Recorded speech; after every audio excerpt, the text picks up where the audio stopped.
Chapter 144. It had to be said that the power of the torpedo was really good, and the effect was also quite ideal. Zheng Tan heard a lot of splashing sounds, as well as particularly abrupt and sharp shouting and cursing sounds at night. The stench spread everywhere, and the toothpick man didn't even pull up his pants completely before he rushed out of the outhouse. After running for 2 steps, he was tripped by his pants and rolled on the ground. Then he got some feces on the ground and rushed into the house with a body full of feces. The impact of the torpedo on the feces pit was too large, even the firewood was splashed a little. Zheng Tan was glad that he used the firewood as a shield, so he didn't get hit. The trees in the yard of the toothpick man's house were splashed. What made Zheng Tan admire was that the outhouse was quite sturdy, and he didn't see any obvious cracks. Of course, there might have been an explosion, but he couldn't see it himself. Although Zheng Tan wanted to see the miserable state of the toothpick man again, the stench was too strong, and he wanted to vomit. He didn't want to continue to stay here for a second. The noise here had already disturbed some people, and the house of the toothpick man had already started to become noisy. Zheng Tan quickly left the backyard of the toothpick man's house, and when he left, he had to avoid the smelly drip. The villagers living in the surrounding area didn't care about the explosion at first, they just thought that some naughty kid was blowing up a puddle or something like that. Who knew that after the explosion, there would be shouting and cursing? When they opened the door to see what was going on, the night wind blew in, bringing with it the smell of the outhouse. Zheng Tan took 2 torpedoes from the box of the toothpick man. He blew one up, and there was an extra torpedo in the spare. Zheng Tan hid it under a tile, and if he didn't lift the tile, he wouldn't be able to see it. And no one would lift the broken tile in the corner of the yard for no reason. If he saw the toothpick man provoking his family in the future, then he could use it again. When Zheng Tan returned to the backyard of the old house, he still felt that there was a smell of the outhouse on his body. He didn't know whether it was psychological or the stench was still there. To be safe, Zheng Tan squatted on the pile of firewood outside for a while. While squatting on the fireplace, Zheng Tan saw the 3-legged tortoiseshell cat. It was holding a fat rat in its mouth as it ran briskly past the backyard of the old house. Even with 3 legs, it was able to move faster than some cats. Were hawksbill turtles that powerful? Zheng Tan's ears twitched.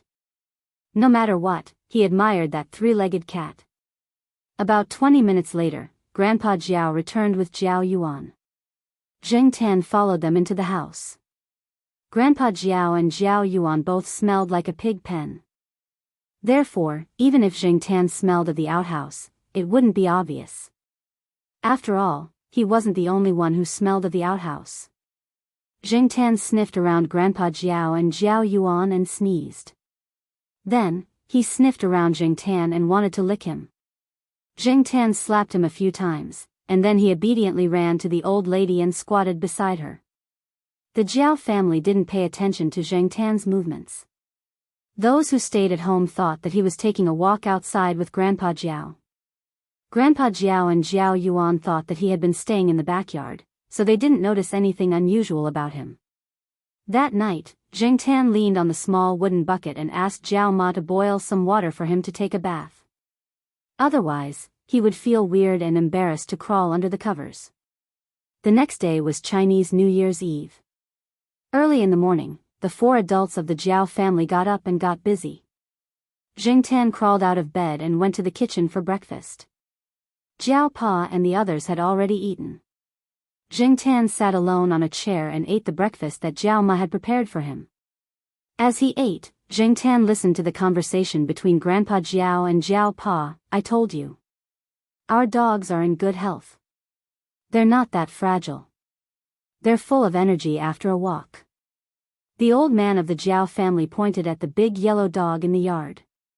The big yellow dog was jumping around in front of a plastic toy duck. Aren't you going to give it breakfast? Jiao Pa asked. Breakfast? No, it's not your cat.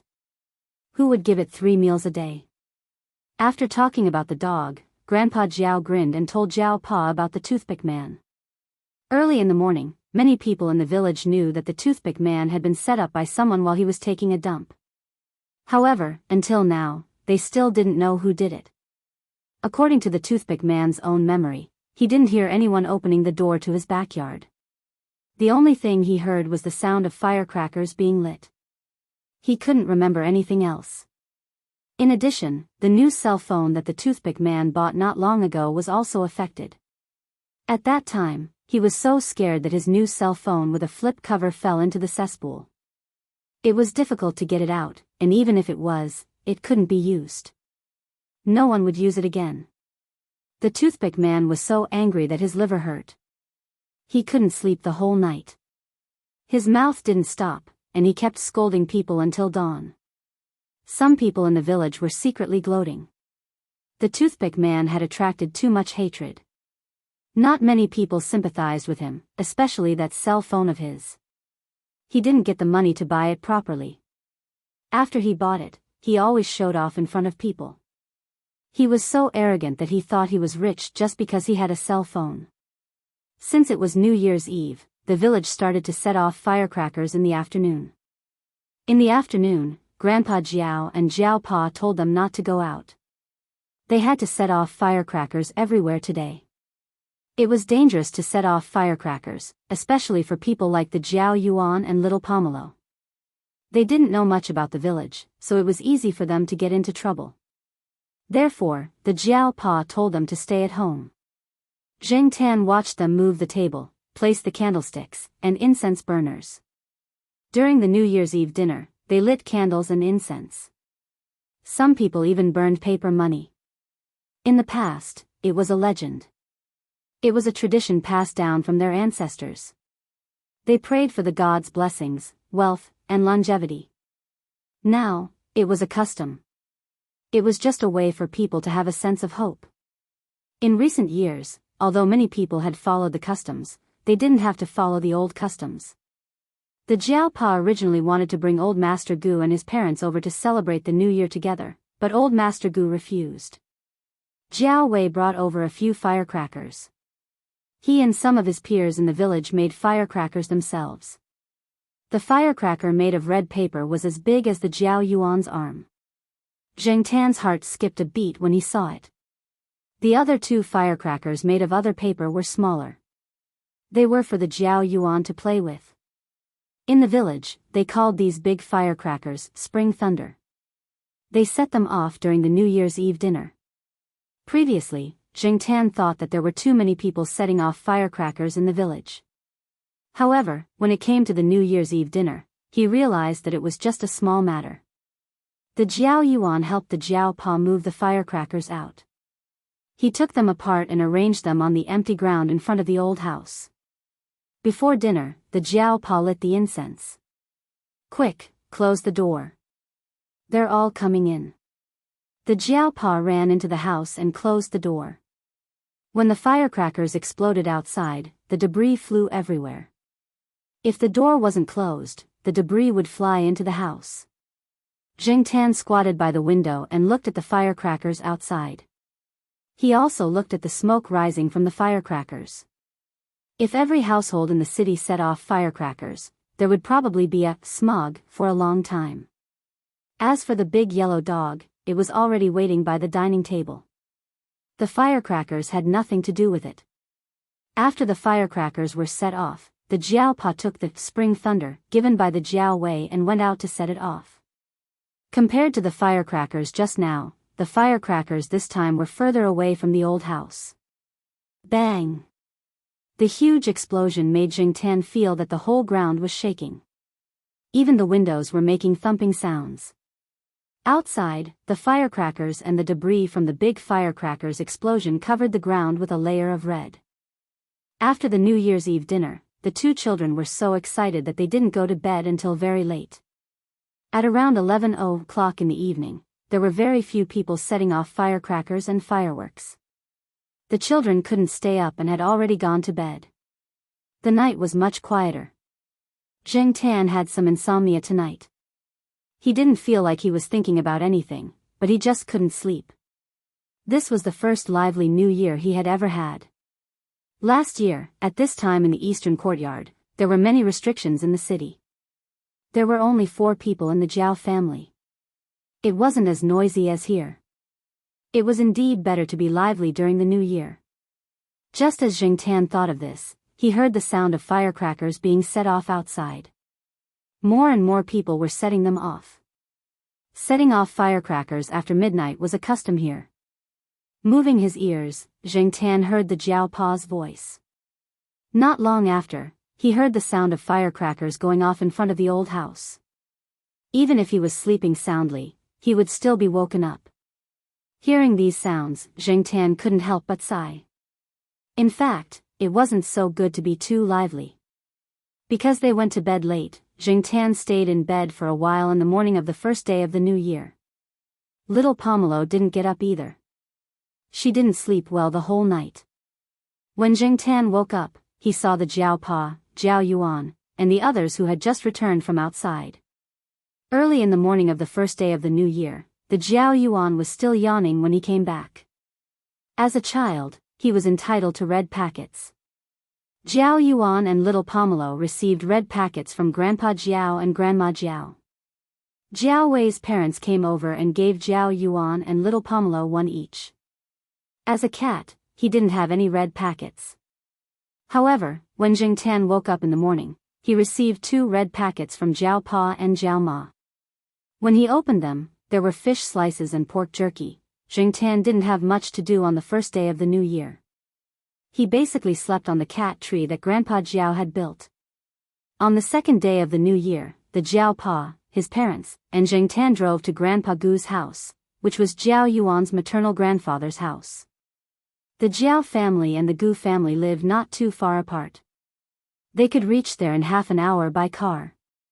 After spending a few days at the Gu family's house, they came back to the Jiao family's house.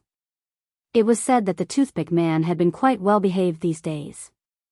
Some people guessed that he had been set up by someone, so he didn't go out much these days. The reason why the toothpick man was behaving like this was because he was afraid of being retaliated against again. Secondly, it was because of his reputation. After all, there were not many people in the village who didn't know that the manure pit had exploded when the toothpick man took a dump. Visiting relatives and friends had nothing to do with Jingtan. Seeing the big yellow dog running around and having fun, he couldn't stay idle anymore. After dinner, he went out for a walk. During the time he spent in the old house, Jingtan had become more familiar with the surroundings and could wander around by himself. Walking in the fields, the old house behind him became smaller and smaller. In front of him, in the fields that stretched into the distance, there were a few graves. Some of them were surrounded by broken pieces of firecrackers and burnt joss paper. Obviously, there had been a lot of people here. Some of the graves were still covered in weeds, and there wasn't even a single joss paper.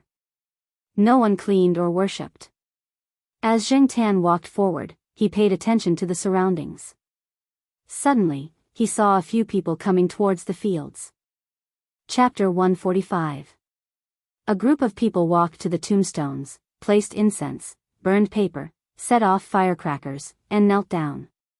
Jingtan watched them complete the series of actions.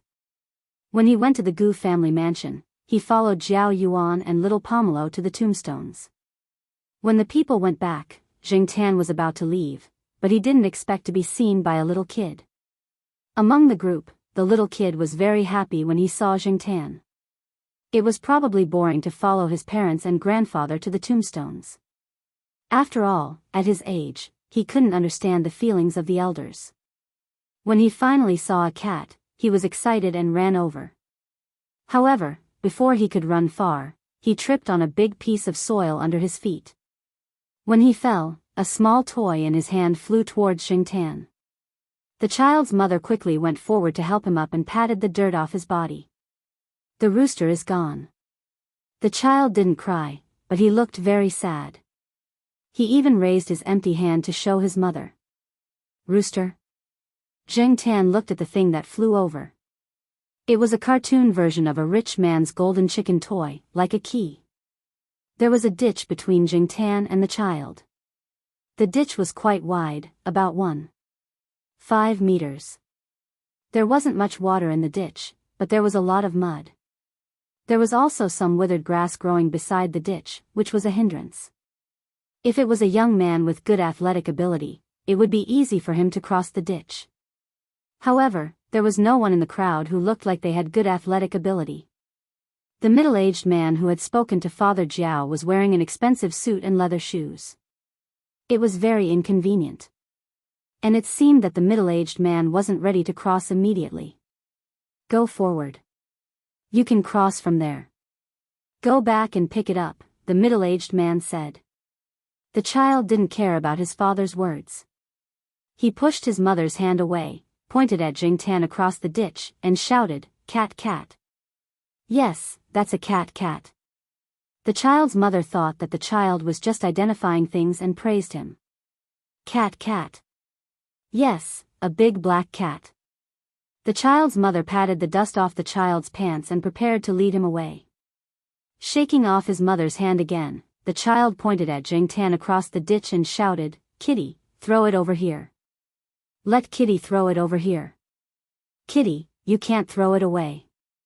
Daddy will pick it up for you later, okay?" The child's mother explained patiently. Let Kitty throw it, cats can't be thrown away. Before the child's mother could finish her sentence, she heard a soft slap. The cute little rooster that reflected golden light in the sun fell to the ground next to her. The child's mother, the child didn't have as many complicated emotions as his mother. He happily picked up the golden chicken from the ground and tried a button on it. The golden chicken immediately made a rooster crow sound. It wasn't bad. It was good. Thus, the child grinned and laughed quite happily. Just now, Jingtan had originally planned to ignore them, but when he saw the child's reaction, he thought for a moment and scooped up the golden chicken toy to his side. With a hook of his claws, he threw it over.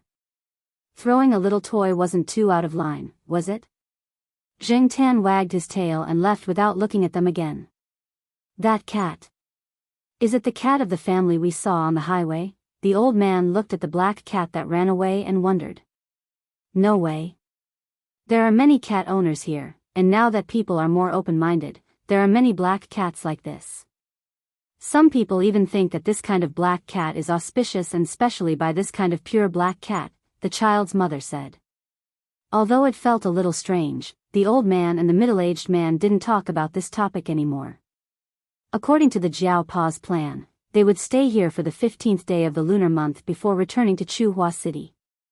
However, the old lady had said in advance, so on the 15th day of the lunar month, the Jiao Pa brought Jingtan to find her.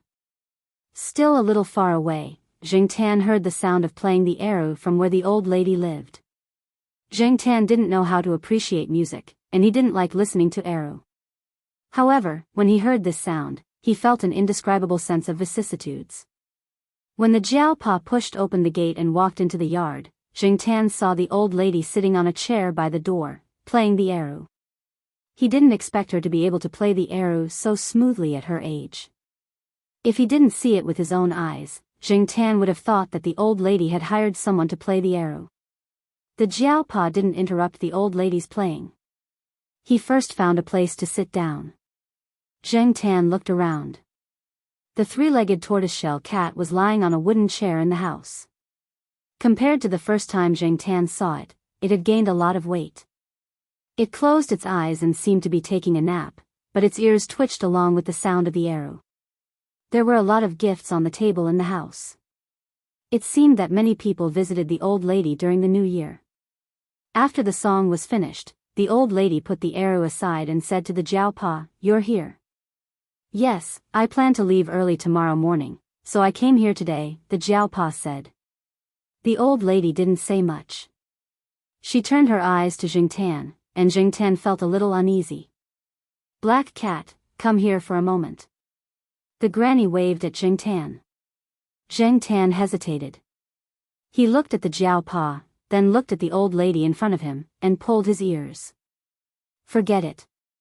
Let bygones be bygones. Anyway, the Jiao Pa is here. This old lady probably won't do anything that would make people angry.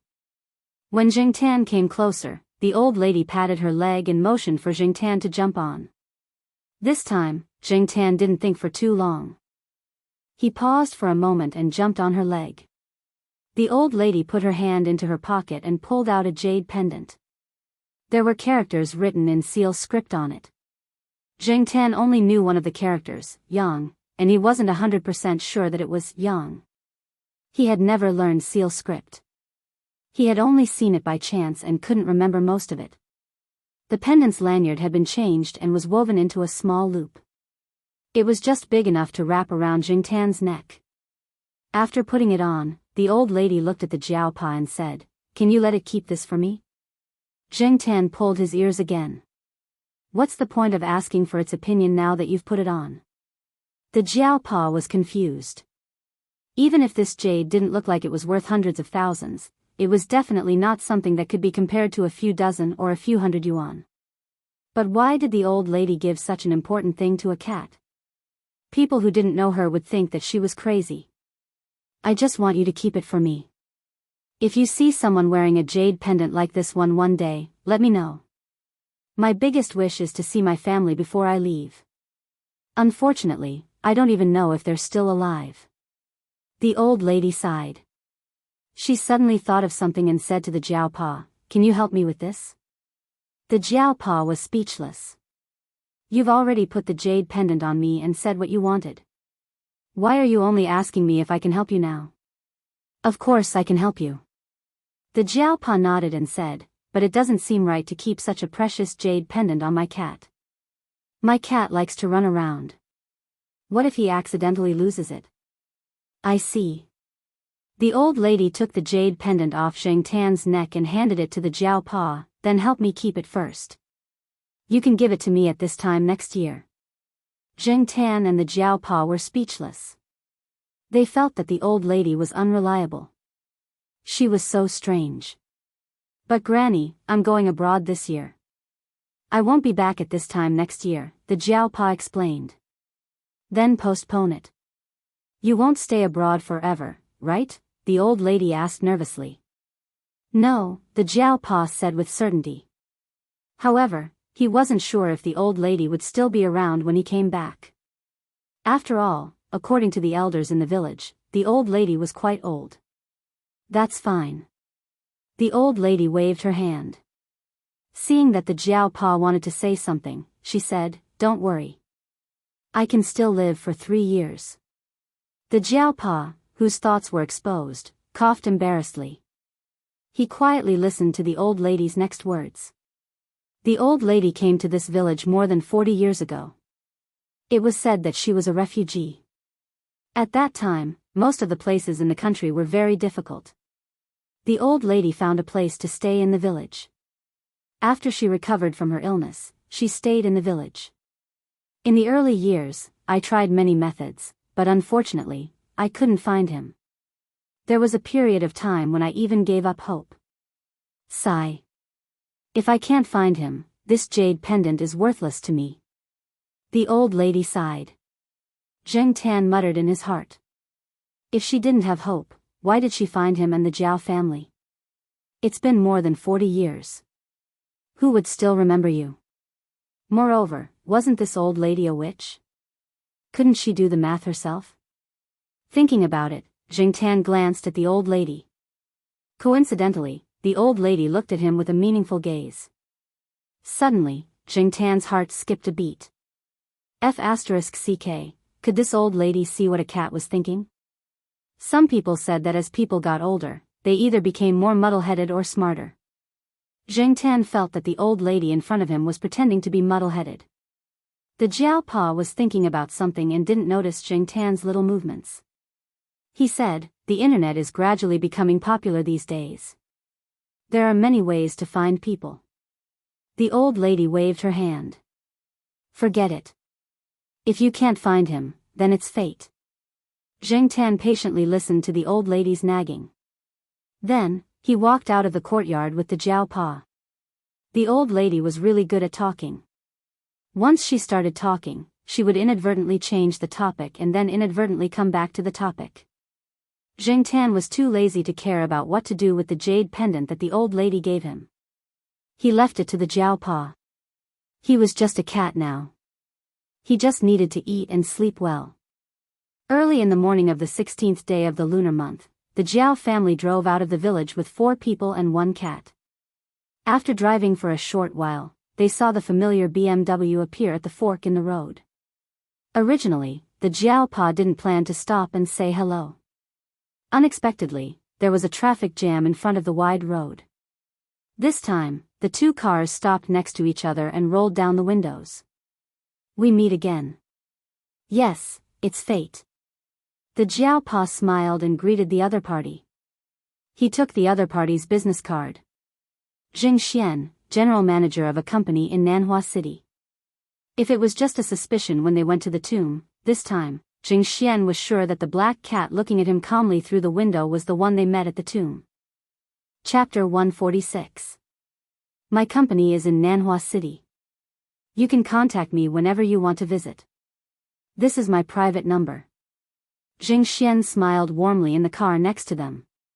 He introduced himself and briefly talked about his family's old house and village. The Jiao Pa also introduced himself. This way, everyone knew each other.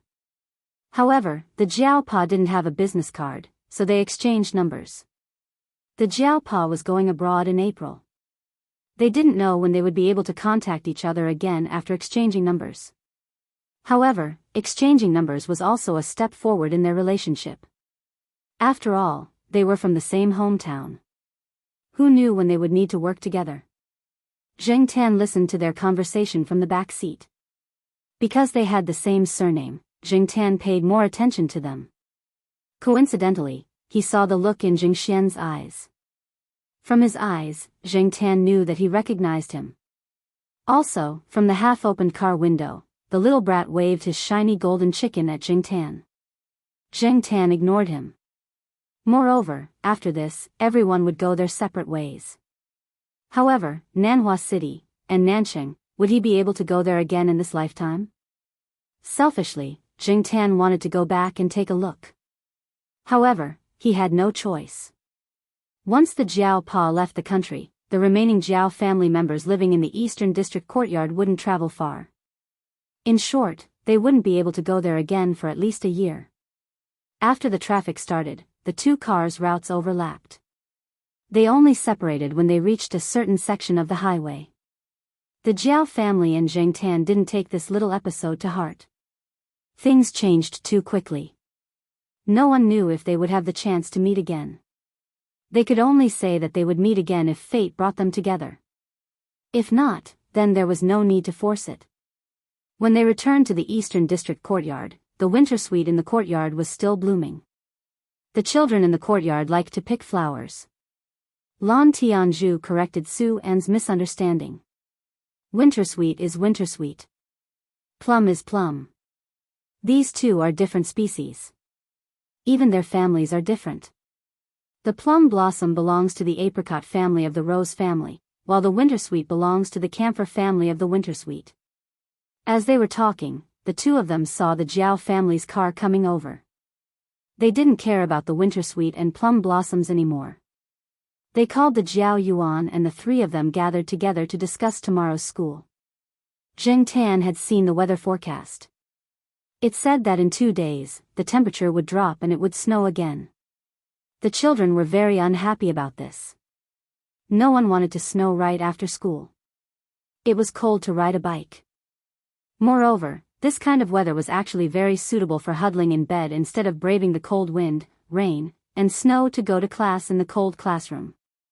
Unfortunately, the weather wasn't something that could be changed just because you said so. After school started, everyone started to get busy. Jiao Pa was now mainly busy with his plans to go abroad. Before he went abroad, he still had a lot of work to do, especially for Xin and Su Chu. As for the new graduate students this year, Jiao Pa did not ask the other teachers to help him choose. He had already made up his mind to only accept 1 graduate student. He would not be able to take care of more than 1 graduate student while he was abroad.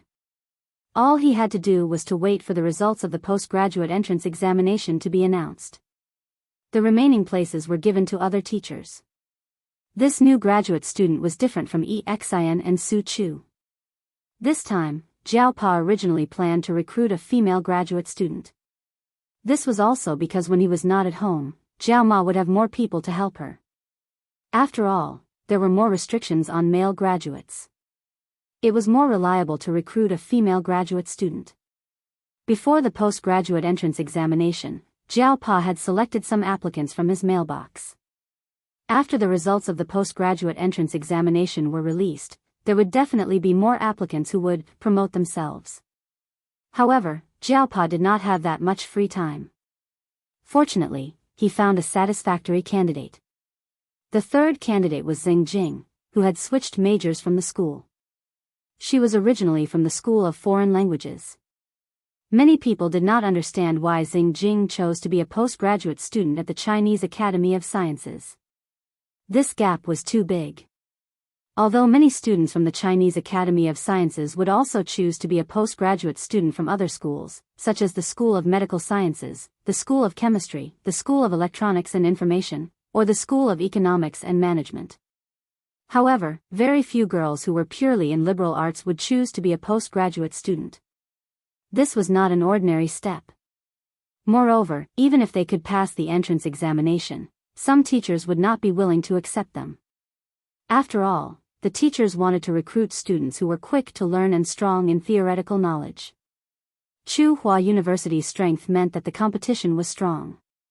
There would not be a shortage of students.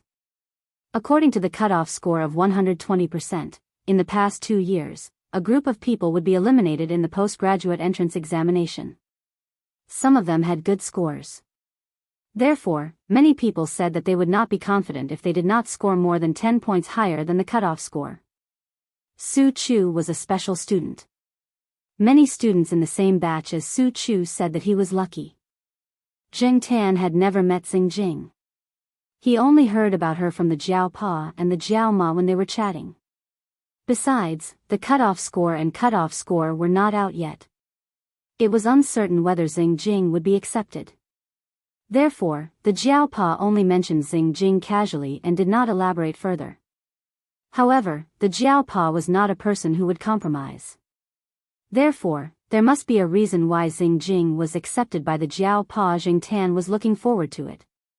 After staying at home for 2 days, Zheng Tan could not hold it in anymore.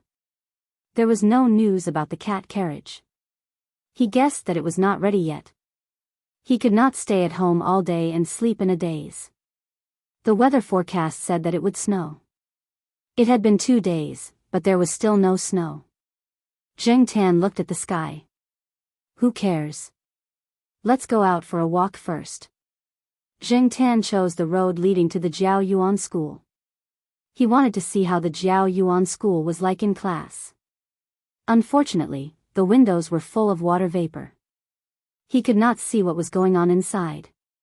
He could only hear the teacher's voice. Zheng Tan did not stay at the school gate for long. He went to Zhong Yan's house. Zhong Yan must be in class at this time. There was no one at home. There were not many people walking around in the neighborhood. He could not hear any gossip. After leaving Zhong Yan's neighborhood, Zheng Tan went to see the construction site developed by Yi Hao. Compared to before the new year, there were not many obvious changes. It was probably delayed by the new year. After the new year, the progress would be accelerated. It was still early. Zheng Tan was not in a hurry to go back. He looked at the fork in the road and walked in a direction. He had not been there before. He wanted to explore the terrain and expand the area he was familiar with. Tsinghua City was a relatively old city. Although the city was developing rapidly, there were still many old residential areas. However, with the development of the city, these old residential areas would gradually be demolished. After walking through the streets of the old residential area, Zheng Tan came to a neighborhood with elevator houses. This area had only been developed for a few years. It was like a crane in a flock of chickens in the old residential area. The greenery in the neighborhood was not bad. Zheng Tan saw some wintersweet trees in the neighborhood. The wintersweet was blooming. If it was not blooming, Zheng Tan would not be able to recognize it even if he stood in front of the wintersweet trees. There were not many people walking around in the neighborhood. They were either at work or too lazy to go out. Even if it was not snowing, it was cold enough. Although it was not as cold as in the north, it was still unbearable for many people. Chuhua City's winters were wet and cold. Some people from the north and the south coast who came to the city to study in university suffered from frostbite in their first year.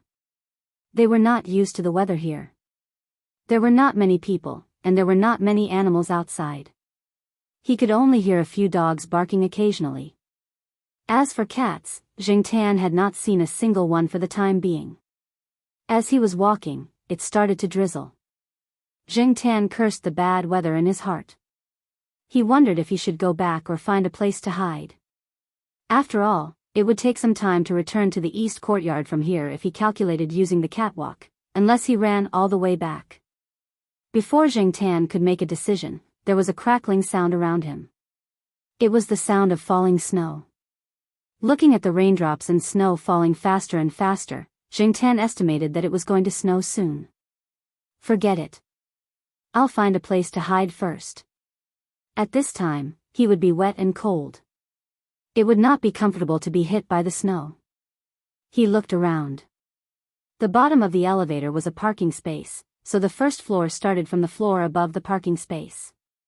Many residents had installed anti-theft nets on their balconies and windows. Some of the nets were too dense for Jingtan to squeeze through. After looking around, Jingtan chose a balcony on the first floor of a building.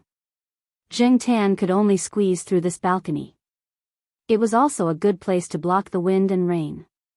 The height of the parking lot was not difficult for Jingtan to climb up.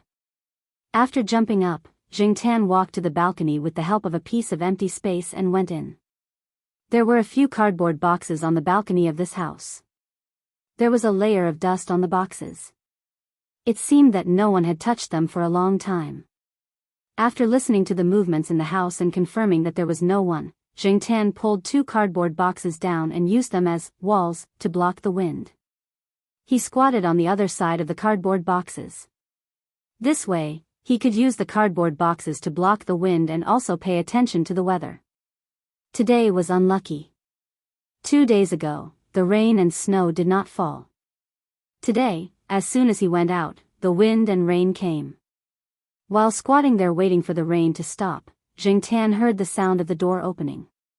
After a while, footsteps came closer. Jingtan adjusted his posture and prepared to leave immediately if the owner of the house rejected the cat. The door on the balcony was opened. A middle-aged man in a black coat walked to the balcony. As soon as he took a step, he noticed the black cat squatting next to the cardboard boxes. The man was stunned. When he met the cat's eyes, he did not show any sense of rejection. Suddenly, he thought of something and turned back to the room. The door was not closed. Jingtan moved his ears and heard the sound of people walking back and forth in the house. Then, there was the sound of the microwave. After a ding sound, the man came out with a cup of milk in a disposable paper cup and put it in front of Jingtan. Sure enough, there were more kind people. Jingtan sighed in his heart. However, many people did not know that cats could not be fed milk casually. Many cats were lactose intolerant. If they drank milk, they would have diarrhea. The consequences were more serious. As for Jingtan's unusual stomach, he had drunk a lot of milk in the Jiao family. He had never had diarrhea. Therefore, for him, milk was definitely drinkable. In addition, he did feel a little cold and wanted to drink something warm. Moreover, Jingtan did not feel any malice from the man in front of him. However, it was necessary to be vigilant. Jingtan took 2 small licks. Then, he pretended to look at the scenery outside. He moved his ears, lowered his head, and took another lick. He glanced at the man in front of him and then looked at the scenery outside. He pretended to see something interesting or threatening. He repeated this several times. In this way, after a while, Jingtan felt that there was no problem with drinking the milk. Then, he drank the rest of the milk. The man saw that the black cat in front of him looked outside from time to time. He thought that the cat was just wary of the people outside. He chuckled. Quite alert. Chapter 147. After drinking the small glass of milk, Jingtan felt much warmer. He shook his fur, stretched, and looked out of the balcony. The rain had stopped and was replaced by patches of white snow. From the looks of it, the ground would soon turn white. Seeing that the glass was empty, the man squatted down to pick it up and walked into the house. After taking 2 steps, he turned around and said to the black cat in the corner, "Come in, it's cold outside." Zheng Tan hesitated. Should he go in to avoid the wind? The wind outside seemed to be stronger. Zheng Tan didn't respond. Seeing this, the man thought that the cat in front of him didn't understand, so he stood at the door and waved his hand, pointing at the glass of milk. Perhaps realizing that his actions were ineffective, the man walked into the house, but the door to the balcony was not closed. Most places in Chuhua City didn't have heating. People were used to using air conditioners and other heating devices. The air conditioner in the house was on. Zheng Tan walked to the door and could clearly feel the warm wind coming from the house. Compared to outside, the house was too warm. Zheng Tan looked at the snowy sky outside and walked into the house. Inside the house, the man had already taken off his jacket. He stood in front of the microwave and continued to warm a glass of milk. When the milk was warm and ready to be taken to the balcony, he realized that the black cat had already entered the house and was curiously looking at the furnishings in the house. Zheng Tan roughly scanned the house and felt that the man should be a cultured person. There was a bookshelf in the room. Most of the books on the bookshelf were in English. They covered a wide range of subjects, from literature, history, geography, agriculture, medicine, and so on. This kind of person shouldn't be a threat. The man put the warm milk in front of Zheng Tan. This time, he didn't stare at Zheng Tan drinking the milk. Instead, he walked to the table next to him, turned on the computer, found some documents, and started working. Zheng Tan drank the milk and observed the man. Although he couldn't see the things on the table clearly from his angle, Zheng Tan could tell that the man was a translator. He helped people translate books and articles. Zheng Tan didn't know if translating was his main job or his side job. There were 3 rooms in the house. Only one of them was open, which was the room Zheng Tan was in. The other 2 rooms were closed, and it was unknown if anyone lived there. There was a 1-meter-long drawing board in the room. There were many small notes and notes stuck on the drawing board. Zheng Tan couldn't understand a single thing written on it. Could that be English cursive? But the English cursive script shouldn't be so cursive, right? Regardless of whether it was English or English cursive, he couldn't understand it anyway. The door leading to the balcony was not closed. Gusts of cold wind blew in, and Zheng Tan shivered again. The man also felt the cold wind blowing in from outside. He got up and closed the door. When he closed the door, he looked at Zheng Tan, as if to make sure that the cat would not throw a tantrum after closing the door.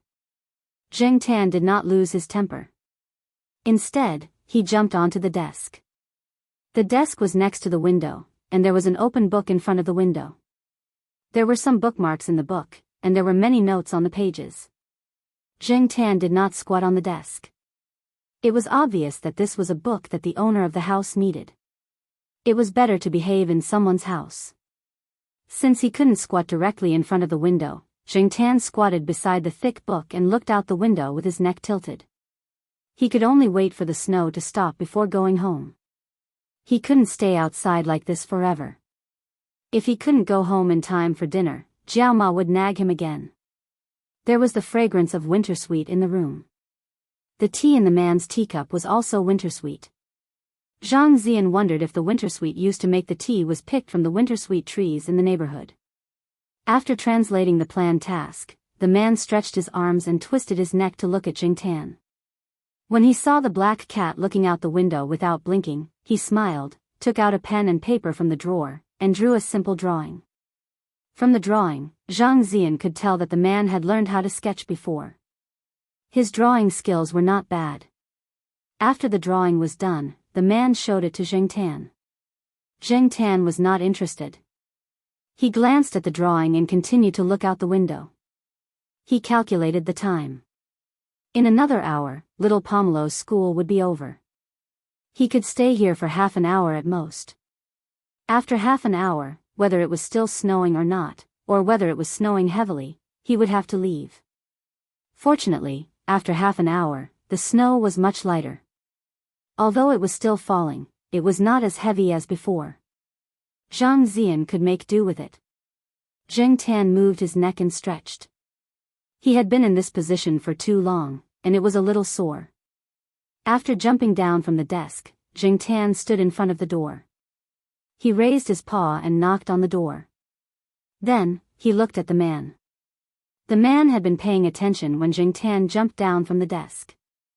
When he saw Zheng Tan like this, he smiled. Thinking of leaving? As he spoke, the man opened the door and let Zheng Tan out. Zheng Tan could open the door himself. However, in front of someone he had only met once, Zheng Tan did not want to appear too special. Moreover, Zheng Tan felt that the man should like to smile. However, he always felt that the man's smile was a little uneasy. He could not tell why, but it was just his intuition. After opening the door for Zheng Tan, the man watched as Zheng Tan squeezed out of the anti-theft net on the balcony. When he jumped onto the ground, he saw a footprint on the ground. When he saw that the black cat had gone far away, he went back into the house and closed the door. After leaving the neighborhood, Zheng Tan ran in the direction of Tsinghua University. The snow on the ground was a little cold. The people around did not care about the black cat running on the sidewalk. Their attention was on the thin layer of snow that had accumulated on the ground. When Zheng Tan passed by a crossroad, he stopped because there was a lot of traffic. At the same time, he noticed that 2 police cars were driving towards the street he came from. However, he did not have time to be curious. After he crossed the road, he quickly walked across the street with the other pedestrians. When Zheng Tan reached the entrance of Fu Tong Elementary School, the school bell rang. Fortunately, there was no delay. At this time, the snow began to fall heavily again. During this period, both little Pomelo and Jiao Yuan were in low spirits because of Jiao Pa's impending departure. They were not very excited about the snow. When the other children walked out of Fu Tong Elementary School, they were very excited when they saw the thin layer of snow on the ground. However, there were many people and the snow was thin. When they stepped on it, they could not see the white layer. There was only snow mixed with the sand on the ground. It snowed for 2 days. When the weather cleared up, the snow began to melt quickly. The weather forecast said that there would be no rain or snow for the next few days. The temperature would gradually rise. When the snow had almost melted, Zheng Tan went out for a walk. He still walked along the road that led to Jiao Yuan's school. Zheng Tan was now familiarizing himself with the section of the road. Just like the day of the snow, he walked from Jiao Yuan's school to Zhongyan's neighborhood. Then, he went to the construction site to take a look. Then, he walked further and familiarized himself with the area. Before he knew it, he had arrived at the neighborhood with the elevator house. When Zheng Tan walked into the neighborhood, a few middle-aged women happened to be returning with daily necessities from the supermarket. Hey, is there a conclusion to the case? I don't think so. I didn't hear any progress. Hey, didn't they say that they committed suicide by jumping into the lake? Wasn't it suicide? How could it be? It was so cold. Also, I heard from a nephew who works nearby that the person was found naked.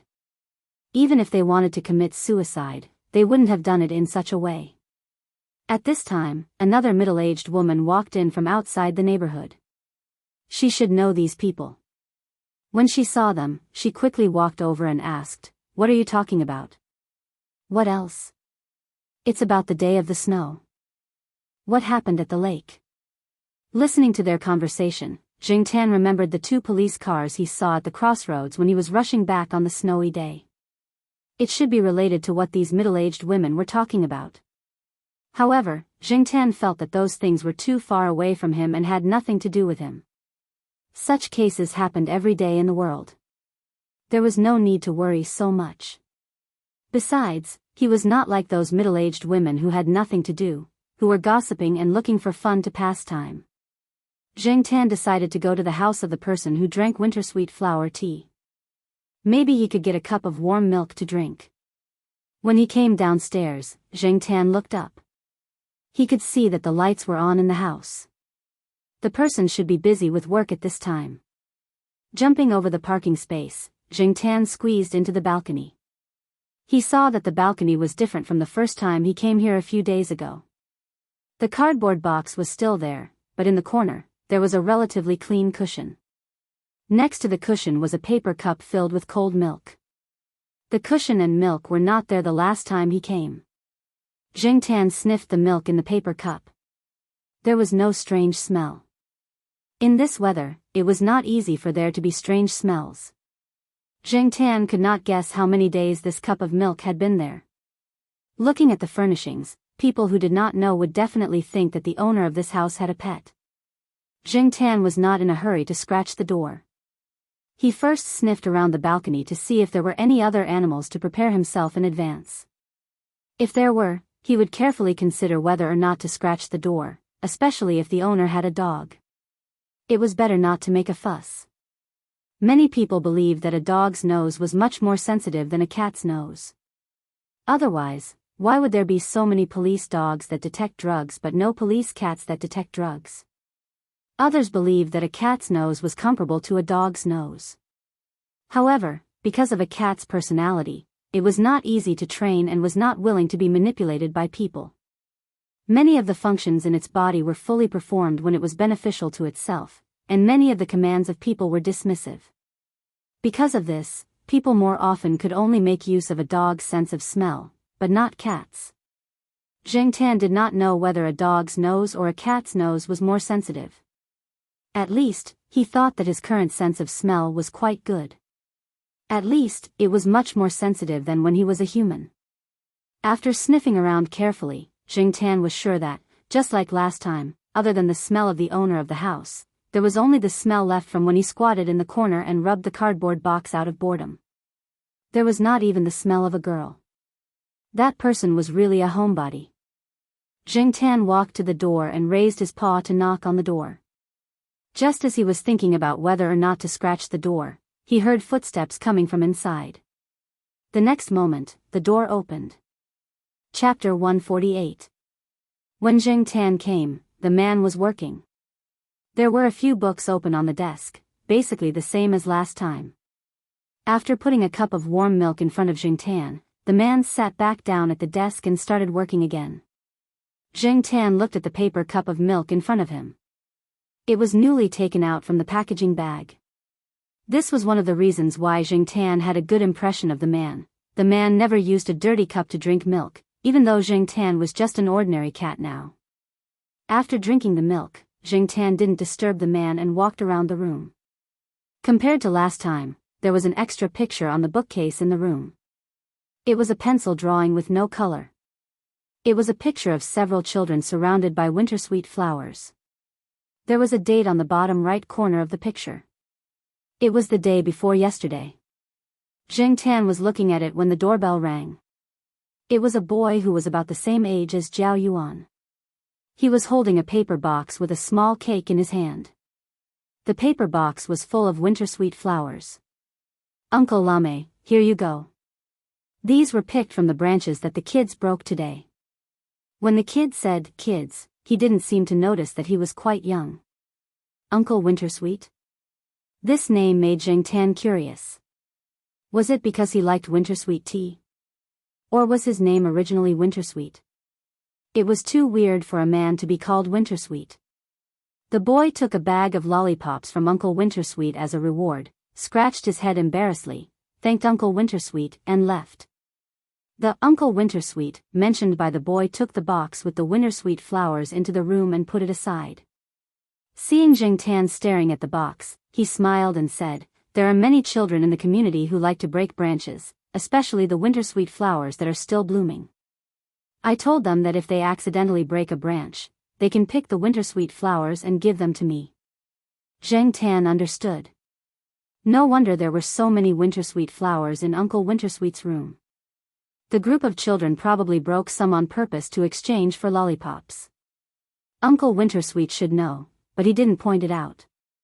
"I drew that drawing the day before yesterday when they came over." Uncle Lume pointed at the pencil drawing that Jing Tan had just seen and said. Jing Tan was even more confused. Although Uncle Lume seemed to be very gentle and close to children, he rarely spoke to people, but he could talk so much to a cat. Another strange person.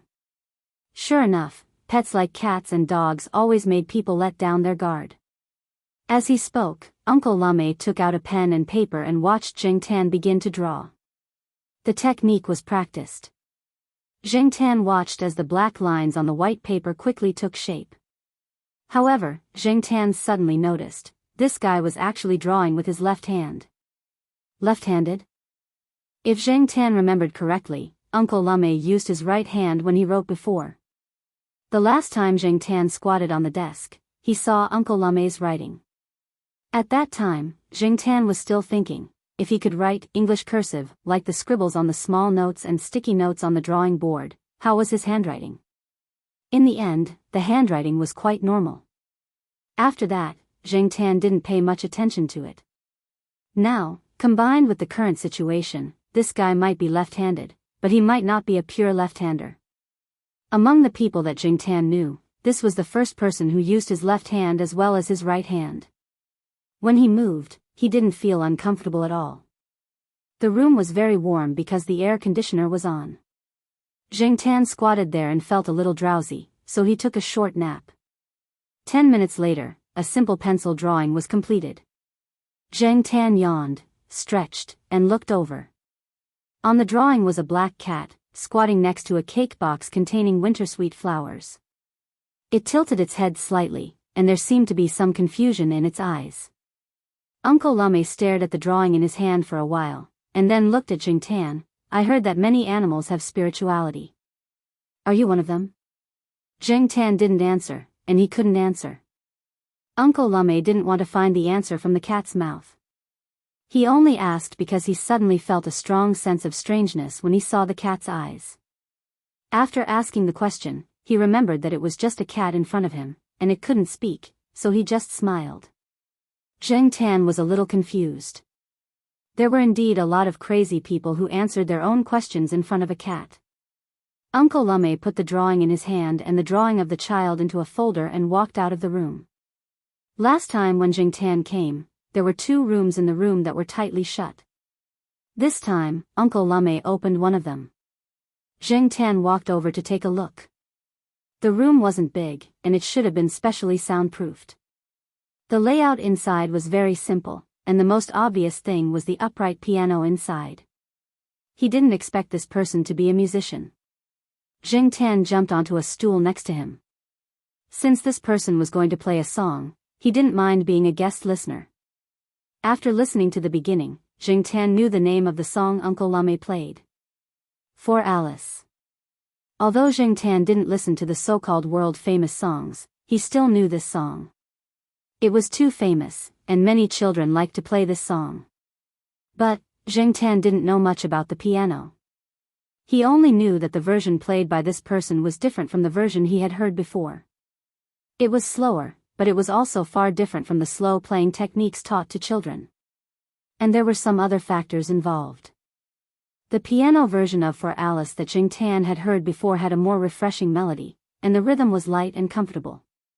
Some people said that piano music made people feel relaxed and happy. But now, Jing Tan didn't feel relaxed and happy at all. Instead, he felt an inexplicable pressure, and even felt a chill down his spine. Could it be that the version played by this person in front of him was wrong? After the song, Uncle Lume sat there without moving, as if he was thinking about something. Jing Tan stretched his neck to take a look. What the hell? He could even play a song dedicated to Alice until tears welled up in his eyes? Jing Tan expressed that he couldn't understand. Feeling that the atmosphere wasn't right, Jing Tan decided to go home. When he returned to Tsinghua University, the school hadn't ended yet. Jing Tan wasn't in a hurry, so he took a detour to the university's teaching building for a walk. He happened to hear a debate in the lecture hall on the first floor. It was quite lively, and the topic was interesting. So, Jing Tan climbed up a tree next to the lecture hall and squatted down to listen. They were first-year medical students, and they were debating whether left-handers were geniuses or weaklings. The left and right hemispheres of the human brain each have their own division of labor.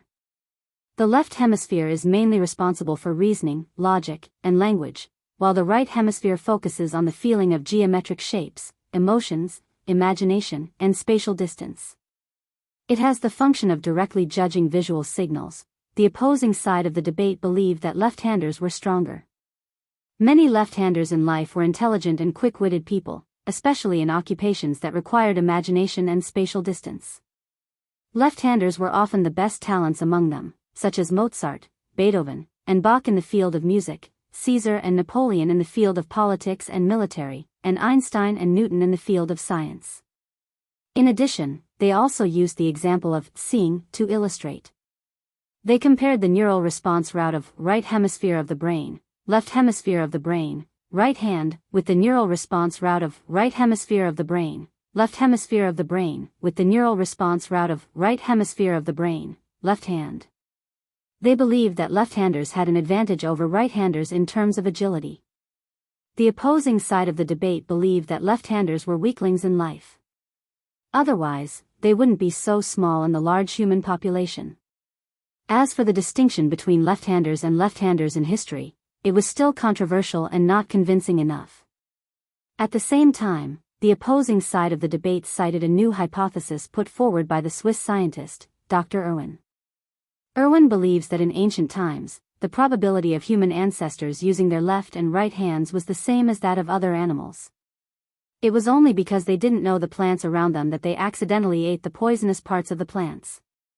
Left-handed people had a weak tolerance for plant toxins, and eventually, due to the severe impact of plant toxins on the central nervous system, they couldn't continue to survive.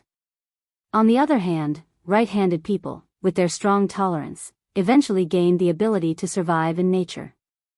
In addition, some foreign scientists have also used experiments to prove that many left-handers have a weak autoimmune system. In fact, 65% of autistic patients are left-handed. Zheng Tan squatted on the tree and watched the students argue until their faces turned red. He found it funny. If this continued, it would probably be the same as a street brawl. After all, they were only first-year students. Most of them had never participated in a formal debate before. At the beginning of the debate, they paid attention to the rules of the debate. However, towards the end of the debate, it became a little chaotic. However, the teacher on the rostrum did not stop them. Instead, she smiled. The reason she organized this class debate was to arouse the interest of the students. Aside from interest, the rules were secondary. After all, it was not a formal debate venue. In the end, the teacher on the podium gave everyone a conclusion. In the biological world, only humans and apes have a distinction between left-handed and left-handed people. Moreover, only humans would discuss which one is better. In fact, so far, many people have conducted research on the differences in intelligence, immunity, lifespan, and even the prevalence of mental illness between left-handers and right-handers. However, the results are still indisputable. The second half of the teacher's sentence was the conclusion of the entire debate. Zheng Tan had always felt that debates were elegant and sharp quarrels. The topics of the quarrel were so far without an absolute answer. What a pain in the ass. While despising the students, Zheng Tan lowered his head and looked at his two front paws. He raised his paws and bent them. Suddenly, Zheng Tan felt a little depressed. Just as the teacher said, other than humans and apes, there didn't seem to be a distinction between left-handed and left-handed animals, including Zheng Tan himself. Thinking back to when he was still a human, he was used to using his right hand. But now, there didn't seem to be much of a difference. If he hadn't listened to the students' debate today, Zheng Tan wouldn't have noticed this change in himself.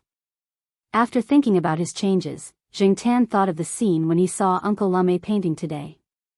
Was that person left-handed or not? Well, I should pay more attention next time I go there for a walk.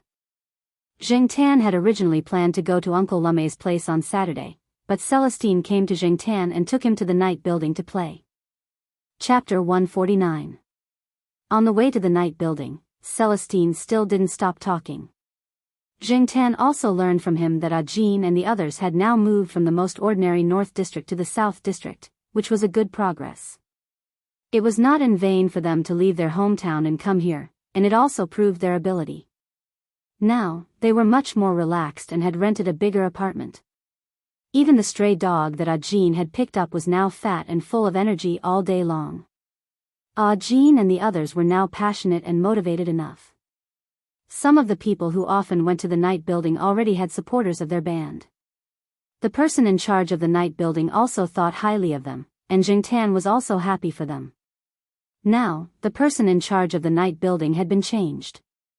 Ranchi and Leopard had been sent by Yi Hao to be in charge of several important projects, such as the land near Chu-Hua University. Therefore, Yi Hao transferred another person to replace Ranchi's position. The night building was still so lively at night. When Jing Tan followed Celestine into the private room on the third floor, there were two other people besides Yi Hao, Leopard, and Ranchi. Jing Tan had seen one of them before. That person was called Tiger Liang, and Yi Hao and the others called him Huzi. He was also the person in charge of the night building. As for the other person, Jing Tan didn't know him. However, those who could stay here must be Yi Hao's confidants or trustworthy people, and their mouths were tight enough. Knowing Yi Hao and Celestine's way of doing things and means, Jing Tan didn't have to worry too much about it. He still did what he had to do before. No, there was another difference. It was the one lying on the single sofa. On the way here, Celestine also talked about the Monseigneur.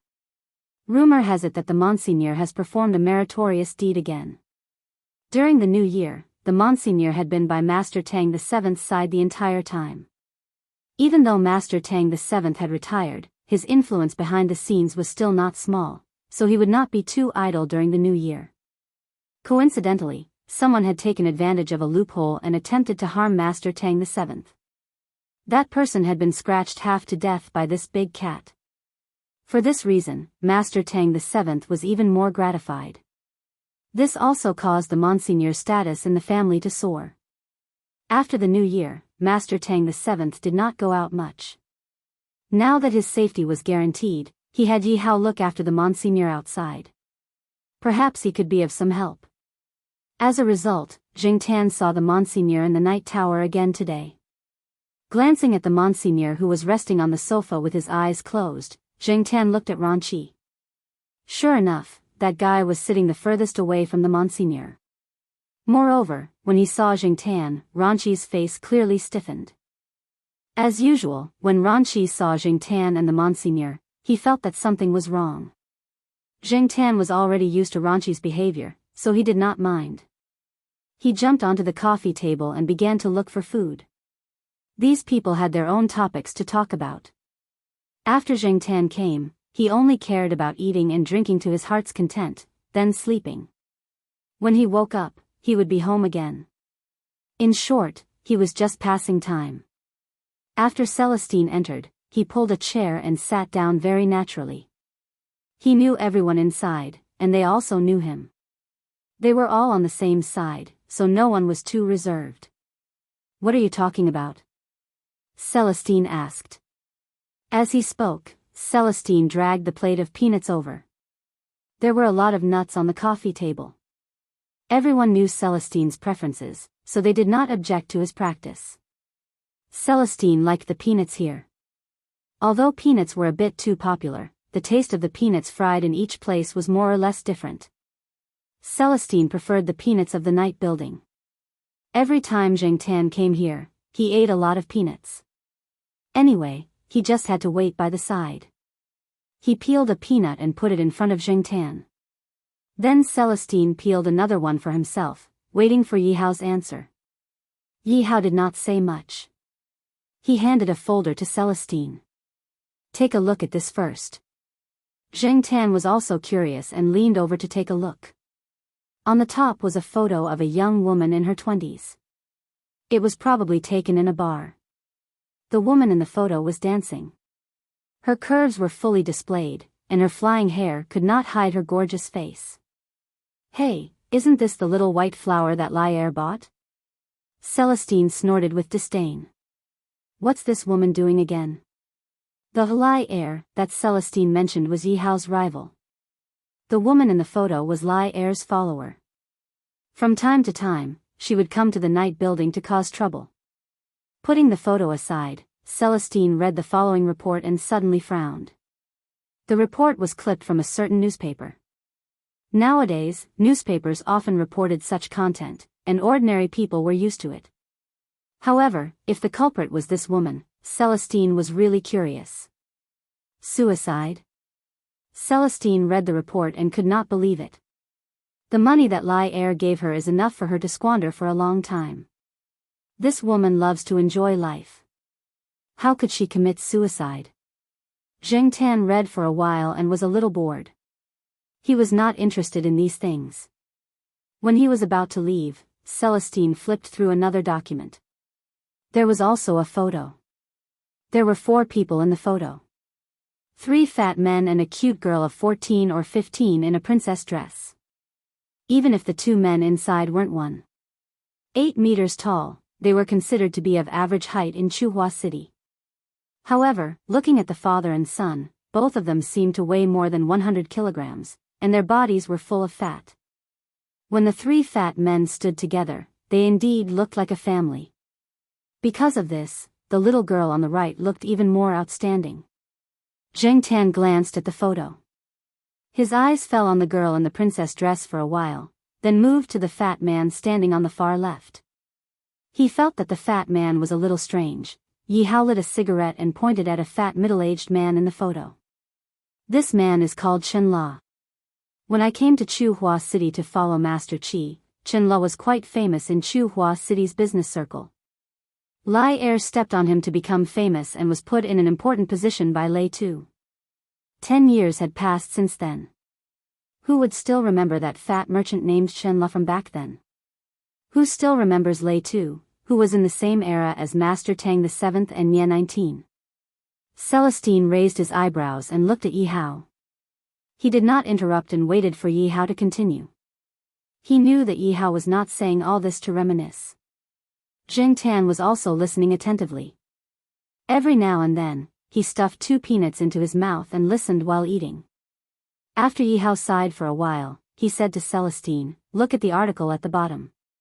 Zheng Tan glanced at it while Celestine was flipping through the materials. It was also a newspaper clipping. Zheng Tan knew what it was talking about. He had heard it from a few aunties in the neighborhood where Uncle Lame lived. Back then, Chen La had a loyal helper. One day, he suddenly disappeared and was later found in the lake, Yi Hao said. Celestine looked at the article in his hand. The same situation as here? The same lake, the same way of death? Yi Hao nodded and continued. Back then, a few days before the Chen family's accident, Chen La's youngest daughter committed suicide by jumping off a bridge. Chen La doted on his youngest daughter very much. The little girl's dream was to be a musician. In order to make her look more Western, Chen La even gave his daughter an English name, Alice. Hearing Yi Hao's words, Zheng Tan, who was chewing peanuts, choked. It was not good to cough at the coffee table, so he turned his head and coughed in the opposite direction. After coughing, he realized that the Monseigneur was lying there. When Zheng Tan coughed, he spat out some peanuts. Lord Zhu glanced at Zheng Tan with half-opened eyes. He tugged at his ears, shook his fur, and shook off the peanut crumbs stuck to his fur. After shaking off the peanut crumbs, he rested his chin on the sofa and closed his eyes again to rest. Everyone's attention was mainly on Yi Hao and Celestine. No one paid attention to whether a cat choked or not. Celestine only glanced at Zheng Tan and found that he was just choking on peanuts. It was not a big deal, so he turned his attention back to the materials in his hand. Celestine turned the materials in his hand to the woman from before. This woman, same bridge, same place on the bridge, Yi Hao said. It seems that there are a lot of things that we don't know about, Celestine said after reading the materials. They did not know the people involved in the incident, so for them, it was just a story. According to what we know, the woman said a lot of nonsense before she jumped off the bridge. She didn't seem to be in her right mind, Leopard said. She must have taken drugs. She's been having a lot of fun lately. She must have taken drugs. It's just that the local newspapers didn't report it. Maybe Lai Er covered it up, someone said. Those drugs can make her excited, but they also make her more receptive to suggestions, Ranchi said. They used to come in contact with those drugs in their business, but they never touched them again after they cleared their names. However, they still knew a lot about those drugs. Suggestions? Suggestions to commit suicide? When I did some research, I learned that this woman really hates bridges and things like that. Sometimes, she would ask people to take a long detour to avoid a big bridge. If she really had something to do with what happened back then, what Ranchi said might be true, Leopard said. In any case, someone did want to deal with them, Celestine concluded. So, Wei Ling, when you have time, help me ask your senior about the progress of the investigation so that we can take action as soon as possible. It was not that Yi Hao couldn't find out anything by himself, but He Tao could find out more and faster. Okay, I'll keep that in mind. Do you have any suspects? Celestine asked Yi Hao. Yi Hao shook his head and raised his finger to point at the ceiling. Someone up there wants to deal with Lai Er. That guy doesn't know how to restrain himself, and not everyone up there likes him. But if it's someone up there, they wouldn't spend so much effort to deal with those two people. Originally, I had a suspect, but I'm not sure. Back then, Chen La and his wife died in the fire. Chen La's youngest daughter jumped off the bridge, but Chen La's son was sent away and no one knows where he went. As he spoke, Yi Hao pointed at the fat man standing on the far left in the photo of the family of 4. The 4 people sitting around the coffee table also came over to take a look. After Zheng Tan coughed and sprayed peanut crumbs on Lord Zhu, he quickly changed his position and squatted down. At this time, he also leaned over to look at the photo in the folder. Zheng Tan happened to block Ranchi's view. Ranchi could only see the black cat's silhouette or back. Chapter 150. Chen La's son? They looked at the fat man Yi Hao pointed out, but they couldn't figure out who he was. Chen La's son, Chen Zhe. When his family got into trouble, he was just in university, not Tsinghua University. I remember it was the city's University of Finance and Economics. However, in many rich families, there were many who went to good universities. In comparison, Chen Zhe was not too outstanding. In addition, his figure and appearance at that time were completely inferior to his sister and some of the children of rich families at that time. Therefore, not much was known about him. But Yi Hao put out the cigarette in the ashtray and said, someone who could disappear so completely must have been killed. Otherwise, he's not a simple person. Chen La and his wife weren't stupid, or they wouldn't have taken advantage of the opportunity to make a fortune. Their biggest mistake was not recognizing people and getting stabbed in the back by Lai Er. It could also be Chen La's friend who helped him, Long Qi said. It's possible, but... Yi Hao paused for a moment before he continued, I heard that Chen La has a material in his hands. I don't know what it is exactly, but the 7th master said that the material could make Lai Er unable to rise again. But no one found it back then. Lai Er searched for it for a few years after that, but still couldn't find it. So, I suspect that if Chen Zhe is still alive, the material must be in his hands.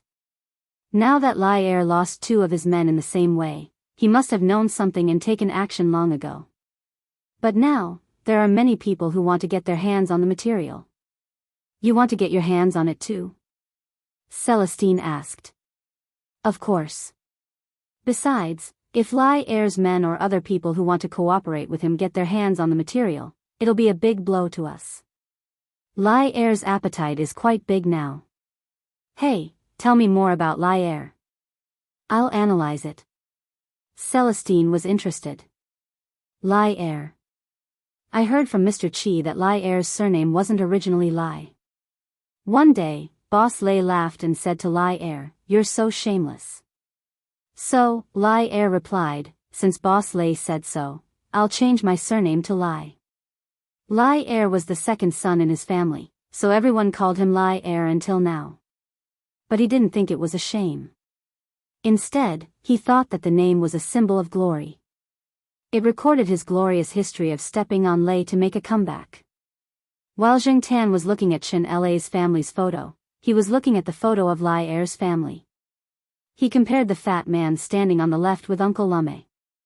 Upon closer inspection, there was a slight resemblance, but generally speaking, it was indeed difficult to tell them apart. After all, Chen Zhe in the photo was really too fat. At that time, he looked like a young boy who had just entered university, while Uncle Lame had a normal build and had a weather-beaten look. Jing Tan also compared the pretty little girl standing on the right. She was the only one of the four with a normal body. But according to Chen La's own words, the little girl looked like her mother, and Chen Zhe looked like his father. Chen Zhe and Chen La did look similar in the photo, but he didn't know if they would look like Uncle Lai Mei after they lost weight. The photo alone couldn't prove whether Uncle Lai Mei was Chen Zhe or not. Jing Tan didn't see anything like a photo in Uncle Lai Mei's room. Moreover, Jing Tan was only relying on his intuition. He had doubts and couldn't be sure. Just as she was thinking about it, Jing Tan caught a glimpse of a line of words at the bottom of the photo. The information provided introduced Chen La and his family. What caught Jing Tan's attention was that it said Chen La's wife's surname was Mei. Lai Mei? If there was a connection, this was a connection. Jing Tan pondered for a while and decided to go to Uncle Lai Mei's house to take a look. It was just a suspicion, and there was no way to prove it. If that person was really Chen Zhe. As a cat, it didn't seem to be able to do anything, nor did it bother to care about those things. According to Yi Hao, the situation had probably escalated. As a kitten, it was better for it to squat aside and watch. Yi Hao's gaze moved from the photo of the four people to another photo. When they were talking about Lai Er, they talked about the woman in the photo. She was close to Chen La's daughter and played well with her. However, she was the one who brought Chen La's daughter to the bridge. She might have done something. Otherwise, why would a normal girl commit suicide by jumping into the river? Because of Lai Er's protection and Chen La's fall, the woman in the photo was safe and sound for so many years. But now, someone was coming for revenge. Who was the one who gave the woman the hypnosis? Who set up these murderous plots? The person who could do this must have a high IQ. Yi Hao and Celestine stopped talking about Lai Er and Chen La. They turned to talk about the current projects. Jing Tan squatted on the side and listened to them. He stuffed a few peanuts into his mouth. Celestine had already peeled them and placed them in front of him. Jing Tan only needed to eat them. The Monseigneur was lying on the sofa with its eyes closed the whole time. Occasionally, it twitched its ears to show that it was still alert of its surroundings. Compared to Jing Tan, the Monseigneur was too well behaved. 2 days after returning from the night building, Jing Tan went to Uncle Lai Mei's house to check on the situation. He wanted to solve his doubts. Jing Tan arrived at 3 in the afternoon. Just like last time, there was a cushion and a glass of cold milk on the balcony. He sniffed the milk. There was no smell. It should be fresh. After knocking on the door and entering, Jing Tan jumped on the desk and squatted there. He didn't run around. Looking out from the desk, he saw that the other 2 rooms were closed. He had already checked one of them. It was the piano room, and the other was still a maze. Uncle Lai Mei put a glass of warm milk in front of Jing Tan. Unlike last time, Uncle Lai Mei didn't do his translation work this time. Instead, he was busy in front of the large white drawing board. The sticky notes and slips of paper that Jing Tan saw for the first time had changed. Although there were still many sticky notes with English cursive, they weren't the same as before. On the white drawing board, there were some lines and symbols next to the sticky notes. Uncle Lai Mei used a marker to write and draw on the sticky notes. There were more and more lines and English cursive on the white drawing board. What made Jing Tan depressed was that he couldn't understand a single word. Although he didn't understand, looking at Uncle Lai Mei's serious expression, Jing Tan felt that the slips of paper on the drawing board were probably explaining some secrets. Besides Uncle Lai Mei, Jing Tan was the cat closest to this secret. Unfortunately, even if he squatted in front of the drawing board, Jing Tan couldn't see anything from the drawing board. Not wanting to disturb Uncle Lame, Jingtan squatted on the desk and looked over quietly. Unlike when he was working as a translator, Jingtan sensed that other than the seriousness on Uncle Lame's face, there was a sense of oppression and heaviness around him. There was also a hint of murderous intent. Nowadays, Jingtan was sensitive to the surroundings, but he was still a bit restless. To relieve the pressure, Jingtan moved his eyes away from the drawing board. There were many books on the desk, and not far from where he was squatting, there was an open magazine. These days, some magazines were quite popular, and many people still had the habit of reading magazines. Unlike in the future, when computers and phones were everywhere, everyone liked to look at their phones. Walking to the open magazine, Jingtan squatted down and looked at the content of the magazine. He wanted to divert his attention and get rid of the oppressive and heavy feeling. However, when he saw the content of the open page, the oppressive and heavy feeling didn't go away but became stronger. The overall content of the magazine covered many aspects. It was divided into several sections, including emotions, technology, current affairs, and so on. The page that was opened was an article on psychology. How did a good person become a demon? This was the core question of the article. The article was very long, and it wasn't finished on both sides of the open page. There were many relatively professional terms, as well as some related experiments and examples. Jingtan skimmed through it and didn't read it in detail. Jingtan felt that this article was too profound, and he couldn't understand the deeper things. He thought that he was a layman, and he could only use a layman's perspective to read this article and understand some of the superficial meaning. Even so, Jingtan still felt that it wasn't very smooth. The boundary between good and evil is not fixed, but it can be changed and crossed. The change of situation can bring about a change of human nature. In some situations, black and white are reversed, and conscience and evil are also reversed. Humans have unlimited potential. They can make anyone good or evil, care or indifference, create or destroy, and they can even fall from Lucifer to Satan. When he returned to the main house, Jingtan was still in a bad mood. Huang was lying on the parterre in the neighborhood. He was probably basking in the sun for the whole afternoon. He looked very relaxed, which made Jingtan envious. Sometimes, ignorance was a kind of luck. The more you know, the more troubles you will have. When Jingtan was unhappy, he couldn't help but slap Huang twice when he saw him. Huang was still a little confused after being slapped. He looked at Jingtan innocently, turned his head, and rubbed his head on the ground. Suddenly, he saw a gray magpie and immediately became excited. He didn't feel sleepy at all and walked over to the gray magpie. After the Jiao family finished dinner that night, Jiao Pa didn't go to the biology building, nor did he immediately go to his room to do his work. Jiao Ma didn't go out to do the fitness dance with the other female teachers. Instead, she sat on the sofa in the living room and discussed something with her husband. Little Pomelo's 10th birthday party? Jingtan, who was originally a little listless, turned his ears to them when he heard this. Little Pomelo was indeed almost 9 years old. According to the customs of Jiao Pa's hometown, 9 years old was 10 years old.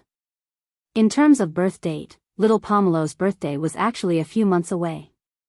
However, Jiao Pa was going abroad soon, and Jiao Ma couldn't do it alone. After asking for little Pomelo's opinion, they decided to hold the party next week. Chapter 151. Jingtan wasn't prepared when he heard about little Pomelo's birthday party. If he had known about it a few days earlier, he could have thought of a way to prepare a birthday present. But now, time was tight, and Jingtan didn't want to make a perfunctory gift. Since he couldn't think of a good way and couldn't find a good gift, Jingtan decided to keep it in mind and give it to her when the time came. As for little Pomelo's irresponsible mother, Auntie Jiao had called her and told her that she was going to hold a birthday party for little Pomelo. She did not say much about it and transferred some money over. The Jiao family didn't expect Pomelo's mother to say anything. They didn't expect much, but they weren't disappointed either. After confirming the time, they had to book a hotel. Originally, the Jiao Pa was going to find a hotel near Tsinghua University. Unexpectedly, Third Master Fong called and asked the Jiao Pa to book a private room at the Shaoguan Hotel after he found out that little Pomelo was going to hold a birthday party. He didn't even need to show the Jiao Pa his membership card. The Third Master Fong just had to say hello. The Jiao Pa wanted to refuse, but after the Third Master Fong talked to the Jiao Pa on the phone, the Jiao Pa didn't say anything more. No matter what the Third Master Fong said, Jing Tan felt that the Third Master Fong was quite nice. At the same time, he also told some relatives and friends that the Jiao family valued little Pomelo a lot. They didn't want to neglect this little girl who didn't have parents by her side. In addition, there was another reason. In the eyes of many people, from the perspective of benefits, people who could hold a birthday party at a place like the Shaoguan Hotel deserved to be seen more often. After Jiao Pa went abroad, these colleagues and relatives, who were not close to him, could more or less help him when necessary. They did not alienate him and put too much pressure on Jiao Ma. In this society where money was the most important thing, there were some methods that needed to be used even if they were not worth it. Perhaps the Third Master Fong had mentioned these factors to Jiao Pa when he was on the phone. After the location of the birthday party was confirmed, Jiao Pa started to prepare the invitations. He even bought some cartoon invitations for little Pomelo to invite her classmates. This kind of birthday party could also bring little Pomelo closer to her classmates. With the help of Yulisha and Xia Xian from the Western compound, Jiao Pa wasn't worried at all. Of course, it was inevitable that this matter would be criticized. Several relatives who worked in Chuhua City had already criticized Jiao Pa for being extravagant and wasteful after finding out the location of the birthday party. She was not their biological daughter, so why bother? In this regard, Jiao Pa did not explain anything. In the Jiao family, little Pomelo was already a member. He did not need to explain more to anyone. Jing Tan did not have a good impression of those nosy relatives. If those people came to the Jiao family, Jing Tan was too lazy to pay attention to them. However, when they were not paying attention, Jing Tan threw a few dead cockroaches into their bags. The cockroaches were found next to the bag of trash in front of Chu Xiangyang's house. Chu Xiangyang probably found the cockroaches when he was rummaging through the cabinets and boxes and smacked them to death. Otherwise, how could cockroaches run around arrogantly in this weather and temperature?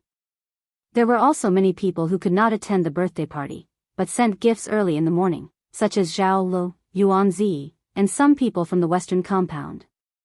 Although Yuan Zi was busy with work and could not attend, he generously arranged for a company bus to pick up the children who were going to little Pomelo's birthday party and take them to Shaoguan Hotel. This way, the parents could rest assured. As for the postgraduate students in Jiao Pa, the results of the postgraduate entrance examination had already been released, but the cutoff line had not been set. However, according to the admission ratio, Zheng Jing's score was still within the safe range. Now, this female student who came from another major was already working with her two senior brothers. The sooner she familiarized herself with the laboratory, the faster she could get the hang of her own experiments in the future. With this new junior sister, Xian was promoted from senior brother to senior brother, and Su Chu was promoted to second senior brother. Zheng Tan met Zheng Jing when the three of them came to visit the Jiao family. She was a girl who was not skinny and was almost 1.7 meters tall. She was good-looking and cheerful, but in some people's eyes, she was a little strong. Zheng Jing had played basketball and soccer on behalf of the School of Foreign Languages, so her physical fitness was quite good. Perhaps because of this, the Jiao Pa relaxed the requirements for this student. Otherwise, if he recruited a student who was often sick, not only would she not be able to help take care of the Jiao Ma and the two children, but she would also be the one to take care of the Jiao Ma. It had to be said that many times, when the Jiao Pa selected students, besides looking for a good character and real ability, he also looked for a good housekeeper. Zheng Jing did not know about this at all, and the two senior brothers who knew kept their mouths shut. It was better not to talk about this kind of thing, as it would ruin their tutor's image. On the day of the birthday party, the Jiao family definitely did not have much free time to care about Jing Tan, so Tong Qing was sent over. With him, the Jiao family did not have to worry too much. After all, they all knew that their cats would not stay at home obediently on the day of the birthday party. The day was Saturday, and early in the morning, little Pomelo's classmates were brought over by their parents to the eastern courtyard. Everyone agreed to meet there, and then went to the school gate to get on the bus and go to the hotel. There was a side door next to the eastern courtyard, and the bus was parked there. The children's parents were relieved when they saw the bus. It was not a second-hand car, but a bus used by Yuan Zi's company to send its employees to and from work. There were always spare cars in the company's garage, and they did not need them during this period of time, so they transferred them over to help. As the birthday girl, little Pomelo felt a little awkward facing so many people today, but she was already mentally prepared. With the help of Yulisha and Xie Xian, she quickly got used to it. Seeing that Jing Tan was led by Tong Qing, she was relieved to entertain her classmates. As for Jing Tan, Tong Qing, the cat's housekeeper and bodyguard, drove the car. Jing Tan was the only one in the car, which made Celestine jealous. Tong Qing drove the car and followed the bus in front of them. Jing Tan was bored to death, lying on the back seat and thinking about something, the tip of his tail moving from time to time. There was a luggage bag next to him. Jing Tan would have to squat inside and be carried to the hotel. Although the third Master Fong did not say that Jing Tan should hide, the Jiao Pa and Jiao Ma felt that they should not cause trouble for others. If they were seen by others, it would be bad. After all, most people were against pets entering hotels these days, not to mention a high-end hotel like this. They could only let Jing Tan suffer for a while. Fortunately, the luggage bag had been modified. There were a few nets added to it, and it was breathable enough to let Jing Tan see the situation outside through the nets. If the people outside the bag did not look carefully, it would be difficult to see that there was a cat in the bag. Celestine was on vacation today, so he came to the hotel to play a few games at the card table. After lunch, the children all went to the amusement park, and some of the adults also left. The people who stayed wanted to enjoy the entertainment facilities of the five-star hotel. Celestine was bored, so he called Jing Tan to go to the night building. There were not many people in the night building at this time, so Celestine did not mind. He was going to sing some songs, and then find a chance to fight with Tong Qing.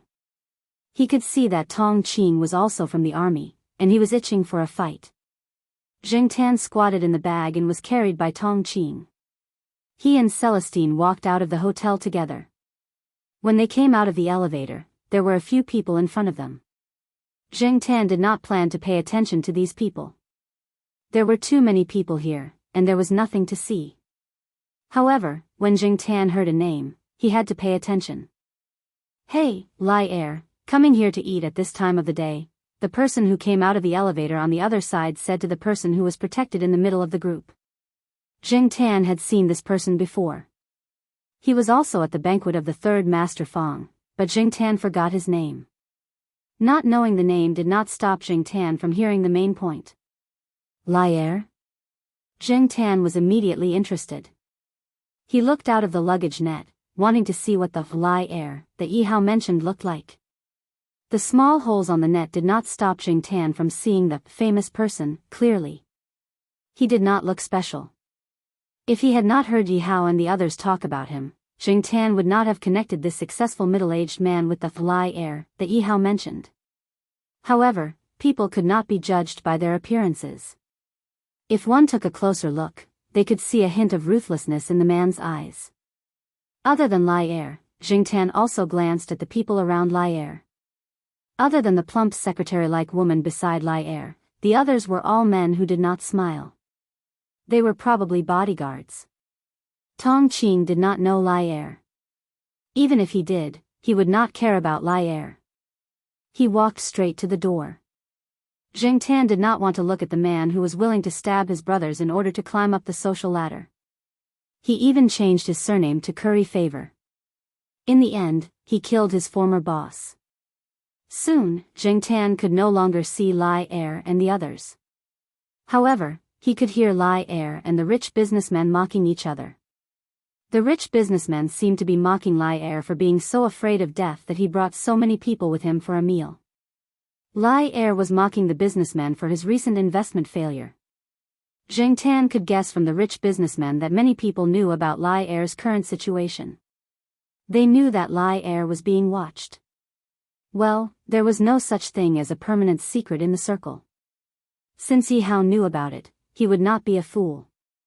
However, Tong Qing did not walk far before Celestine told him that something came up and changed his mind. He asked Tong Qing to take Jing Tan for a walk while he went back to the hotel.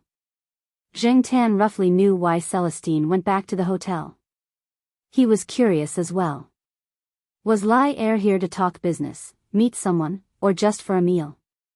Jing Tan couldn't find out the reason why he didn't dare to do so. Jing Tan did not go for a walk. She walked around the area and then slept in the back seat of the car for the whole afternoon. Tong Qing listened to the traffic radio for the whole afternoon and did not say a word. Chapter 152. The birthday party on Saturday went smoothly. The Jiao Pa's goal was achieved. Many people approached the Jiao Pa in private and told him that they would take care of Jiao Ma and the two kids. After a busy day, the 4 members of the Jiao family prepared to have a good rest on Sunday. However, Jing Tan was not one of them. On Saturday, Jing Tan slept the whole afternoon.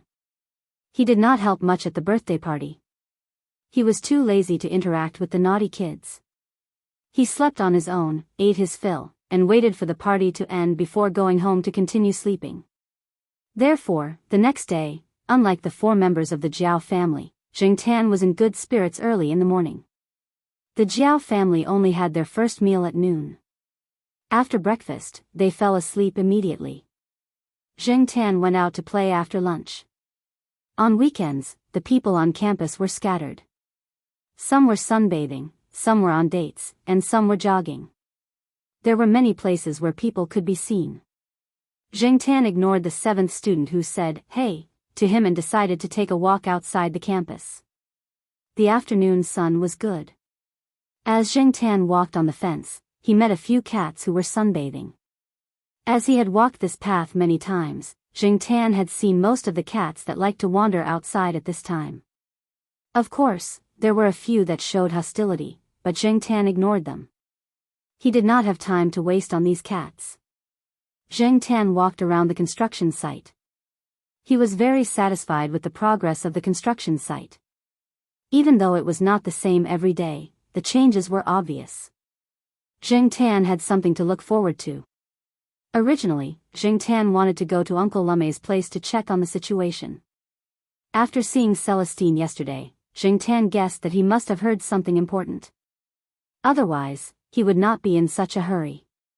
Therefore, Jing Tan wanted to see what Uncle Lumei was up to. Even though there was no concrete evidence to prove that Uncle Lumei was Chen La's son that Yi Hao had mentioned, Jing Tan's intuition told him that it should be this person. The previous 2 murders were very likely this person's revenge. When he was about to reach Uncle Lumei's neighborhood, Jing Tan suddenly stopped. He saw a familiar person. After thinking about it carefully, Jing Tan recognized that he was one of the people who were with Lai Er at the Shaoguang Hotel yesterday. But what were Lai Er's men doing here? The surrounding area was an old residential area, and one of them was a private house. Some people had built their own houses and rented them out. Although there weren't many students who came here to rent, it wasn't like there weren't any. In addition, there were office workers around, and the cheap rent here compared to the residential area, the houses here were still in high demand. Jing Tan watched as the man said something to the 2 men standing at the intersection. The 2 men nodded and continued to stand at the intersection. The 3 men were dressed casually. If Jing Tan hadn't recognized one of them, he wouldn't have paid attention to them. After the man finished talking to the 2 men at the intersection, he walked in through the intersection. Jing Tan thought for a moment and followed him inside. As for the 2 men at the intersection, they just glanced at Jing Tan and continued to observe the surroundings. It was just a cat, so they didn't pay much attention to it. There were many people who had cats in the neighborhood, and they had seen 2 just now. From the intersection, there were 5 or 6-story-old residential buildings on both sides. The gray walls didn't have many colorful decorations, and many of the residents were drying clothes on the balconies. Because the 2 buildings were too close, the residents living on both sides of the street couldn't really enjoy the sunlight. The road was narrow, and if a family car drove in, the remaining width was barely enough for a bicycle to pass through. Zheng Tan kept a distance and followed the man in front of him. He also noticed that along the way, there were people standing at intervals. Like the two men at the intersection, they were dressed casually, but Zheng Tan could feel a bit of fierceness from them. When the people in front of them passed by, they would nod slightly at the people behind them. Perhaps they would even make eye contact. Zheng Tan stood at the back and could not see them clearly. He could only try his best to be as natural as possible, walking past them like a normal house cat. Fortunately, these people were like the two men standing at the intersection. They didn't take Zheng Tan seriously at all, which made Zheng Tan's tracking a lot easier. In the process of following, Zheng Tan was also wondering what these people were doing in broad daylight. After walking for a while, there were no longer old residential buildings on both sides, but private houses. The man didn't stop there, but kept walking. After walking for about 7 or 8 minutes, he stopped in front of a residential building. This residential building had a similar architectural style to the surrounding buildings. It was a small 2-story building with a small courtyard of 15 or 16 square meters. Perhaps because no one had lived here for a long time, there were a lot of weeds in the courtyard. Unlike the narrow feeling when he first entered the intersection, there was still some distance between each building. Many of the houses had their own small courtyards. Although they weren't big, they looked quite romantic. Zheng Tan looked around. The private houses around weren't as tall as the ones he saw before. Most of them were only 2 or 3 stories high, leaning towards the American style. The people who lived here should know how to enjoy themselves. A year ago, there were actually many private houses in front of this villa, just like this one. Now, they were all torn down and surrounded by buildings. He didn't know what they were going to build. Some of the people who originally lived here had already moved away. Only the empty houses were left here, waiting to be torn down. There were a few people standing in front of the house.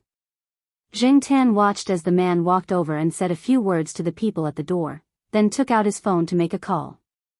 2 minutes later, a car came from the other side of the intersection. Different from the path Zheng Tan came from, the road led to a wide street. From the intersection, there were construction sites all along the way. It was likely that this place would be torn down soon, and some of the people who rented here were already thinking about looking for another place. It should be Lai Er in the car. Zheng Tan carefully approached the house while avoiding Lai Er's people. Although a cat was nothing to these people, Zheng Tan wasn't sure if they would kill a cat just to be safe. However, Zheng Tan was indeed curious. Since he had encountered such a thing, Zheng Tan wouldn't be satisfied if he just stood there and watched. Curiosity killed the cat. After becoming a cat, Zheng Tan's curiosity grew. Perhaps it was because of the boring life after becoming a cat. While the people at the door were paying attention to the car, Zheng Tan went around to the side and climbed up the wall to the window on the second floor. Zheng Tan was getting better at climbing walls. As long as it wasn't a particularly smooth wall, Zheng Tan could easily climb up as long as it was a certain height. Lai Er got out of the car, and the person Zheng Tan had been following walked over to report to Lai Er. I've arranged people around the intersections. The buildings on the left, right, and back have been cleaned. There are people guarding downstairs as well. I've checked the house 3 times myself and found a surveillance camera in a hidden place. It has been removed. There is indeed a computer in the room, but no one has turned it on. Don't worry. Lai Er raised his hand to show that he understood. He then gathered his coat and walked into the house. Zheng Tan planned to climb up and find a window to sneak into the house, but soon, Zheng Tan heard faint voices coming from inside. Zheng Tan was at the window on the side of the house, and the people should be in the room with the front window. Zheng Tan moved over carefully. It was daytime now, and she would be easily discovered if she was not careful. Fortunately, the guards below were standing at the door and could not see Zheng Tan above. After Lai Er went upstairs, he walked to a room. From the window, he could see the construction site in front of the house, but it was blocked by old blinds. The things in the room were simple and easy to see. There was a table with a laptop on it. One of the people beside Lai Er walked over and turned on the laptop. Zheng Tan moved to the front window on the second floor and peeked through the thin gap between the blinds. The others had left, and only Lai Er was inside. When it came to secrets, Lai Er didn't want anyone but himself to know. He didn't trust anyone. Lai Er was sitting in front of the table, video chatting with someone on the laptop. Zheng Tan's hearing was good. Although Lai Er lowered the volume, Zheng Tan could still vaguely hear something. On the screen, there was a person wearing a black coat and a mask. The mask was round and looked simple and crude, like a child's toy. "Uncle Chang, long time no see," said the person on the screen. "Chenja?" Lai Er stared at the person on the screen and gritted his teeth. When Zheng Tan heard Chenja's voice, he knew it was Uncle Lame. "Oh, I almost forgot. You should be called Lai Er now. Do you think this place is familiar? I remember that when I was young, my father bought a house here when he had some money from his business. He said that he liked the kind of houses that he saw on TV, so he built an American-style house. Later, the neighbors all followed suit, so this area was jokingly called the high-end villa area." Chen just seemed to be immersed in his memories. "I'm not here to listen to you reminisce. Where is the thing?" Lai Er interrupted Chenja. Chenja didn't stop there. "After my father became famous, we moved to the downtown business district. We only came here occasionally to rest, so we didn't have to order food from high-end restaurants. My mother cooked for us, and we had a normal weekend, enough. My time is limited. Where is the thing?" Lai Er asked sternly. "You're guilty? Scared? Back then, when you ordered people to burn them to death here, how did you feel? They were watching you from the sky." Chenja's voice was low, and there was a hint of absent-mindedness in his calm voice. "You think you can scare me with this little trick?" Lai Er snorted. "You bought this land, rebuilt the burned house, and sent me an anonymous email asking me to come here. You mentioned your parents who died in the fire just to scare me? I wasn't scared when they were alive, so I'm even less scared now that they're dead." Lai Er suddenly thought of something and said darkly, "You set up the surveillance camera?" "Unfortunately, I've already removed it. I admit that you've grown a lot since you killed 2 people without leaving a trace. That's an improvement, but you're still too young for me. I've already found the thing you're talking about. I can find it even if you don't tell me. As for you, you've been hiding for so many years. Now that you've come out, you can just wait for your death." Chenja didn't care. He said to Lai Er, "Do you believe in karma?" Chapter 153. Zheng Tan was becoming more and more sensitive to his surroundings, and he trusted his intuition. Because of this, Zheng Tan regretted coming here to watch the show out of curiosity. No matter how curious he was, no matter how unwilling he was to miss the opportunity, he shouldn't gamble with his life. Even if it was just a cat's life, he had to cherish it. It was better to be alive than to die mysteriously, even if the threat was not aimed at Zheng Tan himself. At this moment, Zheng Tan didn't know that all the fur on his body, from his back to the tip of his tail, was standing on end due to an inexplicable fear. He didn't have the energy to feel the changes in his body caused by this inexplicable fear. To be safe, he had to leave this place. Zheng Tan, who was about to run away, saw something he had never seen before through the gap between the old blinds on the window before he moved his eyes away from the house. Flames suddenly burst out from Lai Er's body. He didn't see who poured the gasoline or lit the fire. It just burned. If Zheng Tan's sharp intuition was ignored, this situation could be said to have happened without any warning. From Zheng Tan's angle, he couldn't see Lai Er's expression. He could only see the masked man on the computer screen, who was still calm or indifferent, and the strange fire reflected from the screen. Lai Er always thought that Chen Zhou was a hothead who would give himself away if he was scared. Lai Er could guess the method of the first 2 murders.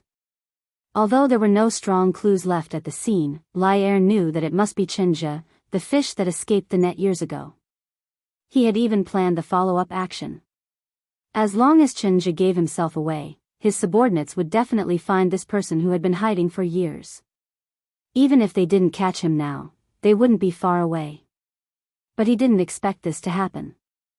Lai Er didn't know until the moment he lost consciousness that he had never known the person on the screen in front of him.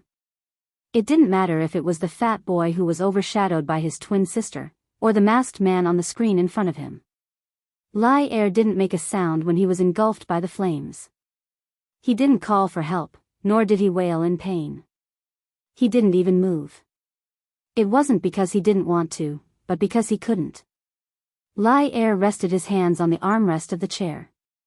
There was a small machine on his right. If he pressed the button, the people guarding outside the room would rush in immediately. However, he didn't even have the chance to do so.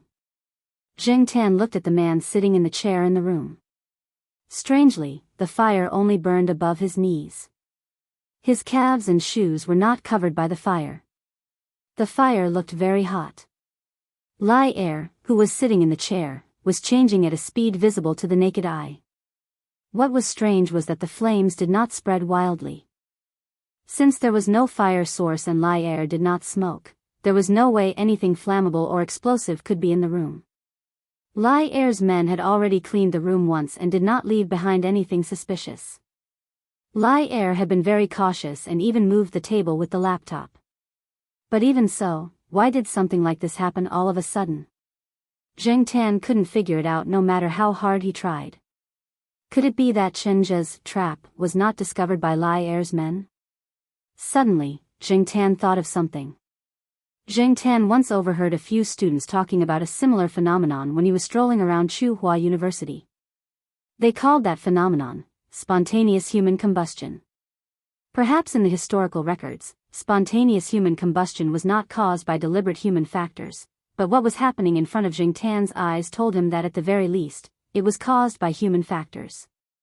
Zheng Tan would never believe that it was just a coincidence that number 2 was summoned to this room by someone who had been hiding for so many years before coming out for revenge. Furthermore, number 2 was burned to such a state. Many people once thought that spontaneous combustion was God's punishment. But from a scientific point of view, what was spontaneous combustion? Fat, alcohol, static electricity, atomic reactions, and even the widely accepted Wick effect could not explain its nature.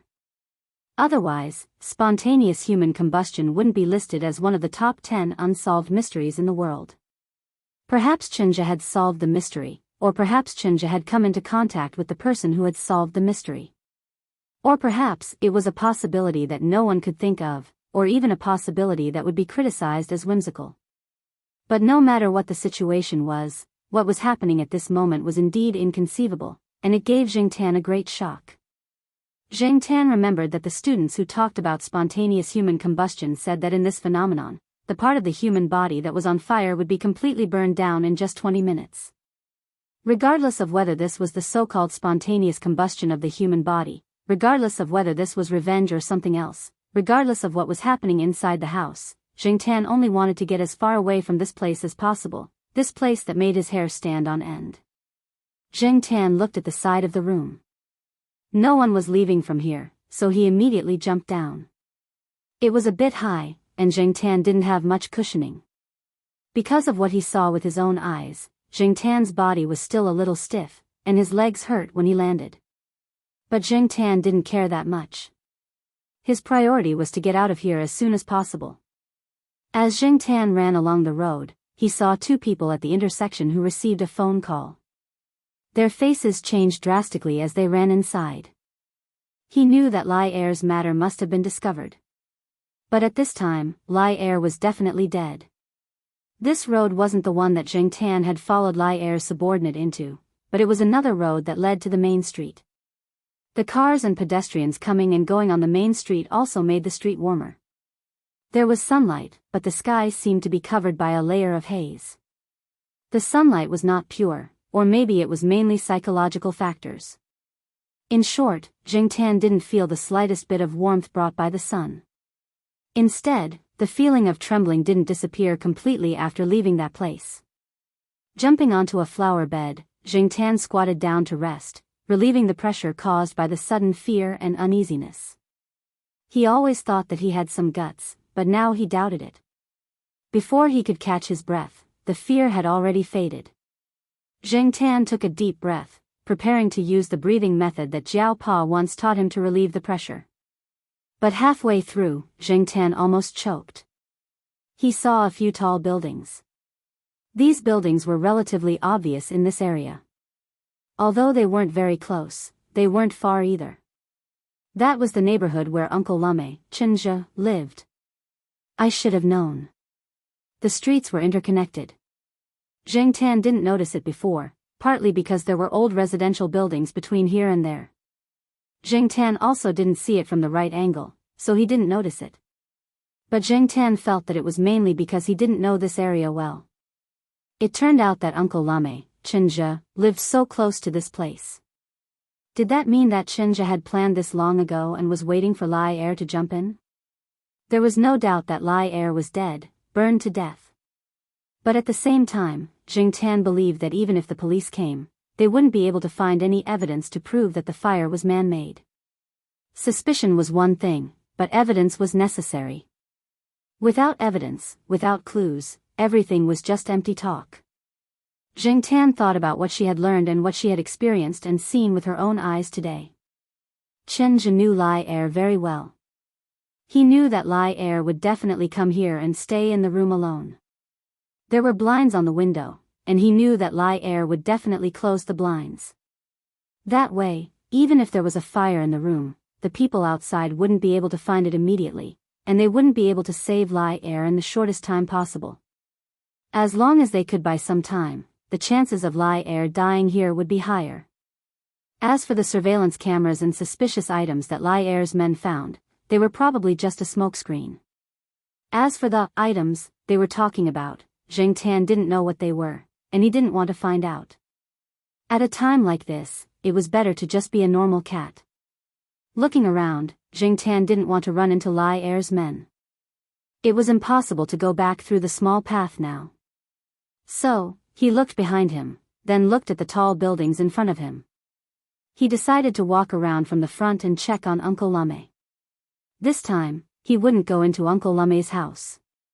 He would just take a look outside the building to see if the Avenger was there. Then, he would leave and go back to the eastern courtyard of Chu Hua University to wait for dinner.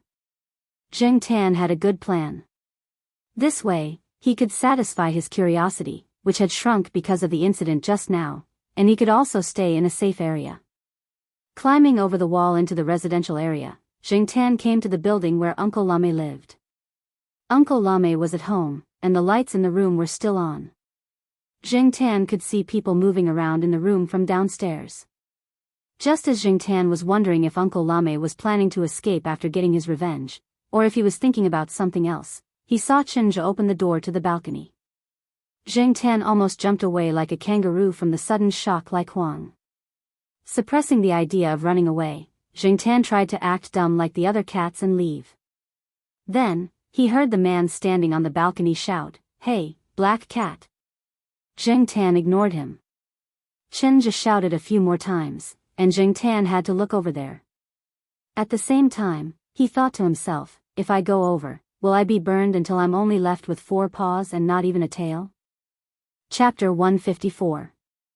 Chenja didn't expect to see the black cat as soon as he opened the door. Originally, when he was boiling water to make tea, he also warmed a cup of milk to replace the one on the balcony from last night. Later on, he accidentally found out that not every cat could drink milk, but seeing that this black cat was so happy to drink milk every time it came, he decided to stick to this habit. Seeing Uncle Lame waving at him and waving the paper cup with milk in his hand, Zheng Tan hesitated. Should I go or not? Zheng Tan thought. Before this, he decided to just take a glance and leave as far away as possible. But now, looking at Uncle Lame's kind and expectant gaze, Zheng Tan's suppressed curiosity was reignited. What does Uncle Lame want to do? Zheng Tan slowly jumped up and went to the balcony. The balcony was still the same as before, paper boxes, soft cushions, and paper cups with milk. Because Zheng Tan came over, Chenja didn't leave the paper cup with the warm milk outside. He turned around and went into the house and put the milk in front of Zheng Tan, who had already jumped up on the desk. Zheng Tan jumped up on the desk just to broaden his vision a little and see the changes in the house. Compared to what he saw the last few times he came here, today's room. No, it should be said that the whole house had changed a lot. The books on the bookshelves were gone, and the shelves that displayed the items were also empty. From here, Zheng Tan could see that the doors to the other 2 rooms in the house were open, but now there was nothing. There were a few sealed boxes on the floor of the living room. There was a cup of wintersweet tea on the desk. Looking at the steam rising from it, it should be freshly brewed tea. The jar of wintersweet was empty. This was the last of the wintersweet tea that was brewed. There weren't many wintersweet flowers left in the neighborhood now. With the arrival of spring, the temperature rose, and the wintersweet flowers disappeared from people's sight. Next to the teacup was an upside-down book in a foreign language. If it wasn't for his recent experience, Zheng Tan wouldn't have associated this seemingly pleasant scene with the previous one. Looking at the person in front of him again, Zheng Tan realized that compared to the last few times he saw Chenja, the current Chenja had changed a little. Although he used to look quite gentle, Zheng Tan always felt that this guy was shrouded in a heavy shadow. Even when he was smiling, the shadow didn't disappear. But now, it was as if the haze in the sky had been dispelled, becoming clear and pure. When faced with seemingly harmless animals, people tended to behave more naturally. Chenja returned to his seat at the table. He stared at Zheng Tan for 2 minutes. Just as Zheng Tan started to feel annoyed, Chenja finally averted his gaze and confessed everything that he had done. Chenja only mentioned a few things. He mentioned the 3 murders, but he didn't go into the details of the methods used in each case. Especially the last case of Lai Er, he simply summarized it as, "It's a trick." Zheng Tan listened to him. Just as he guessed, Chenja was the one who single-handedly caused Lai Er's death. But how did Chenja do it? Trick. Trick. Trick. Magic. And then? And then, there was no and then. After Uncle Lumme finished his sentence in English, he picked up the teacup on the table and took a sip before continuing with the rest of the story. Zheng Tan didn't know what to say. This made Zheng Tan very disappointed. Although the scene was indeed terrifying and strange, it was impossible not to be curious. It was like witnessing a great magic show. People would wonder, how did this guy do it? Therefore, Zheng Tan was most curious about how Lai Er was burned. What kind of tricks did Chenja use? What kind of trap did Chenja set in advance? Unfortunately, Chenja didn't say anything. The piano has been donated. The large boxes in the living room are filled with books. They're going to be donated as well. Regardless of whether they're in a foreign language or in Chinese, they're all donated anonymously to a few middle school libraries in remote mountainous areas. Some of the teachers and students there might be able to use them, Chenja continued. But why would he suddenly say all this to a cat? It's really strange. Zheng Tan couldn't figure it out. Zheng Tan wasn't in the mood to drink the milk. He looked around in boredom, then his eyes landed on the book next to the teacup. It was an original foreign language book, not English. Zheng Tan didn't know which language it was in. Zheng Tan's focus wasn't on what the book was about, but on the picture on the cover of the book. In a church, a young man was confessing to the priest. A lot of people confess to get rid of their mental suffering. Was Uncle Chenja also confessing? No. The point was, if this guy was really repenting, why would he repent in front of a cat? Confessing my ass. Zheng Tan looked at the cover of the book, then looked at Chenja, who was sitting on the chair and talking to himself. Then he looked at the cover of the book, then back at Chenja. What the F***ck? Zheng Tan suddenly had the urge to flip the table. What the F***ck? I'm a cat, not a priest. Why the F***ck are you confessing to a cat? However, Chenja didn't seem like he was purely confessing. It seemed like he was purely trying to share some of the psychological pressure. Well, this kind of thing couldn't be told to outsiders. Even the most trusted people might not be able to tell. As for the reason why Chenja chose to confess to a cat, Zheng Tan could roughly guess. This wasn't the first time Zheng Tan had met someone who talked to an animal to relieve their psychological burden. Obviously, to people, cats couldn't speak and couldn't understand human language. Even if they could understand, they couldn't tell a second person what they heard. However, Zheng Tan was an exception. Not only could he understand, but he also had a certain degree of understanding about this matter. Ashes to ashes, and dust to dust, in the present and certain hope of the resurrection of an eternal life. After Chinja finished speaking, he was silent for a while, then he took a deep breath and smiled as if a heavy burden had been lifted from his shoulders. He looked up and saw the cat squatting on the desk staring at him. It seemed to be very surprised. Chinja smiled again. He had decided to bury these things in the bottom of his heart. He had never thought of talking about these things. Even if he did, he wouldn't have thought that he would talk to a cat. Sure enough, it was much easier to talk about things that were kept in the heart. He was grateful to this cat. If it wasn't for this cat, he would have to carry the words that he had suppressed for so long into the future. Suddenly thinking of something, Chinja took out a golden pocket watch-like object from his pocket and waved it in front of Zheng Tan. Black cat, tell me, what should I do with this thing? For many people, it's very important and can even trigger betrayals. However, I don't want to carry it around with me all the time. Seeing it reminds me of my nightmarish past. In fact, Zheng Tan was already very impatient. He had listened to Chinja's nagging for so long, but this person didn't tell him what he wanted to know.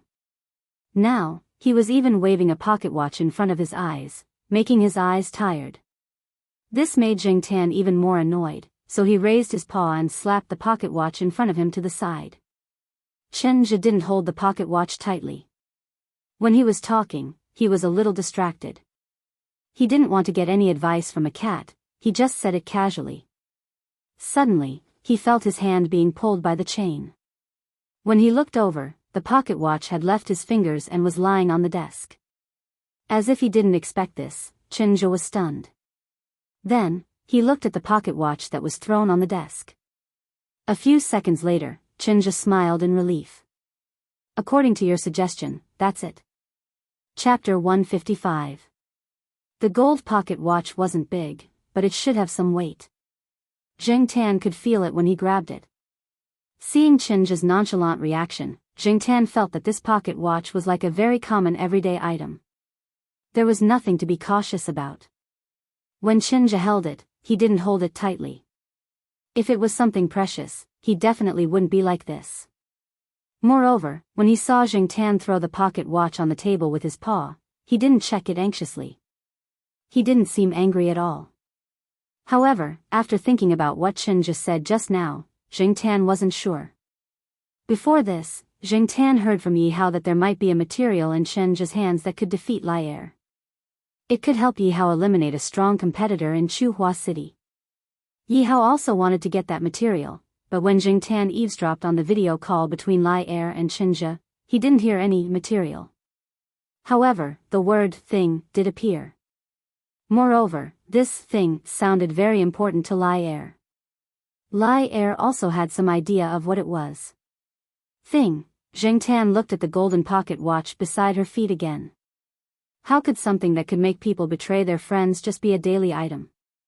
Chinja saw the cat in front of him looking down at the thing at his feet.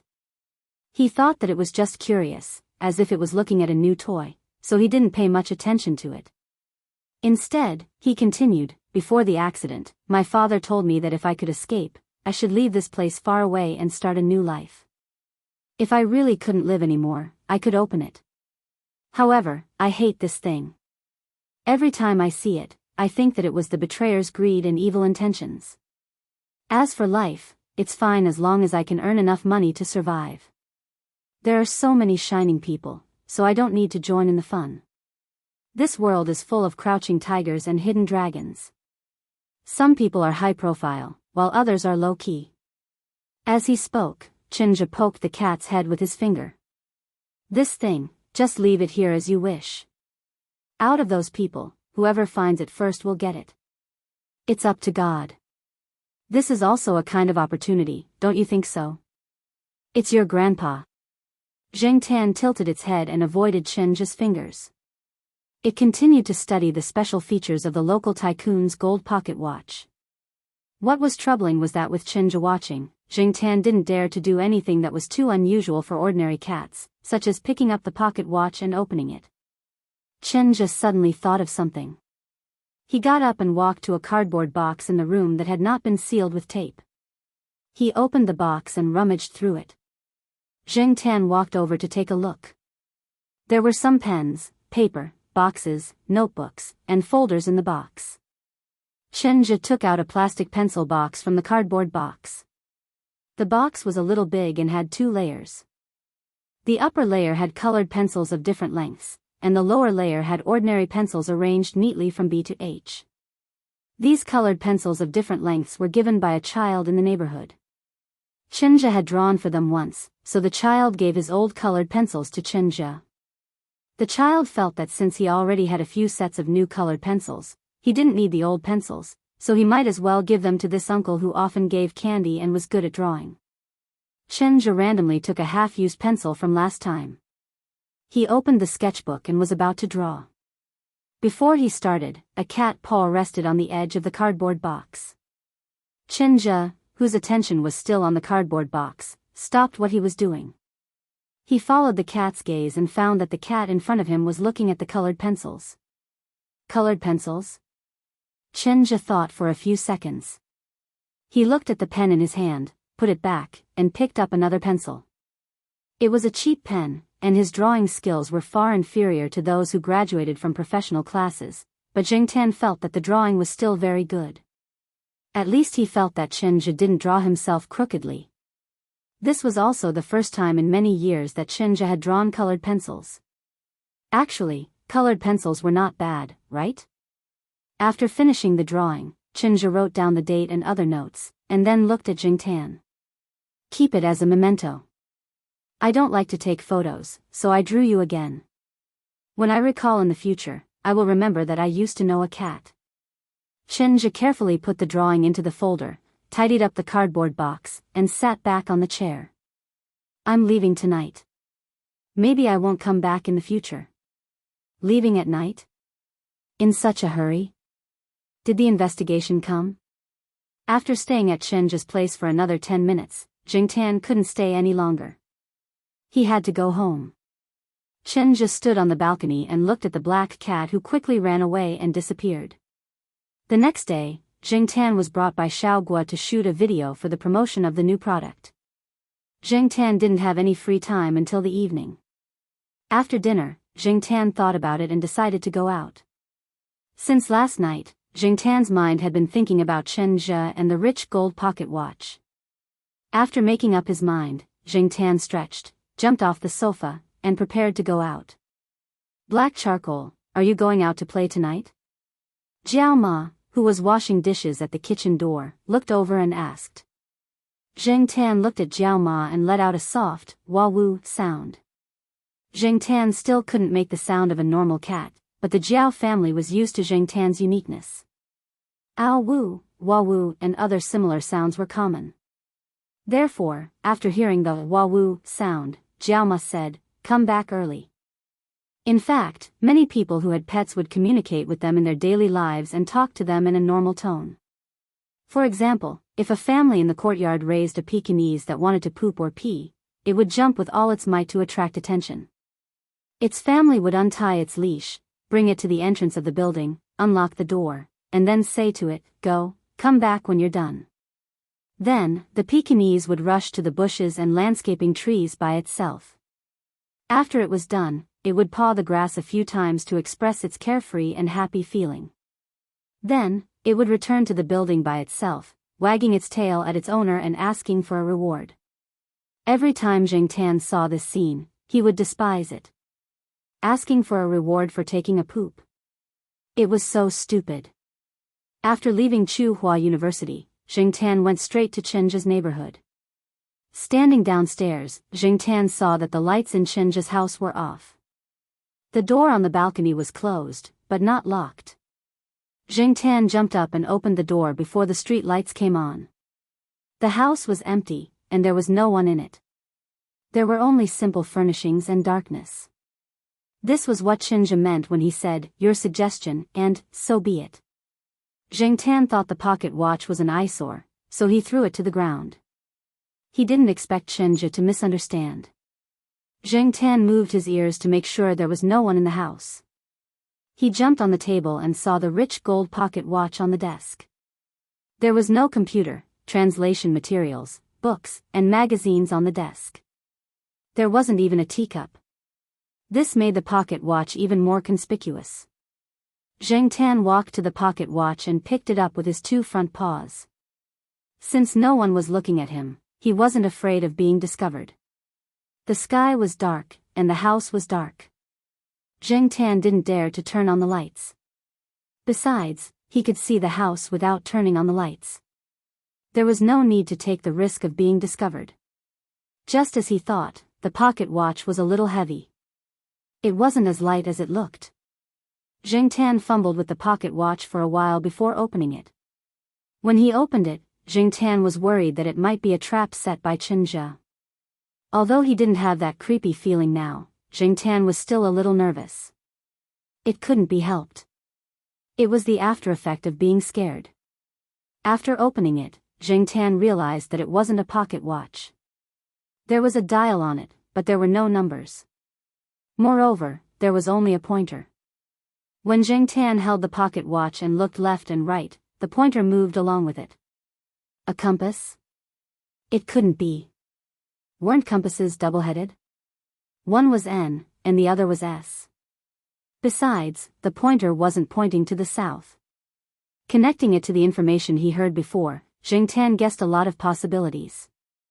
The guess that made Zheng Tan the most excited was that there was a secret in the direction the pointer was pointing to. Was it the material Yi Hao mentioned, or was it something else? No matter what the pointer was pointing to, Zheng Tan didn't dare to act rashly. If this thing was really that important, as Zheng Tan guessed, this thing was too hot to handle. One's ability depended on how much burden one had to bear. The price of being overloaded was heavy. Zheng Tan did not want to end up like Chen Zhe's family. Furthermore, Zheng Tan was just a cat now, a cat that even the law would not speak for. Even the Jiao family he lived in were ordinary people. How could he compete with those people? Not to mention people like the third master Fang and Yi Hao, ordinary hooligans could also put the 3 members of a Jiao family in danger. Zheng Tan didn't want to think too much about conspiracy theories. However, after experiencing this incident, Zheng Tan knew that accidents weren't that difficult. But it seemed too wasteful to just leave this thing here. Chen Zhe didn't care. He had taken his revenge and was looking for a peaceful life. But even if he didn't care, there were more people who cared. Zheng Tan's ears twitched. He heard movement at the door. It shouldn't be Chen Zhe at this time, right? If it wasn't Chen Zhe, then it was very likely to be those people who had been looking for this thing. It could be Yi Hao's men, or it could be someone else. Zheng Tan gently buckled the thing on his paw and wrapped the chain around it. Then he took it and walked out of the balcony. Fortunately, he didn't close the balcony door when he came in. It was convenient to leave now, and there wouldn't be any sound of the door opening. Zheng Tan got out of the balcony and walked to the empty space above the parking lot. Fortunately, the angle here was better. The lights in the neighborhood couldn't shine here, and no one would notice a cat walking upright with something in its paws. Zheng Tan put the thing in his hand in the corner and squatted in front of it to block it. Then he pricked up his ears and listened to the movements in Chen Zhe's house. Someone must have entered the house. There was more than one person, and the person who came in didn't turn on the lights. After a while, Zheng Tan heard them cursing in a low voice. They were probably calling to report. Soon, those people left. Zheng Tan walked to the edge of the empty space and looked down. 3 young people came out of the building. One of them cursed again in a low voice. This made Zheng Tan certain that they were the ones who entered Chen Zhe's house. After the 3 people drove away, Zheng Tan was about to turn around when he saw a person coming out of a car parked below. Because of the angle, he couldn't see the person's face, but Zheng Tan felt that this person was familiar. He should know him. When the person passed by here, he looked up at Chen Zhe's balcony. Then he seemed to feel something and looked at Zheng Tan, who was standing at the edge of the empty space near the balcony. Oh, it's someone I know. After seeing the person's face, Zheng Tan thought to himself. Chapter 156. There were many people in this world who were not afraid of snakes, but were afraid of frogs. This was very strange. They could play with colorful poisonous snakes without changing their expressions, but when they saw frogs without fangs or claws, they would unconsciously turn pale and break out in a cold sweat. Ranchi was similar to this kind of person. He could crush a person's head without blinking, and he could remain calm when facing a fierce dog, but when he saw a cat, he would unconsciously become stiff.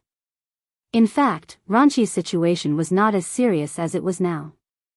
Ever since Zheng Tan and the Monsignor appeared one after another, Ranchi's situation became more and more obvious. Of course, if he met other cats, Ranchi would at most be a little stiff. Only when he met Zheng Tan and the Monsignor would this person, who was usually calm, wise, and brave, suddenly become a little listless. Ranchi came over with the 3 people today. He was originally going to the construction site for a routine visit to supervise and prove that his position as the person in charge of the project was not just for show. After visiting the construction site, he was ready to drive to another place to meet up with Yi Hao and report the results of today's inspection of the construction site. He did not expect to see a familiar person when he was waiting for the green light at the intersection. Ranchi had seen this person in the materials that Yi Hao had given him yesterday, but Yi Hao had let Leopard be in charge of the investigation there. Ranchi did not take over, nor did he take the initiative to contact him. This person was not very conspicuous among the people that appeared in the materials. Although it was just a quick glance, Ranchi was sure it was that person. Even Celestine had to acknowledge his observation skills in this area. It was also this observation skills that allowed Ranchi to recognize Zheng Tan at a glance when he saw him, and not treat him as a cat raised by another resident in the community. Ranchi was glad that he was driving a subordinate's car today. His car had been sent for maintenance, so he temporarily borrowed this very popular car for transportation. It was inconspicuous and easy to track. Before this, Ranchi was secretly happy that his luck was not bad today. The investigation on Leopard's side had not been going well. If he could find something today, it would definitely push the investigation forward. And now, Ranchi suddenly felt like vomiting blood. F***CK, didn't this cat live in Tsinghua University? Why did he run so far away? How could a cat walk so far? Ranchi didn't know about other cats, but he knew that this cat would always appear in unexpected places, no matter how close or far it was from its home. The man and the cat stared at each other for half a minute. In the end, it was Ranchi who looked away. He didn't know whether he should continue his investigation or turn around and leave. If he continued his investigation, with this cat around, there were too many variables. It would not be good if he was discovered by others instead of investigating. But to turn around and leave now, Ranchi was quite unwilling. He had followed behind the 3 people. Although he didn't go upstairs, he knew that the 3 people should be moving around on the floor above the parking lot. And Ranchi didn't hear any knocking on the door, nor did he hear the owner open the door to speak. Ranchi didn't think that the 3 people lived here. So, the biggest possibility was that the 3 people had broken the door. There was no quarrel, no fighting, most likely because there was no one in the house. And looking from the outside, at this time, there was only one house that didn't have the lights on. When the 3 people went downstairs, Ranchi quickly hid in the car. After the 3 people left, Ranchi planned to go to that house to take a look. But unfortunately, the cat he hated the most was squatting by that resident's balcony. Could it be guaranteed that when he was on the move, the cat would stay where it was and not disturb him? Could it be guaranteed that the cat wouldn't make any sounds to attract more attention and expose him? Could it be guaranteed that the cat wouldn't go into the house from the balcony and cause all kinds of trouble? No. Ranchi didn't have any guarantees at all. What the F***CK? Cats are the most annoying animals in the world. Ranchi thought. Ranchi scolded Zheng Tan in his heart. Zheng Tan was also hesitating. Before this, Zheng Tan didn't decide who to give the hot potato in his hand to. He even wanted to hide this thing first and take it out later. But now that he saw Ranchi, he had to admit that it was just as Chen just said. When you can't make a decision, let them make the decision for you. The reason why Zheng Tan hesitated was that he didn't know if Ranchi was reliable or if he would silence him. If the person in front of him was the 3rd Master Feng or Celestine, Jingtan definitely wouldn't hesitate for so long. But now it was Ranqi, a guy who had an inexplicable prejudice against cats. While Jingtan was hesitating, Ranqi had already made a decision. He was going to leave first and walk around, or stay in the car to take a nap. He would stay here tonight and observe. After the black cat left, he would act freely. So, Ranqi looked at Jingtan again and turned to leave. But before he could take 2 steps, a black shadow rushed over and stopped in front of him. When Jingtan saw Ranqi like this, he thought that he was going to leave. He quickly jumped out of the car and stopped Ranqi. He hadn't made a decision yet, but he couldn't let Ranqi leave just like that. If he left, Jingtan didn't know when he could get rid of the hot potato in his hand. Every second this thing stayed in his hand, Jingtan felt a sense of crisis. He still had to go home tonight. Jingtan wouldn't feel at ease if he couldn't give this thing away. Ranqi frowned. He moved his feet 45 degrees to the left and continued forward. The next moment, Jingtan stopped in front of him again. Ranqi changed to the right. Jingtan stopped him. Ranqi turned around and walked back. Jingtan continued to stop him. After going back and forth a few times, Ranqi was furious. He felt that this cat must be bored out of its wits and wanted to find someone to play with. He was just unlucky to have run into it. What was worse was that he couldn't do anything to this cat. After all, Grandpa Tang VII and Yi Hao had spoken. If he really did something secretly, not only would Grandpa Tang VII and Yi Hao, but even Celestine and the third Master Fong would investigate thoroughly. Ranqi definitely couldn't fool them. Ranqi understood the complexity of people's hearts. So, he didn't want to and didn't dare to do anything to this cat.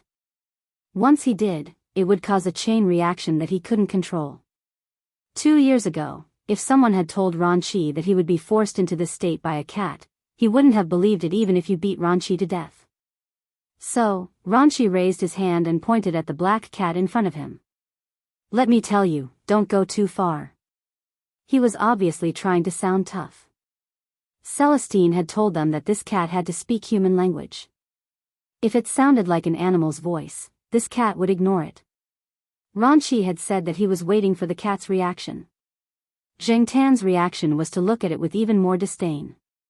Don't think that I can't see that look in your eyes. Ranqi wanted to vomit blood again. After a minute of confrontation, Ranqi walked into the car, took out his phone, and made a call. Brother Ling, I've run into a situation here. Ranqi briefly explained what had just happened. He didn't mention what he was investigating, and Celestine didn't ask. Jingtan saw that Ranqi went straight into the car and didn't chase after him. He wasn't that familiar with Ranqi, and he wouldn't jump into the car. Besides, Ranqi closed the car window tightly. When he opened the door, he was afraid that he would follow him in. Jingtan wouldn't rush to flirt with him. If Ranqi drove away directly, Jingtan would take it that Yi Hao didn't have this opportunity. However, Jingtan saw that Ranqi was making a call inside and didn't look like he was going to leave. He quickly got out of the car and walked towards him. Jingtan was puzzled. He looked at the phone in Ranqi's hand again. It was indeed a phone, not a steel pipe. Because of the situation, Ranqi didn't turn on the speaker, so he put the phone on the empty space by the roadside and took a few steps back. Jingtan looked at Ranqi's phone. It was still in the middle of a call, so he walked over. Black charcoal, are you there? A familiar voice came from the phone. Huh? Ranqi was calling Celestine. Was he complaining? Jingtan raised his head and looked at Ranqi with disdain. Tattletale. Ranqi was so angry that his stomach hurt from Jingtan's look. He knew that a lot of times, a cat's eyes could directly reflect their psychological activities, just like the situation in front of him. Cats were indeed evil creatures. Jingtan didn't care what Ranqi was thinking. He continued to listen to the phone. He felt that this was good. With Celestine there was more protection. At least Ranqi wouldn't swallow him up and kill him. The swinging tail hit the phone, making a soft sound. This was the answer to Celestine's question. Celestine laughed on the phone. Hurry up and go home. It's so late. Don't wander around outside. Also, you ran too far. Listening to Celestine's nagging, Jingtan became impatient again. He turned around and jumped onto the empty space above the parking space. When Ranqi saw Jingtan leave, he was happy. He thought that Celestine's persuasion was effective. He walked over and picked up the phone to thank Celestine. When he hung up the phone and looked up, Ranqi saw the black cat standing on the edge of the empty space. There was a chain by the black cat's feet. As for what kind of chain it was dark and the light from the street lamps wasn't very good. It couldn't illuminate that angle, so he couldn't see clearly. Jingtan threw the thing next to his paw down. Ranqi hurried over and caught it. He quickly looked around to make sure that no one was paying attention. He looked at the thing in his hand. When Jingtan threw the thing down, he had been paying attention to Ranqi's reaction. Seeing Ranqi's reaction, Jingtan was now sure that Yi Hao didn't find this thing. However, Jingtan didn't care whether he found it or not. He also didn't care when Jingtan found it. The hot potato was finally thrown out. Jingtan's heart was also relieved. He took a deep breath. His body and mind were at ease. It was better to throw it out. After giving the thing, Jingtan didn't want to stay here any longer. He jumped off the empty space and ran out of the neighborhood to Chuhua University without looking at Ranqi. It was time to go home. Jingtan didn't care what Yi Hao would do next. If this thing was really as valuable as Chen just said, with Yi Hao's ability, he should be able to cope with the impact of this thing. Of course, if Yi Hao couldn't discover the value of this thing, then it could only be said that this was fate. Chapter 157. In Yi Hao's villa, Leopard reported to Yi Hao what he had found out in the past 2 days. They had found a lot of things, but they had not made much progress on the most important part. Leopard looked like he had not slept well for the past few days. Clearly, he had been busy all this time. Ever since Lai Er's mysterious death, his subordinates had begun to seize power and profit. They knew a little about what Lai Er was looking for, but they did not know what it was used for. Lai Er had never told them. However, this did not dampen their enthusiasm. They all had the same idea: find it first, and they could not let the others beat them to it. If we can find this thing, we'll be able to find the answer if we keep digging. Something that can be valued by Lai Er and even classified as top secret must be very valuable, whether in terms of information or material, Leopard said. It's not that easy to find this thing. Yi Hao had already decided to give up. Ever since he knew about Lai Er's mysterious death, he had lost interest in the so-called material in the rumors. Without Lai Er, everything was easy. After taking over a few factories, Yi Hao was a little short on money and manpower. He did not want to waste manpower and money on this uncertain matter. The rumors were about Lai Er's blackmail material, but now it seemed that this was not the case. It made sense. If Lai Er hadn't taken back his own blackmail material when he was dealing with Chen La, how could he have done it so quickly? Leopard opened his mouth, but in the end, he did not say anything.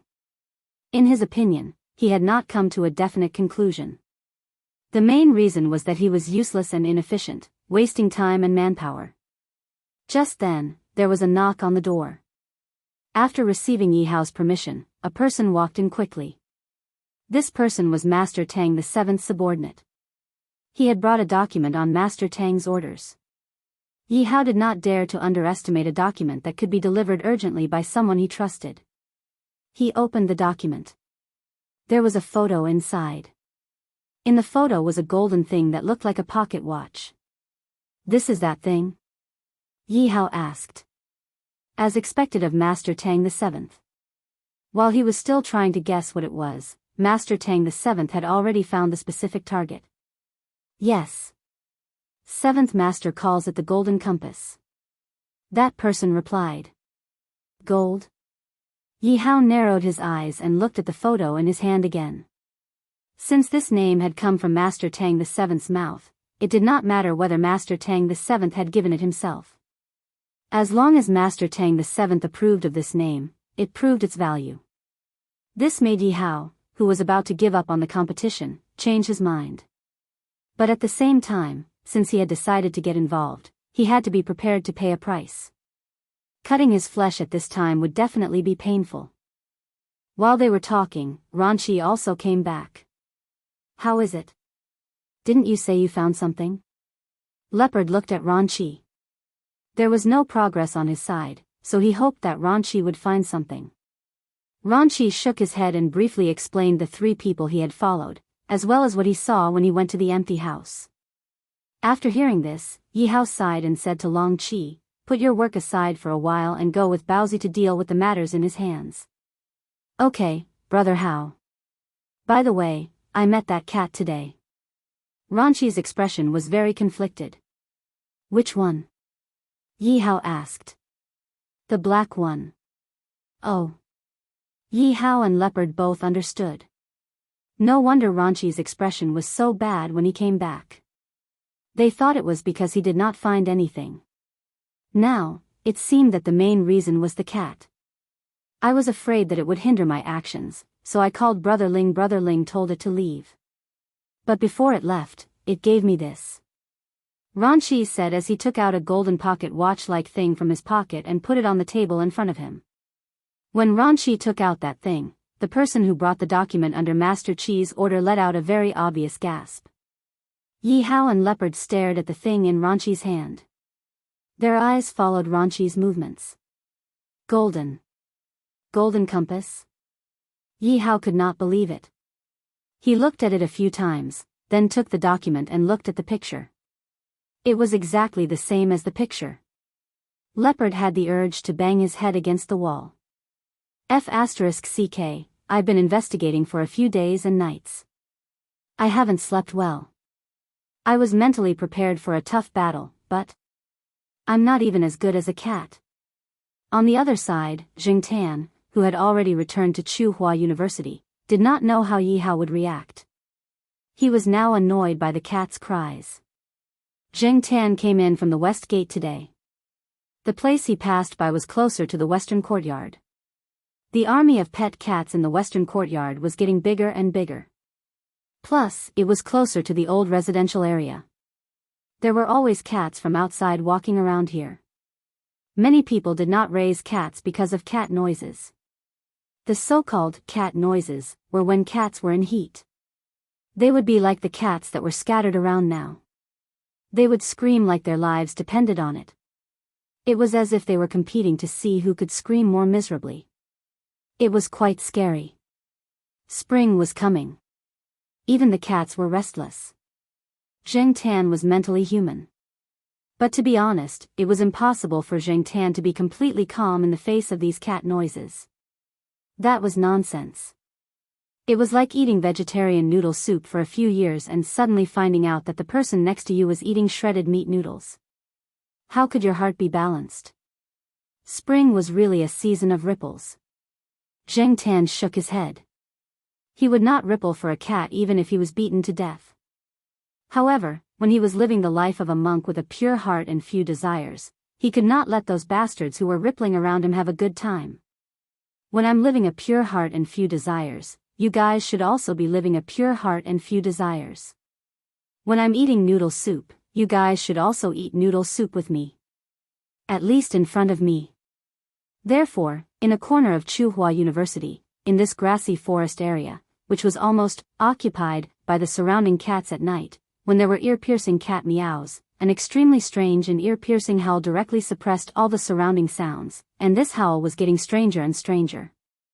It was somewhat like a wolf's howl, but it was also different from a wolf's howl. When dogs heard it, they had to retreat, and it was even more terrifying. The cat noises that came one after another stopped abruptly when the first howl sounded. Moreover, some cats directly ran away after hearing the howl, especially those in the western courtyard who had been beaten by Jing Tan. They ran especially fast. They knew that in this area, only the black dictator in the eastern courtyard could make such a strange howl.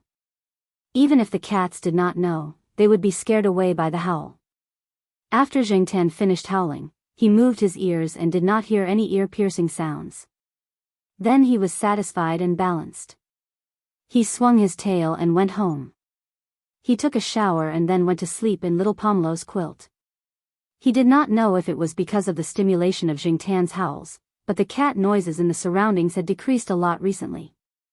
However, the loudest one in the eastern courtyard was still the same. Jingtan lay on the balcony and shook his ears as he listened to the heart-wrenching cries around the courtyard walls. What was the use of that idiot, the sheriff, barking around the courtyard? Other than men, there were eunuchs. The only female cat was still underage. The owner of the house protected his cat well. If he wanted to hook up with a female cat, he would go to the area around the tiled house, which was where Jiao Wei and the others raced. There were many cats and female cats there. Speaking of racing, Jingtan had been brought to Qingzhong's place by Tong Qing a few days ago to try out the modified car. Qingzhong had never seen a cat drive before. He had only moved the steering wheel down according to the third Master Fang's suggestion. He did not quite understand at the time, but after seeing Jingtan drive, he understood. After the steering wheel was moved down, even if Jingtan drove outside by himself, no one would think that a cat was driving. If they did not look carefully, they would not see Jingtan controlling the steering wheel. They would only think that someone nearby was controlling it with a remote control.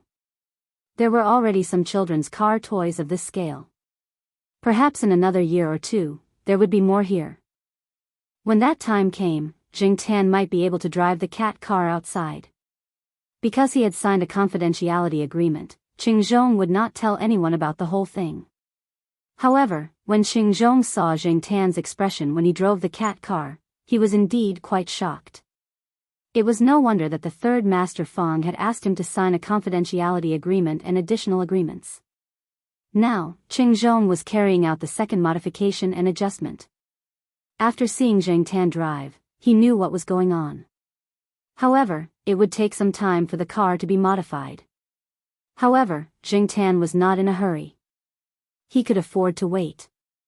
Now, even if the cat car was modified, he could not drive the cat car outside openly. After yawning, Jingtan put the cat car matter aside and thought about it. He did not know what was going on with Yi Hao. If Ranqi took that thing out, how would they react? Jingtan raised his paw and rubbed his nose. This was the 10th sneeze today. Did he catch a cold? No, Jingtan did not feel that anything was wrong with his body. He was in a good mental state and his body temperature was normal. He just had a bad feeling, which made Jingtan unhappy. After dinner, Jiao Ma and Jiao Pa chatted in the living room. Jiao Pa had been very busy these days. It was rare for him to have time tonight. He did not go out. He sat on the sofa in the living room and listened to Jiao Ma talk about some of the things that happened during this time. One of the teachers in our English group has a cat. Although I have not seen it, I have heard from other teachers that it is very beautiful. Jiao Ma said. Jingtan, who was lying on the sofa, pulled his ear. No matter how beautiful it was just a cat. It was not beautiful, nor was it delicate. It was not good. She said that she would come to see Black Charcoal tomorrow. She said that she wanted to find a little boyfriend for her Tafiacito. Speaking of which, Tafiacito is already more than 1 year old and can give birth to kittens. Jiao Ma laughed. Jingtan looked at Jiao Ma, who was smiling brightly, in horror. Little boy friend? This can't be true. This can't be true. Sure enough, the bad feeling came true. Jiao Ma, you can't be like this. Your cat's son has a cat's body and a human's heart. Jiao Ma looked at Jingtan and said to Jiao Pa, hey, look, Black Charcoal is looking forward to it. Jingtan was speechless. What the hell am I looking forward to? Jingtan wanted to hit the ground with his head, but he could not change Jiao Ma's decision. Looking at Jiao Ma and Jiao Pa talking about the female cat named Tafiacito, Jingtan wondered if he should skip home tomorrow. It would be safer to skip a few days. There were so many resources in Little Gua's store, including the famous cats. They were all good-looking and well-mannered, and they ate the best cat food in the store. They were all fat and healthy, and they looked just like nobles when they squatted there. Except for their low IQ and weak fighting skills, they were much better than ordinary cats in everything else. Even if Tafiacito's mother wanted to find a male cat, she would find the ones in Xiaogua's store. Besides, Peanut Candy and Li Yuanba lived in the pet center. Peanut Candy could be pushed out. Chapter 158. Zheng Tan had planned to run away from home to avoid this disaster, but Jiao Ma had reminded Zheng Tan several times. Before going to bed, she pinched Zheng Tan's ears and told him not to run away tomorrow. Even if he went out for a walk, he had to come home on time. Shaking his ears, Zheng Tan was very annoyed.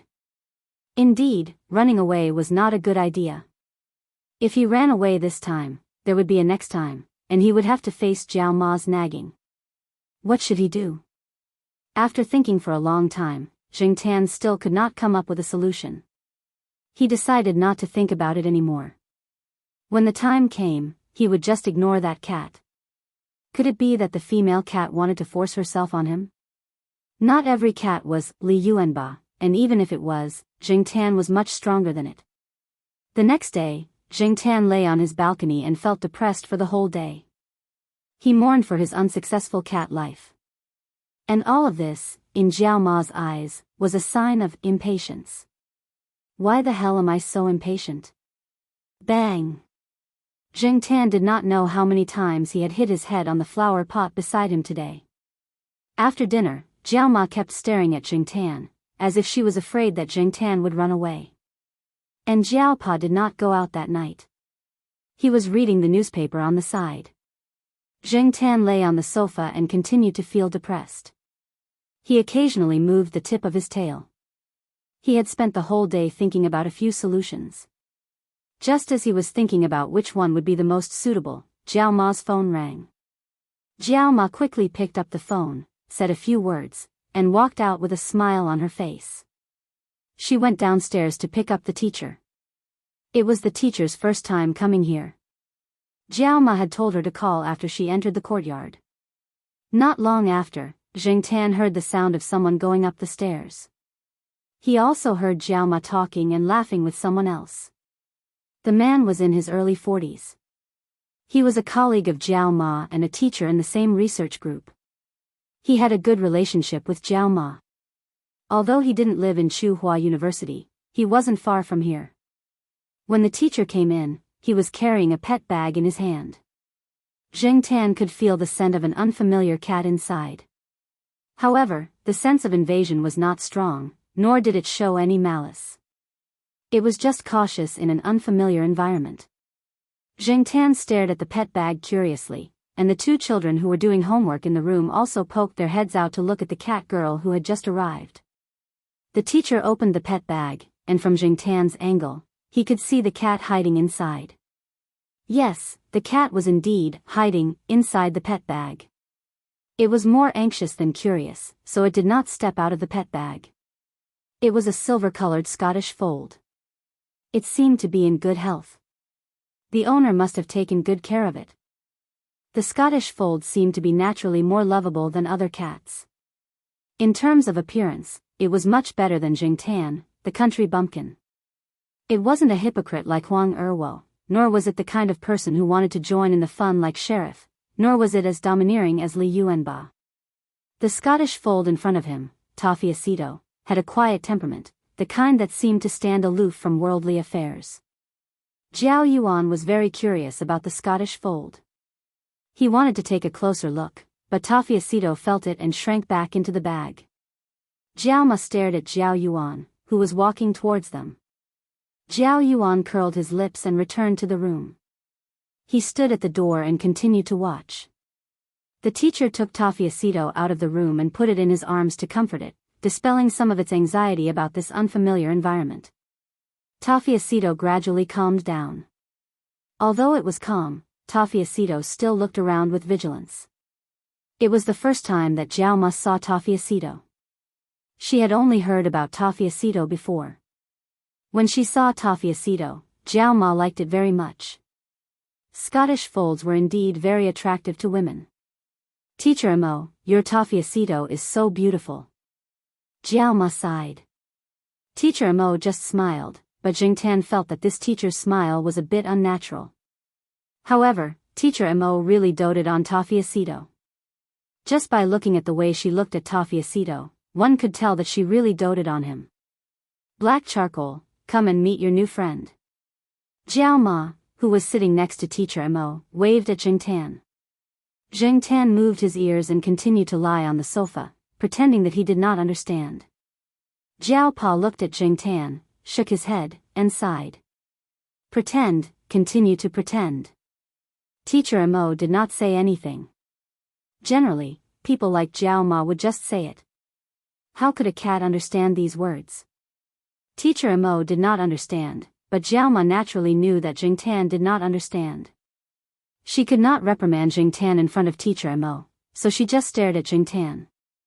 Her eyes seemed to say, really disappointing. Jingtan did not care so much, he just made up his mind to pretend to be stupid. However, Jingtan looked at Tafiacito curiously. The ears of a Scottish fold were really small. Teacher Mo put Tafiacito on the ground. Tafiacito rubbed Teacher Mo's leg, stepped forward, sniffed around, and then jumped back into Teacher Mo's arms. Oh, your Tafiacito is too reserved. Jiao Ma laughed. Indeed, not everyone was as thick-skinned and bold as Jingtan and the rest of the Eastern District's 4 cheap men. Jiao Yuan and little Pomelo were sent back to do homework by Jiao Pa. In the living room, the 3 adults continued to chat. Jiao Pa had already seen that Teacher Mo had something to say, but she could not say too much in front of the children. After being led by Jiao Pa, the children began to complain. Teacher Mo liked to raise cats. In the past, he had raised mongrel cats. However, the few cats that he had raised all liked to run outside. The cats disappeared after a few years. They might have been tricked by cat traffickers or for other reasons. Last year, a friend of hers gave her a Scottish fold, which was now known as Tafiacito. Teacher Mo liked it very much, and the cat did not run out much, which saved her a lot of trouble. Some neighbors, relatives, and friends looked at Tafiacito with envy. They told Teacher Mo that when Tafiacito gave birth to kittens, they would order one. Although Teacher Mo liked cats, she did not know much about cats. As for Scottish folds, she only knew that the probability of a Scottish fold to give birth to a defective cat was very high. Therefore, she wanted to find a healthy male Scottish fold to give birth to a cat that was not born with a Scottish fold. For example, mongrel cats. However, Teacher Mo's plan was strongly opposed by some friends. Indeed, there were not many people who used Scottish folds and mongrel cats. There were more British Shorthairs and American Shorthairs. After all, they looked better in appearance, and their commercial value was much higher than mongrel cats. Hearing this, Jiao Ma's expression changed. Yes, Scottish folds looked much more attractive than black charcoal, but no matter what other cats were like, in Jiao Ma's eyes, her own cat was the best. No one could say anything about it. Her own cat was so good. It was obedient, sensible, and helped to take care of the children. Where could she find such a cat? So you don't like it? Jiao Ma, who was about to refute, was stopped by Jiao Pa, who signaled her to continue listening to Teacher Mo. Jingtan also listened. He really did not know much about Scottish folds. He only knew that Scottish folds had folded ears and were very expensive. In the eyes of many people, Scottish folds were famous cats. Teacher Mo saw Jiao Ma's reaction just now and continued to speak. She did not have many requirements in terms of appearance, as long as the offspring were healthy enough. What made her change her mind was what she experienced when she took the cat to the pet center at noon. When I raised Tafiacito, many people were envious and bought a Scottish fold. My sister was one of them. However, she stopped raising it after 2 months, so I took it and raised it with Tafiacito. She was also a female cat, but she was 3 months younger than Tafiacito. However, my sister's Scottish fold was not as lucky as Tafiacito. That cat's tail was stiff, and it could not bend like a normal cat. I took it to Xiaoguo's place at noon this afternoon, and the results were not very good. A veterinarian in the pet center who was familiar with Teacher Mo told her that many Scottish folds were accompanied by diseases. Some had short tails or were not flexible, and some had large osteophytes on their legs, as well as other bone genetic diseases. Their joints were also much more fragile than that of ordinary cats. Even if they did not have arthropathy, the degree of cartilage wear and tear of their joints was greater than that of other cats, and they were prone to joint pain, limping, and other problems. Tafiacito was relatively lucky. At least, no problems were found, but I am not sure how long it will be so lucky. In the past, I didn't know and didn't understand these things, but now that I know, and since I raised them, I have to be responsible. I need to spend more energy to take care of them, and take them for regular checkups. Before I figure it out, I don't want it to have kittens for the time being.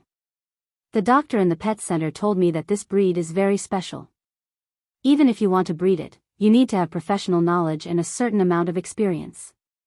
There are very few people who breed them in China, and there are not many cats who are as lucky as Tafiacito. He advised me not to breed this kind of cat privately. He also said that my sister's cat has to bear the pain caused by bone deformities every time it takes a step. We are all cat owners, and we all know that although cats have expressions, not everyone can understand them. Their pain tolerance is very strong, and they will not cry out in general pain. They are also used to covering up their injuries.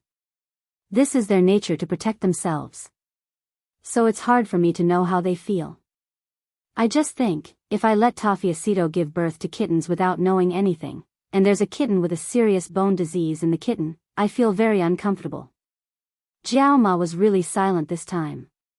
She didn't have much experience in raising cats. Over the years, Jingtan was an unusual cat that she didn't need to worry about. She was not a cat, so how could she understand the pain of a cat? Even Jingtan couldn't understand the feelings of those cats. After all, Jingtan was different from other cats. I am here now to tell Teacher Gu not to think too much. Teacher Mo explained. Jiao Ma quickly waved her hand to show that she understood, and asked about the situation of the other cat. Teacher Mo talked with Jiao Ma for a while, and then left with Tafiacito. There was still a cat at home that had just been adopted. Teacher Mo was worried and wanted to go back to see it as soon as possible. Jingtan's first forced, blind date was over before he could carry out his plan to make trouble. However, Teacher Mo asked Jiao Ma to take Jingtan to play when she was free. Her two cats didn't like to go out, and Jingtan had too many criminal records. All the teachers in the English group knew that Jingtan could go to the school for a walk. In the evening, Jiao Pa deliberately looked up some documents and magazines about Scottish fold cats published in China and abroad. She browsed the pet forum, and Jingtan squatted on the desk to read. There was a lot of debate about this breed. Maybe the problem wasn't as simple as black and white. The reason why Scottish fold cats were demonized was probably because people who didn't know anything and only saw the commercial value of the breed. Chapter 159. Although the Jiao Ma felt regretful about Tafiacito's incident, it did not dampen her interest in finding Jingtan a little girlfriend. This made Jingtan very annoyed. Therefore, Jingtan rarely stayed at home except for going home to eat and sleep. When he was at home, he could always hear the Jiao Ma nagging about it. Jingtan was also often scolded by the Jiao Ma. When Jingtan returned home at dinner time, the Jiao Ma was chopping ribs in the kitchen. When she turned her head, she saw Jingtan running back from outside. "You've been walking outside all day. I bet you've already become a father." The Jiao Ma raised the knife and cut the ribs on the chopping board into smaller pieces. "I bet you won't even know that you've become a father." Jingtan heard the sound of chopping ribs in the kitchen. He raised his paw and rubbed his ears uncomfortably. The Jiao Ma was so scary like this. Today, the weather was clear and the sun was shining brightly. The weather warmed up, and it felt much better to go out for a walk. Jingtan sniffed an unknown flower on the grass and sneezed. It had been a week since he gave that thing to Ranqi. Jingtan did not know how Yi Hao would react. However, Celestine did not appear during this time. No one from the Jiao family came to disturb him. Perhaps Jingtan did not know that they had disturbed him. He just observed that the Jiao Pa did not do anything unusual recently. Jingtan went to Uncle Lumei's neighborhood again. He did not find anything unusual. It was still empty, so he did not go there again. He walked slowly to the side of a sports field. There were some people playing football in the field, but they did not pay attention to whether there was a cat watching them. This sports field was considered one of the older sports fields in Tsinghua University. Compared to the surrounding buildings, the sports field was slightly lower. Jing Tan stood on a slightly higher ground and watched. There were some bushes and evergreen trees here. They did not look bleak in the winter. When spring came, the flowers would not sprout vigorously like other trees to show their vitality. After squatting and watching for a while, Jing Tan leaned against the trunk behind him. He moved his feet lazily and swept away the grass blocking his view. Bang!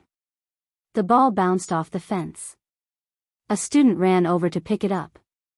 When he looked up, he saw the black cat sitting against the tree. He shouted, "Look, the cat's sitting posture is so interesting. It's like a human." Jing Tan glanced at the student and ignored him. And continued to sit there and pretend to be deep.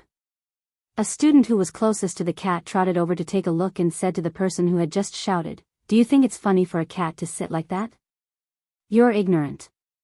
In fact, many people don't know that a cat sitting like that is most likely because it is sick. Because of its illness, its hind legs are in unbearable pain. Cats do not want to use their hind legs to bear their weight, so they choose to sit like that. The student who shouted suddenly understood. No wonder.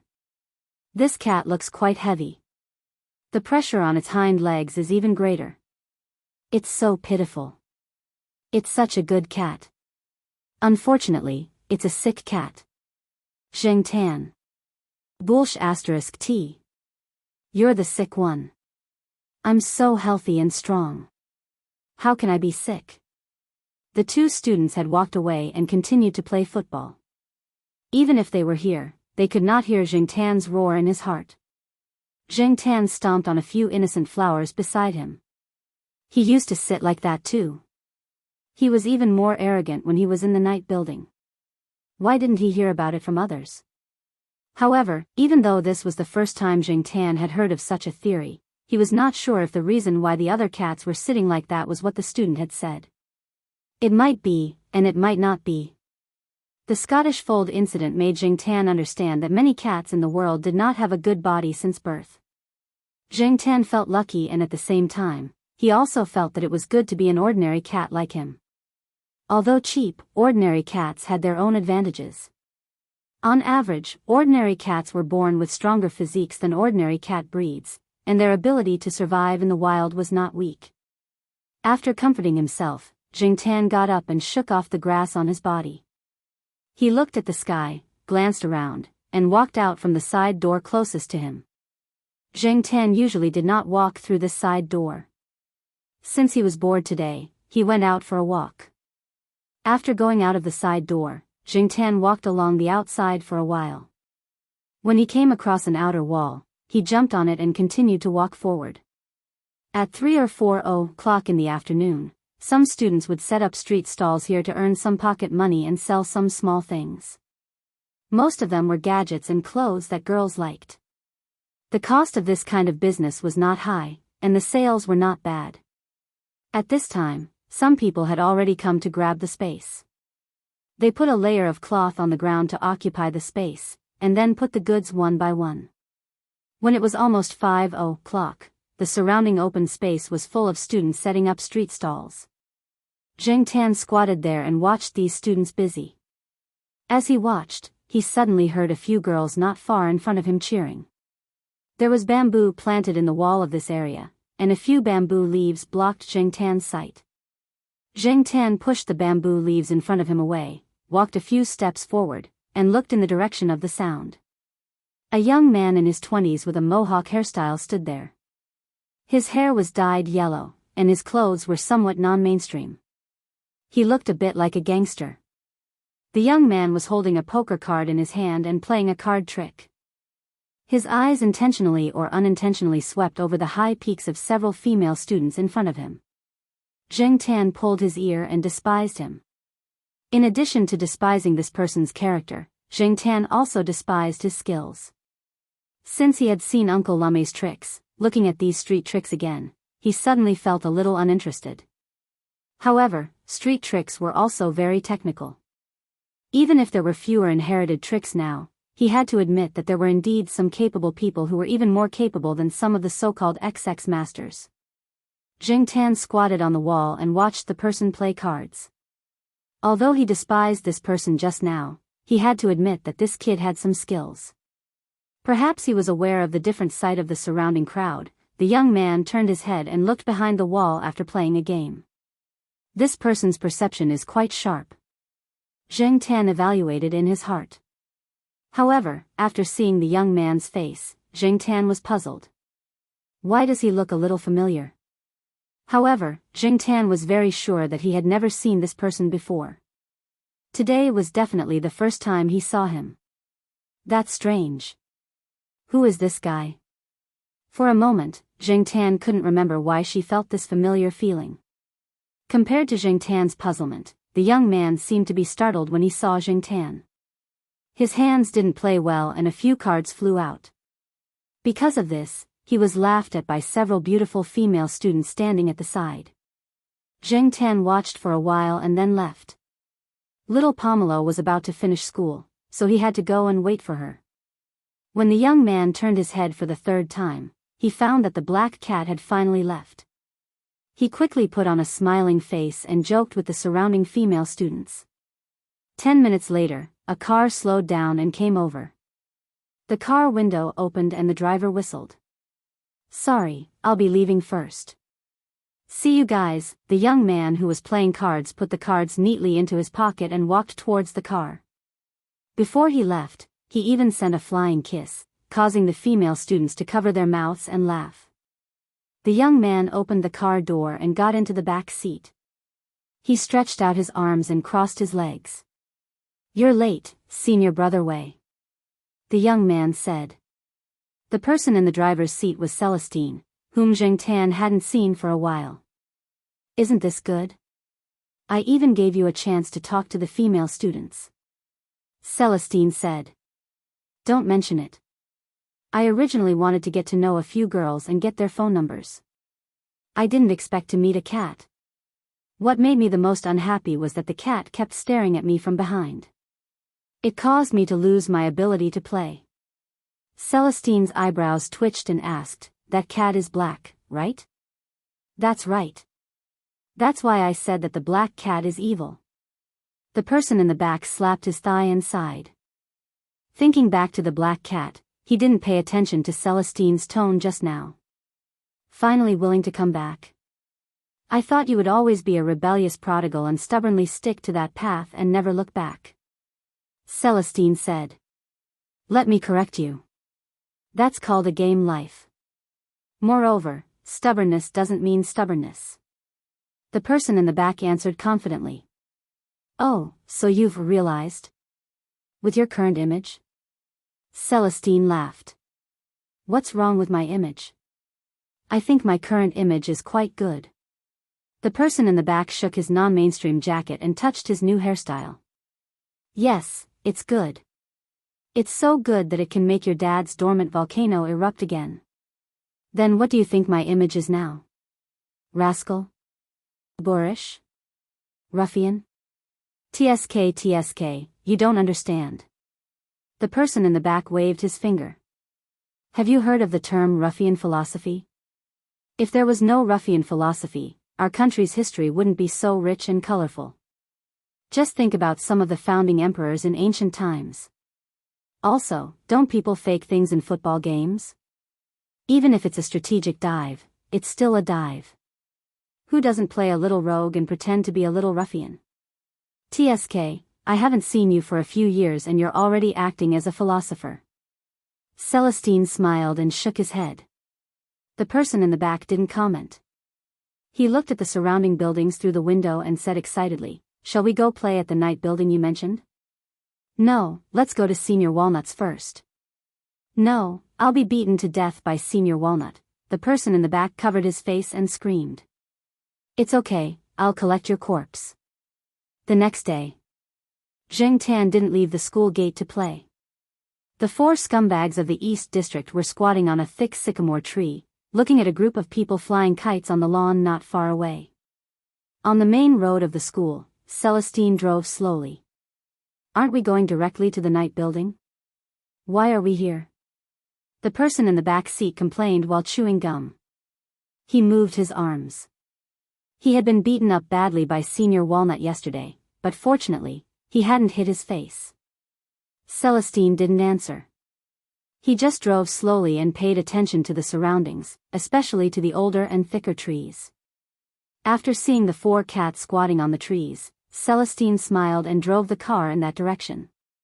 "Found it." The person in the back seat rolled down the window and looked in the direction Celestine pointed. There were people flying kites there.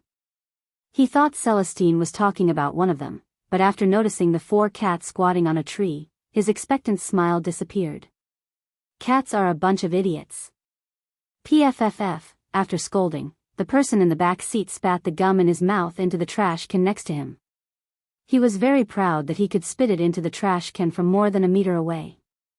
But his pride didn't last long.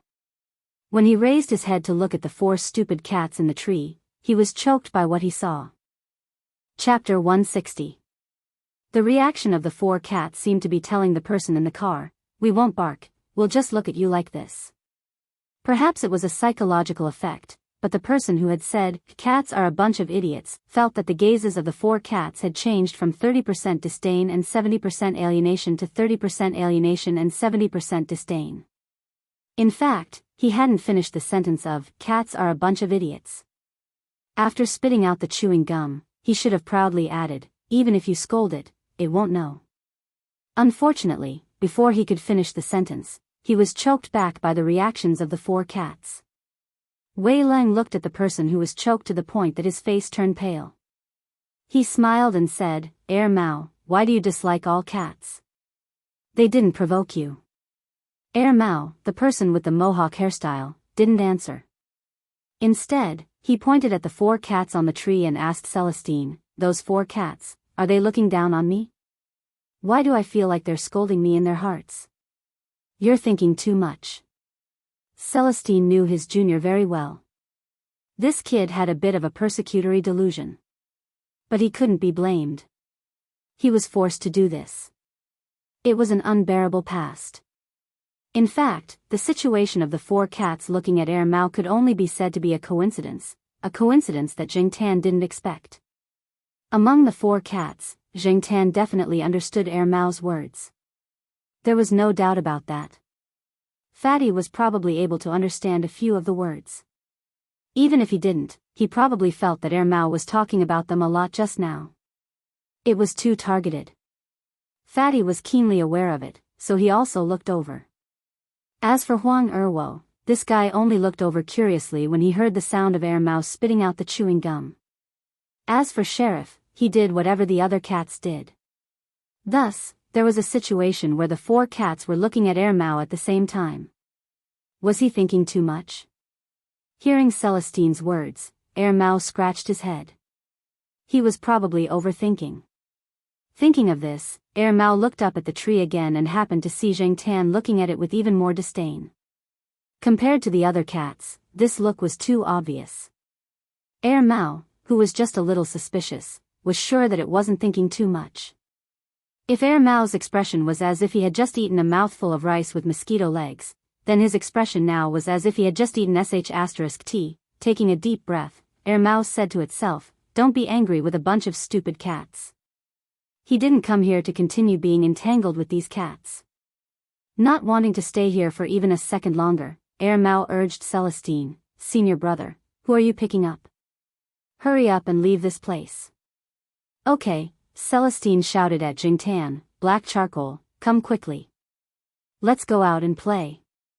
Before Celestine's car arrived, Jing Tan had already noticed it. However, he saw that there was a person in the back seat. It was the same person he saw playing cards outside the school wall yesterday. Jing Tan didn't pay much attention to it and continued to watch the people flying kites on the grass. He was just watching two kids having a kite fight. He didn't expect to suddenly hear a curse directed at cats. Did the four of them offend him? Obviously not. Was the person Celestine brought an idiot? After hearing Celestine's call, Jingtan didn't immediately go over. He didn't like the kid in the back seat. At first glance, he could tell that the kid was a delinquent. Jiao Ma had said to stay away from delinquents. Jiao Ma's words were directed at Jiao Yuan and little Pomelo. As for Jingtan, speaking of which, how many delinquents did he come into contact with?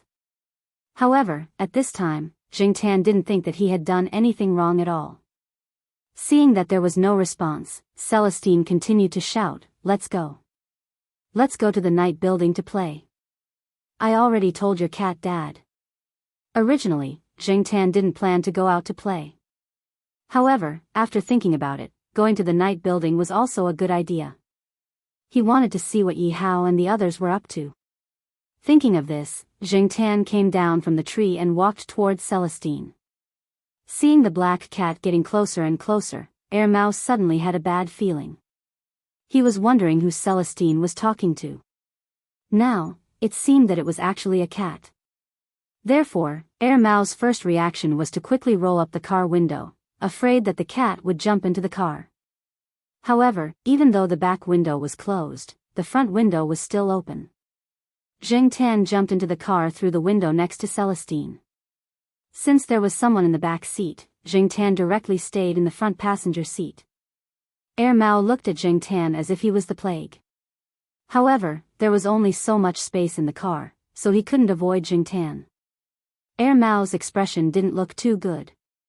Jingtan squatted in the front passenger seat and kept staring at Mao. The more he looked, the more familiar it seemed. Where had he seen it before?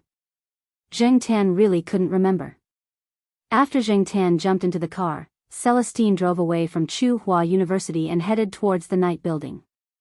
Celestine had a house not far from Tsinghua University. It was in a residential area that had just been built a few years ago.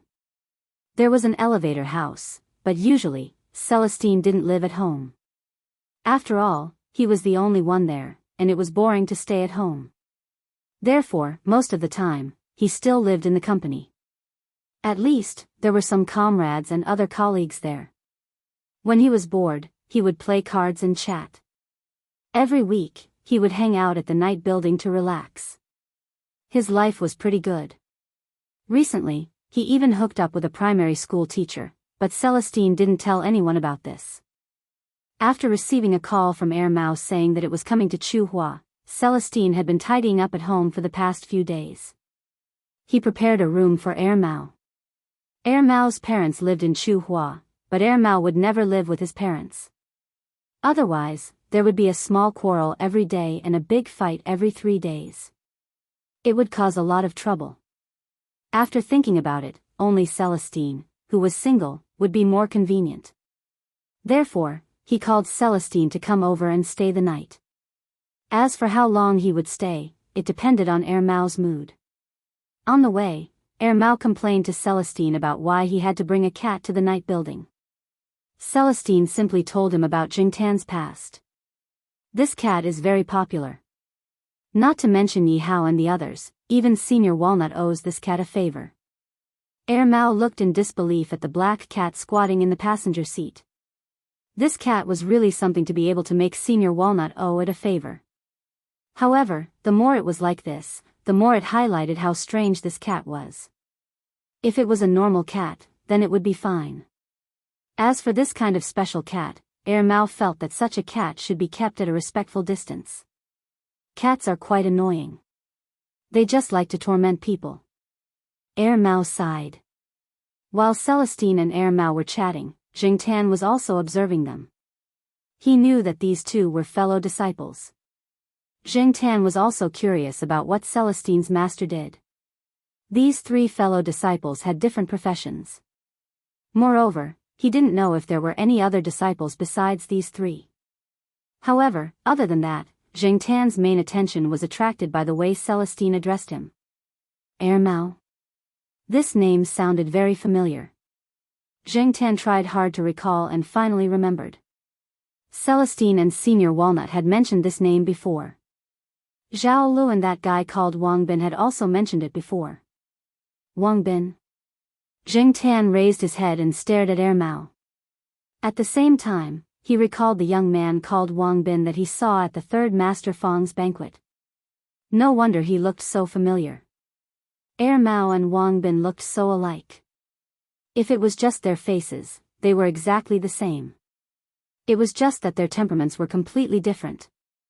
One was mature and steady, and looked like an elite. As for the one in front of him, no one would doubt that he was a hooligan. Therefore, at first glance, even if Wang Bin stood beside him, very few people would notice. If these two were really twin brothers, then Mao's background wasn't simple. However, why did Mao look like he wasn't doing well? The difference was too big. Compared to Wang Bin, it was like heaven and earth. Zheng Tan thought of Zhong Yan. Was Mao's situation similar to Zhong Yan's? Perhaps not to the extent of having a stepfather or stepmother, but he was probably not loved by his parents. How pitiful. Mao, who was sitting in the back seat, had been chatting with Celestine and looking at the scenery outside the car window. However, from the corner of his eyes, he kept looking at the black cat that was squatting in the front passenger seat. Finally, he couldn't stand it anymore and patted the driver's seat. "Senior, can you stop this cat from staring at me? The Tijans are here." Celestine was helpless. Black Charcoal, stop staring at him. Zheng Tan had also finished studying Mao. He lowered his head and closed his eyes to take a nap. It would take about half an hour to get to the night tower.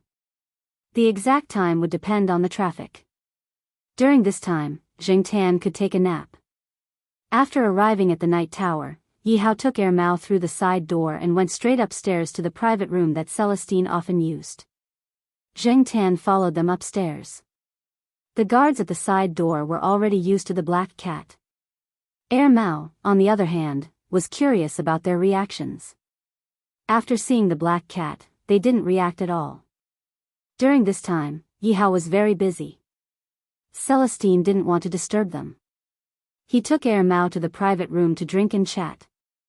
At night, they would listen to the performance of the East Palace. Celestine didn't want to tell Mao about Yi Hao's situation. Moreover, Yi Hao was busy with something that needed to be kept confidential. This time, Yi Hao really had to thank Zheng Tan. Why did Master Tang the Seventh call it the Golden Compass? Because it was related to gold. Lai Er's subordinates were fighting fiercely. Others were taking the opportunity to reorganize and get involved. It was very chaotic. On the other hand, Yi Hao and the others were quietly making a fortune. Zheng Tan jumped onto the sofa and occupied it. Mao didn't sit on the sofa. Instead, it dragged a chair over and said to Celestine, "When did cats become so important? Is this still a cheap cat? Your friend really allowed you to bring this cat in? Isn't he afraid that it'll scratch these sofas worth tens of thousands? Even if your friend doesn't care about tens of thousands, he's being too lenient." Celestine shrugged. "I can't help it. I said that this cat is special. Actually, someone gave this cat a nickname. It's called the Lucky Cat." Mao paused, then laughed out loud. It almost fell off the chair. Lucky Cat? That's it? In some small towns and villages, you can buy one for about 10 yuan. It can't make a fortune. Mao was about to say more, but when it saw Celestine's serious expression, it stopped laughing. "Senior, are you serious?" "Yes, I'm not joking." Celestine nodded. "So, I suggest that you interact with this cat more often. For example, you can go with it when it goes for a walk. You're bored anyway." Chapter 161. Since the first time they met, Zheng Tan and Mao had given each other bad comments. And this kind of bad comments could not be changed by Celestine with just a few words. Mao told Celestine about what he had seen in the past 2 years, while glancing at Zheng Tan from time to time. As for Celestine, while talking to Mao, his hands did not stop peeling peanuts, giving some to Zheng Tan and some to himself. Like a slave. Mao despised Celestine's behavior. But after all, they were brothers and had known each other for so many years. Mao also knew Celestine well. If this cat was not really capable, Celestine would never treat it like this. Manekiniko? Maybe. Mao had not seen it with its own eyes, so it was still suspicious. If it did not see it with its own eyes or hear it with its own ears, it would not admit anything. Even if it was Celestine who said it, it would also discount the so-called truth. Zheng Tan lay on the sofa, waiting for enough peanuts to be peeled, then jumped onto the coffee table to eat peanuts. Have you thought about what you are going to do next? Celestine asked Mao. These 2 years, I have been running a small business outside. Now, I am not going to do anything for the time being. I am going to rest and enjoy myself, then sleep until I wake up naturally every day. As Mao spoke, its eyes were still glancing at Zheng Tan. Seeing that Zheng Tan was focused on eating peanuts, it jumped up from the chair and attacked with lightning speed. Pa! Subdue the demon. After a successful attack, Mao quickly retreated 5 meters away. Celestine and Zheng Tan were speechless. Zheng Tan really did not expect Mao to attack. Although they did not have a good opinion of each other, perhaps because of Celestine, Zheng Tan did not feel any malice from Mao. Because of this, Zheng Tan lowered his vigilance a lot. He was not prepared at all, but in the end, he fell into Mao's trap. Mao didn't hit him. His quick move was just to stick up paper on Zheng Tan's forehead. Zheng Tan didn't know what was drawn on the paper pasted on his forehead, but looking at the situation, Zheng Tan could guess that this was the legendary talisman that could summon gods and exorcise ghosts, subdue demons, and cure diseases. Subdue demons and devils? Subdue your Motherf * king demon. Damn it. Motherf * cur. Zheng Tan shook his head to get rid of the sticky paper on his forehead. He stopped eating peanuts and jumped off the coffee table to rush towards Mao. If I don't flip out, you'll really think I'm weak and easy to bully. Thus, the man and the cat began to fight in the private room. At first, Mao used a feather pillow on the chair to block the attack, but when he realized that the pillow was quickly torn apart and realized that he had seriously underestimated the enemy's attack power, Mao covered his head with his jacket and hid behind Celestine. After the feather pillow was torn apart, feathers flew everywhere in the private room, and the tidy room suddenly became a mess. Celestine looked at all of this. He really wanted to drag Mao over and beat him up. He was already in his 20s, but he still looked so unreliable. Many times, his words and actions always made people want to beat him up first. After messing around for more than 10 minutes, Zheng Tan squatted on the coffee table and continued to eat peanuts. However, from the way he swung his tail, it was obvious that Zheng Tan was not in a good mood. No one would be happy if a subdue demons and devils talisman was stuck on them, not to mention that Zheng Tan had secrets in his heart. Mao slowly moved towards the chair. His jacket was almost torn into strips, but for Mao, as long as there was no wound on his face, he didn't care about anything. Mao, why are you arguing with a cat? Celestine said. Mao rolled his tattered jacket into a ball and put it aside. Didn't you say that I should get along well with this cat? The relationship between men is built by fighting. Just like us brothers, who doesn't have a relationship built by fighting with each other? Celestine rubbed his forehead and stopped thinking about the fight. Instead, he pointed at the talisman that had been stepped on several times on the ground and asked, "Where did you get that thing?" Zheng Tan's eating slowed down a bit, and his ears turned to Mao. He also wanted to know where Mao got this so-called talisman. Was he really going to subdue demons and devils? Mao thought for a while and answered, "When I came to Chuhua City, I saw an old man at the train station. He had a bag and a book, and he chased after me and asked me to show him my love. He even wrote down his name on the book. I gave him 10 yuan, and he gave me this thing, saying that it was used to subdue demons and devils." At some stations or platforms, there would always be people begging or asking people to show their love. When there were too many people, it was hard to tell the difference between the real and the fake. Gradually, who knew whether it was because society was too cold, or because people had become shrewd? Or maybe those scams had catalyzed people's indifference. When people offered their love, their first reaction was to call them scammers instead of sympathy. Zheng Tan didn't know if Mao knew about this, but from the looks of it, even if he knew, he was just casually spending money for fun and didn't care at all. So, this so-called talisman was actually just a souvenir that he had exchanged for 10 yuan? Zheng Tan inexplicably felt a little more at ease. Celestine's focus wasn't on the souvenir talisman, but he said, "You really wrote your name on the book?" "I did, why wouldn't I? I spent 10 yuan on it, and I used the hard pen calligraphy that I've practiced for more than 10 years to write. It's better than the names on the book." "Really? If that's the case, then when those people who offered their love later in the book wrote their names, they would know that a person called Wang Ming had donated 10 yuan, Celestine said in a mocking tone. "I'm not stupid enough to write my name and tell others that I was also scammed. That would be so embarrassing." Sometimes, people who gave money didn't do it willingly, but were asked to donate. There was once a newspaper report of passers-by being beaten up for not giving money.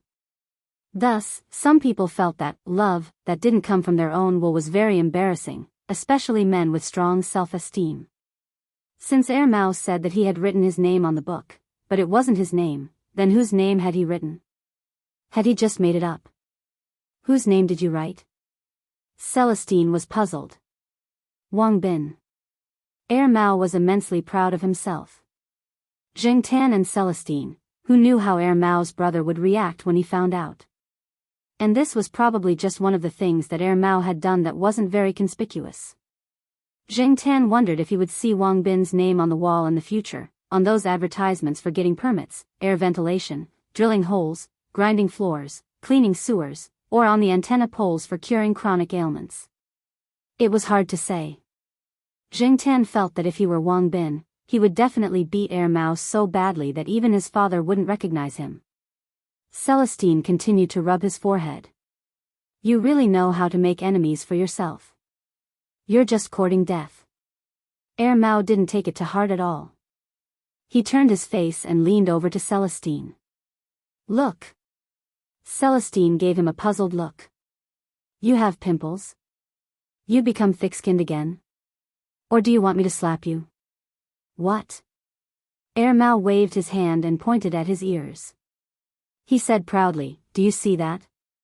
Super big earlobes. The old people always say that longevity is a blessing." Zheng Tan took a look. The so-called super big earlobes was a bit of an exaggeration. But compared to people with small earlobes, Mao's earlobes were indeed considered big. At first, Mao was waiting for Celestine to be envious. Who knew that Celestine would calmly say, "Don't be ridiculous. Although I'm not very educated, I know that earlobes are genetic. Or, dominant. You have to thank your parents. We have to respect science." Mao leaned back and stared at Celestine seriously for 2 seconds. "Senior, when did you start to respect science? You're even asking such profound questions." Mao and Zheng Tan were shocked by Celestine's words. Was Celestine influenced by Jiao Pa and the others? Celestine did not feel that there was anything wrong with him. He continued, "Double eyelids, high nose, big earlobes, long eyelashes, etc. all belong to this dominant inheritance. Oh, and the chin is also hereditary. Look at those celebrities. Their parents' chins are not so sharp, but they are completely different on TV. It's obvious that most of them have plastic surgery." Mao still looked at Celestine with suspicion. He was not suspicious of Celestine's words, but he was puzzled that Celestine would say such things.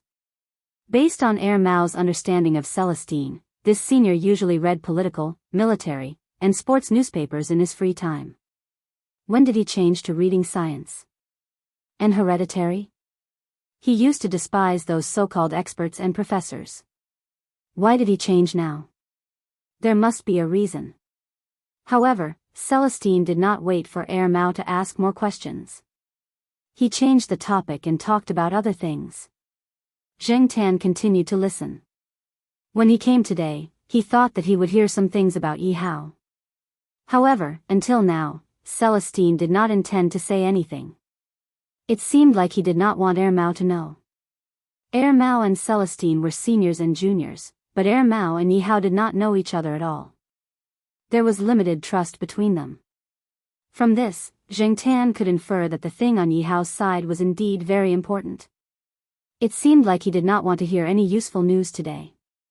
After listening to the singing in the evening, the two people and the cat left the night building. Celestine sent Zheng Tan back to Tsinghua University first. Then, he drove Mao to his place of residence. In the car, without Zheng Tan glaring at him, Mao seemed to be more at ease. "Senior Wei, I'll stay at your place for a while. I'll move out in 2 weeks. 2 weeks should be enough for me to find a satisfactory house." Mao said. "What's the trouble? You can stay at my place. I'm usually at the company anyway. If you're here, we can keep each other company. Come on, Senior Wei. We've known each other for so many years. Do you think I don't know you?" Mao winked. "You have a target, right? Hurry up. Look at people around your age. Their children are already big. In the past, it was inconvenient because of my job. Now, you have to hurry up. Don't think I can't see it. I'll leave your house to you and sister-in-law. I don't want to be a third wheel." Although Mao looked unreliable, his observation skills were not weak.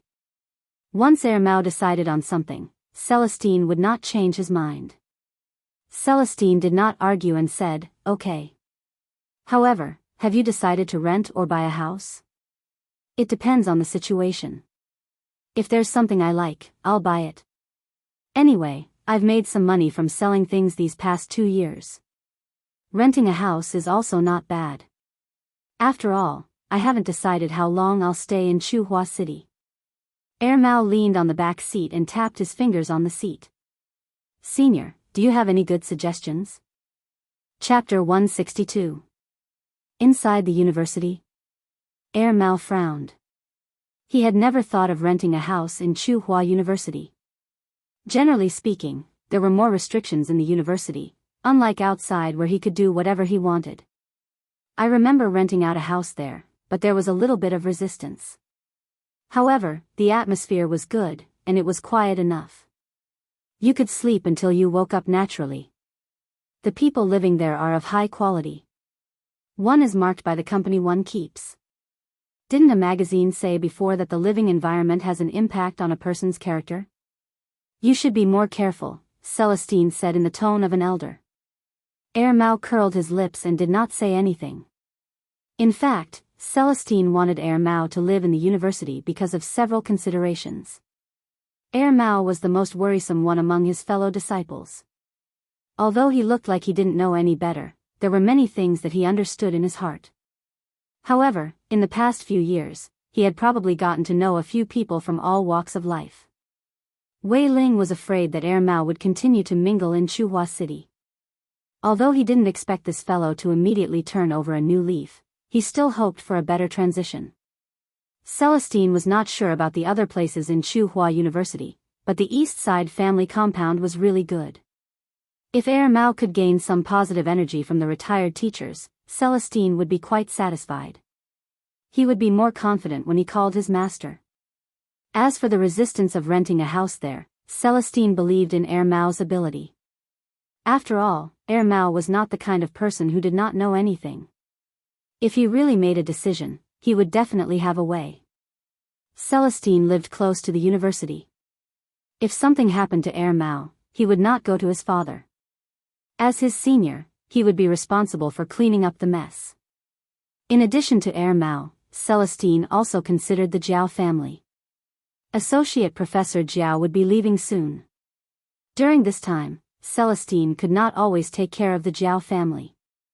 If Mao was there, he could help take care of the Jiao family. It was said that taking care of people could increase one's sense of responsibility. Celestine decided to let Mao try.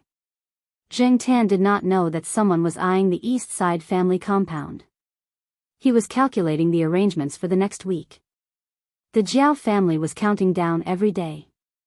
The time of Jiao Pa's departure was getting closer and closer. Zheng Tan was also counting the days. One afternoon, Zheng Tan lay on the sofa and looked at the calendar on the wall. Next Monday, he would probably spend the whole day at Xiaoguo's pet center. On Friday night, a foreign band would perform at the night building. On Saturday, the third Master Fong would go to talk business with old Lu. Zheng Tan would follow him and race toy cars with old Lu's son, Lu Yao. Apart from these things, Zheng Tan did not plan to go out for a walk before Jiao Pa left. He would just walk around the campus. Most of the time, he would lie on the tree in the East Side family compound and sleep. When the Jiao family came back, they would be able to see him. However, Zheng Tan wondered if his life would be more difficult after Jiao Pa left. Most of the time, Zheng Tan would go out for a walk with Jiao Pa's permission. Jiao Ma was more conservative. Many times when Zheng Tan went out to play, especially at night, Jiao Ma was against it at first. She was scared by the cat trapping incident. She felt that it was not safe to go out at night with cat traffickers everywhere. She was afraid that Zheng Tan would not be able to come back after he went out. If Zheng Tan made a mistake outside when the Jiao Pa was not around, such as coming home late or getting hurt in a fight outside, Jiao Ma would not let him go out. What would he do? Would he have to stay at home all day? He would definitely be bored to death. He might even get depression. After getting used to running outside, Zheng Tan deeply felt that staying at home was a waste of time, because he could only sleep at home. Rolling on the sofa, Zheng Tan hung his head on the edge of the sofa. The tip of his tail wagged rhythmically as he thought about what to do in the future. His gaze swept across the living room and stopped at the master bedroom. The door to the master bedroom was open. The door to the balcony was also open for ventilation. The sunlight shone in, raising the room temperature by a few degrees. However, Zheng Tan was not staring at the master bedroom because it was well lit and ventilated. His target was actually the bulky desktop computer on the desk. This computer was usually only used by the Jiao Pa. Jiao Ma did not use it much. Jiao Yuan and little Pomelo were only allowed to play it on the weekends. The Jiao Pa was afraid that Jiao Yuan would get addicted to the game, so he strictly limited the time. The computer had a password, and other than Jiao Ma, only Zheng Tan knew the password. Usually, when the Jiao Pa used the computer to surf the internet, Zheng Tan would be watching from the side, so he was very familiar with the password. Think about it, the Jiao Pa was abroad, Jiao Ma was working, and Jiao Yuan and little Pomelo went to school from Monday to Friday. This way, Zheng Tan could surf the internet without worrying about being discovered by the Jiao Pa. The Jiao Ma was not that observant, so Zheng Tan would not be discovered if he was careful. It had been a long time since he went online. Although the Jiao Pa knew that his cat was different from the rest, he would never have thought that his cat had already started to think about the computer. After finally thinking of something to kill time at home, Zheng Tan jumped off the sofa with satisfaction and decided to go out for a walk. The temperature in Chuhua City was rising fast, so it would not wait for you to prepare yourself. After the weather warmed up, there were no more coats, cotton-padded jackets, or down jackets.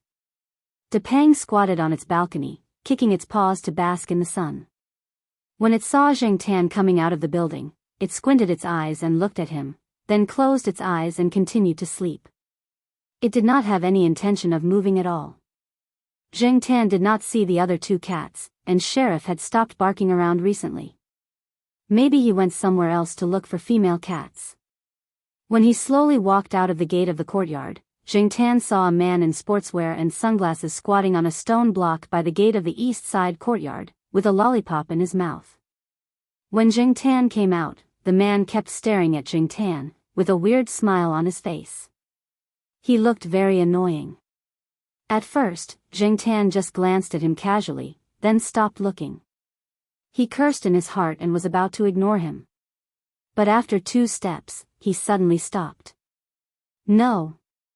This person must be someone he knew. Zheng Tan turned his head and looked at the man squatting on the stone block. After a closer look, he realized that the thick sunglasses could not hide the idiot temperament. This guy was definitely that idiot Air Mao. Different from the last time Zheng Tan saw Air Mao was not wearing the non-mainstream clothes today. His hair was dyed black again, and he was wearing the same sportswear as the students on the school field. If the sunglasses were removed, he would look very similar to the atmosphere of the school. Seeing Zheng Tan look over, Mao raised his hand and waved. "Hey, Black Coal, go out and play." Zheng Tan was speechless. "Black Coal, your ass." This kind of person who added words to other people's names for no reason was the most king annoying. Zheng Tan looked around. The entrance of the courtyard was indeed not a good place to fight. Forget it, he would let Mao go this time. Zheng Tan turned and continued to walk forward, quickening his pace. He did not want to stay here and face Mao. "Oh right, Black Coal, I will be moving here in a few days." According to initial estimates, it should be in your building, Mao said slowly. Zheng Tan heard the words behind him and stopped abruptly. He pulled his ears and looked at Mao, trying to figure out if Mao was telling the truth. Zheng Tan originally thought that Mao was like Ranqi, who would avoid cats as much as possible. But looking at Mao's despicable look, this guy was preparing to go against the flow and become braver with every setback. Obviously, the more Mao disliked you, the more often he would show his presence to disgust you. But Zheng Tan thought about the residents of his building. Many of the teachers in the courtyard were repulsed by outsiders. They felt that outsiders were too complicated and did not know their backgrounds, so they did not trust them. In the Jiao family's building B, although there were some residents who did not live there, if they wanted to rent out their houses to outsiders, the first person they had to deal with was Old Man Lan. Old Man Lan hated it the most when people rented out their houses to unreliable people for money. Using gifts to bribe people would not only be ineffective, but would also make Old Man Lan hate them even more. If these methods did not work, what could Mao do? After thinking that Mao's chances of success were not high, Zheng Tan was relieved. He ignored Mao and jogged away. Mao looked at the black cat that was walking away and mumbled, "It really does understand." Since Zheng Tan felt that Mao's chances of success in renting a house were not high, he did not take Mao's words to heart. He felt that Mao was just saying it to make him angry. On Sunday morning, the Jiao Pa took the Jiao Yuan and little Pomelo for a jog. Zheng Tan followed along. When they passed by the school square and saw the only man among the old ladies who were dancing with fans, he suddenly realized that Mao might be telling the truth. On the other side of the square, a group of old ladies were waving the fans in their hands. Around them, some students were smiling as they looked over. They were used to seeing old ladies doing fan dances. This was the first time they saw a young man in his 20s doing this. Moreover, he was holding on to that bright red feather fan and was dancing so well. He was not affected by the people around him at all. This caused a group of old ladies to laugh, especially old Madame Zhai. She was smiling very warmly at Mao. After dealing with old Madame Zhai, there was no need to worry about dealing with Old Man Lan. Zheng Tan had an epiphany. It turned out that Mao was a friend of middle-aged and old ladies. It had to be said that Mao was really thick-skinned. The group of old ladies seemed to like this kind of shameless person. They felt that the young people nowadays were too shy and could not let go of their pride. As if to prove Zheng Tan's guess, 3 days later, when Zheng Tan passed by the small flower garden, he saw Mao working in it. "Teacher Lan, where should I put this pot of flowers?" Mao stood there holding the flower pot. Speaking of Old Man Lan, compared to the title of professor, he was sometimes more inclined to be called teacher. However, most people would call him Professor Lan or Elder Lan to show their respect. Unfortunately, Old Man Lan did not necessarily appreciate it. Now that Mao had called him that, it was as if he was scratching an itch in his heart. "Put it there, next to the pot of rhododendron reflection." Old Man Lan pointed at a place. "What about the pot of Echo Mountain Red?" "Put it there." Looking at Mao helping to move the flower pot and dig the soil, Zheng Tan had to admit that Mao's goal was almost achieved. Because of this matter, Zheng Tan's mood was really not good recently. On the way back to the courtyard, Zheng Tan walked while thinking about how to mess up Mao's matter. Suddenly, he heard a childish and crisp voice coming from diagonally in front of him. Brother Hey. Chapter 163. Jing Tan felt that his luck was really bad today. Nothing good happened when he went out. Ignoring the shouts, Jing Tan was ready to continue running forward. He hoped that it would not. Sure enough. Jing Tan stopped. He didn't need to turn around to know that the little kid was crying on the ground again. This trick had been used many times, but Jing Tan really couldn't resist it. When he heard the crying, he felt a little guilty. After all, the little kid still called him Brother Hey. After standing in place for a few seconds, Jing Tan sighed, turned around, and looked over there. His gaze swept over the crying child on the ground, and then fell on a woman in her 30s standing next to the child. This woman was obviously the nanny. This woman was obviously closer to the child, but she didn't have the slightest intention of helping the child up. It was really strange for a nanny to be like this. Seeing Jing Tan looking over, the woman smiled and didn't move. "What are you laughing at?" Jing Tan pulled his ears and broke a few withered grass on the grass under him with his claws. Then, he swung his tail and walked to the crying child on the ground. Come to think of it, little kitten Zhuo was almost a year old. Time really flew by. Jing Tan had met Zhuo Kitten several times this month. Zhuo Kitten wasn't there. The woman next to Zhuo Kitten was looking after her. He heard that Lord Zheng had found her. Lord Zheng was busy with work and couldn't take care of Zhuo Kitten often, so the task of taking care of the child was taken over by the woman next to her. Lord Zheng called her Little Wan. Zhuo Kitten called her Aunt. In local culture, the word aunt referred to the father's sister. As for Zhuo Kitten's father, Jing Tan knew very well that the biological father wasn't here. Maybe he wouldn't appear in the future. And some of the fathers on registration forms, certificates, and files had already become martyrs. Because Zhuo Kitten was involved in the project, Zhuo Kitten enjoyed a special protection policy. The name on the column of the father was just the result of this protection policy. It could help Zhuo Kitten avoid the people around her.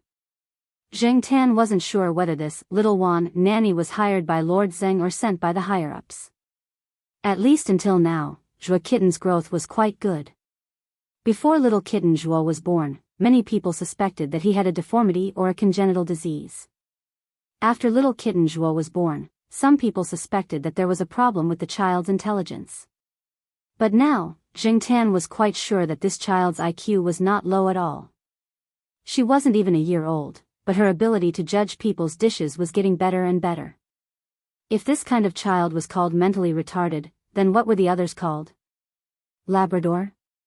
Even though he knew that the little lousy child was pretending to cry, Jing Tan still walked in front of him.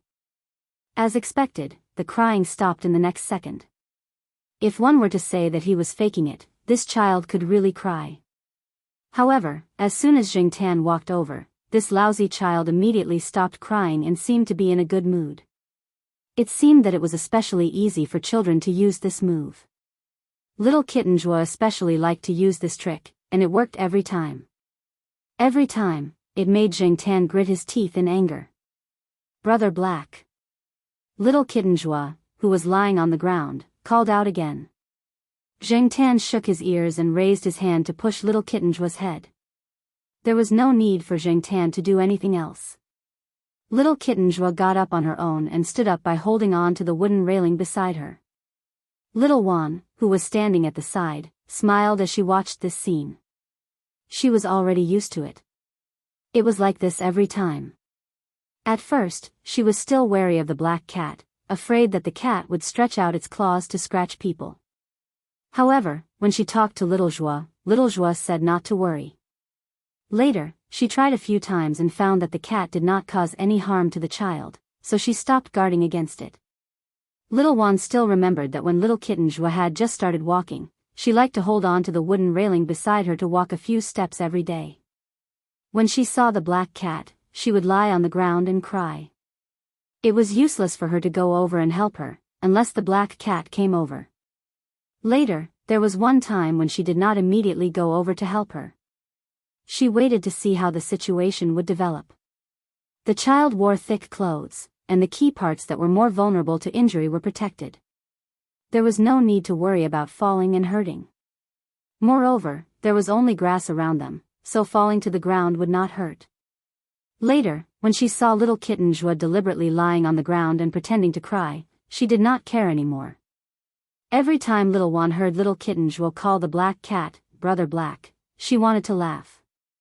After that, she learned some things from little Joie and relaxed a lot about the black cat. Sometimes, little Juan could not help but laugh when she saw the black cat waving its 2 front paws and patting little kitten Joie's head.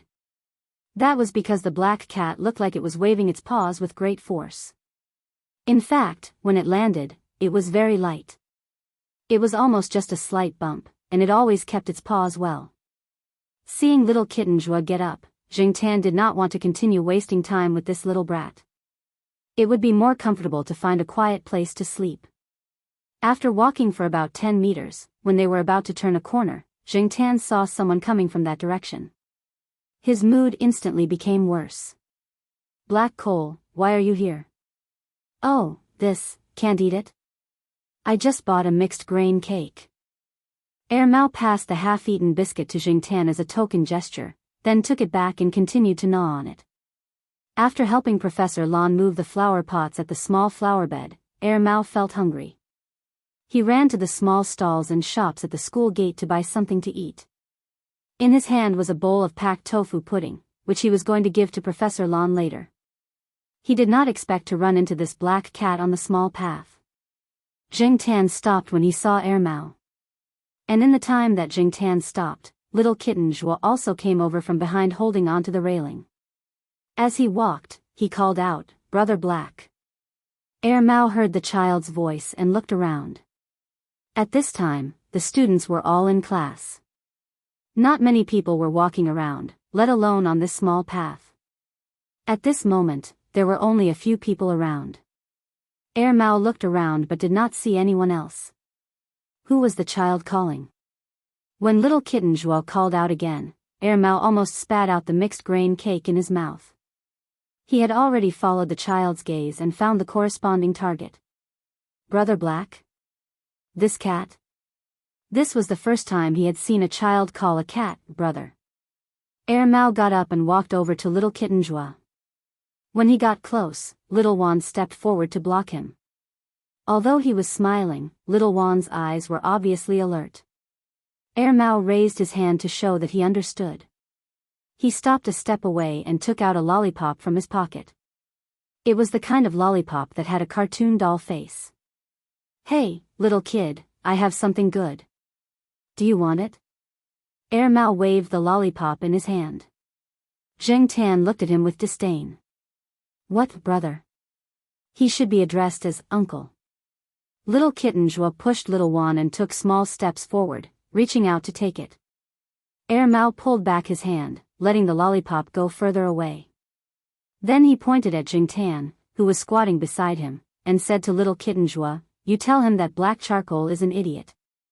Brother will give this to you. You can call him an idiot. Just call him an idiot. Little kitten Joie took a small step forward and continued to reach out, wanting to take the lollipop in Mao's hand.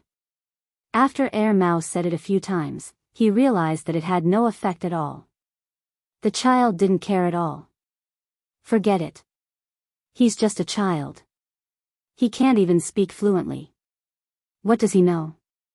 Mao didn't want to continue talking nonsense with the child. He passed the lollipop in his hand to little kitten Joie and was about to say something. At this moment, a line of water arced through the air and shot towards Mao's shoes. Although Mao reacted quickly and jumped away, his shoes were still sprayed with some urine. F***CK. Feigning the east and attacking the west? This must have been planned for a long time, right? Otherwise, how could he urinate so much and so far? Mao looked at the urine on his shoes and his face contorted. Little One held back his laughter and continued to stand in front of little kitten Joie. Although Mao didn't show any malice, it was always good to be vigilant. After all, they were strangers. Little One felt that this young man who looked like a student in his 20s might not be easy to deal with. Little kitten Joie wasn't afraid at all. He didn't think that he had done anything wrong. He held the lollipop in his hand and laughed until his saliva dripped down. Seeing this, Jingtan's mood suddenly turned from gloomy to sunny. Good job, little kitten Joie. Mao shook off the urine on his shoes and wiped his sneakers with the paper used to wrap the cereal biscuits. He looked at the small child in front of him with a conflicted expression. Did this brat really not understand what he had just said? This brat and that black cat were actually biological brothers, right? Revenge. This was definitely revenge on him for instigating this kid to scold that cat. This wasn't the end. Little kitten Joie left the wooden railing and walked unsteadily to Jingtan. The grass was uneven and little kitten Joie almost fell to the ground. Putting the lollipop in front of Jingtan, little kitten Joie looked at Jingtan. Mao. F***ck, these two idiots must be biological brothers. Jingtan was quite touched. This brat clearly wanted to eat to death and was drooling a lot faster. Yet, he still put the food in front of him. What a good kid. Jingtan raised his paw and pushed the lollipop to little kitten Joie's hand and patted her on the head. This kid was still young. If he grew a little older, Jingtan wouldn't be able to pat him anymore. Jingtan was very happy that little kitten Joie had helped to anger Mao. He was happy for a few days. Whenever he thought about how little kitten Joie had peed on Mao's foot, he couldn't help but laugh. However, Jingtan's good mood only lasted for a week. A week later, Jingtan went out to get some fresh air under the sun. When he went downstairs, he noticed that there was a lot of commotion on the third floor. The door to Old Man Land's house was open. The door to the house opposite Old Man Land's house was also open. Old Man Land's voice came from inside. Put it there. Yes, just put it there. You can stay in the master bedroom. I'll make a study for you. The second bedroom will be used to store their things. Jingtan was quite curious. After living here for so long, he had only seen this house a few times. Jingtan went to the door and looked inside. He saw old Madame Zhai wiping the table with a cloth. Seeing Jingtan, old Madame Zhai smiled and said, "Oh, black charcoal is here too. Come in and walk around the house. I saw a mouse just now." Jingtan. Forget it. It was better not to go in. Just as he was about to leave, someone came out of the house. Jingtan looked up. What the F***ck? Why is this guy here? Mao was wearing a blue uniform. He came out to greet the old madam after hearing her words. Mao waved at the black cat at the door with a proud face.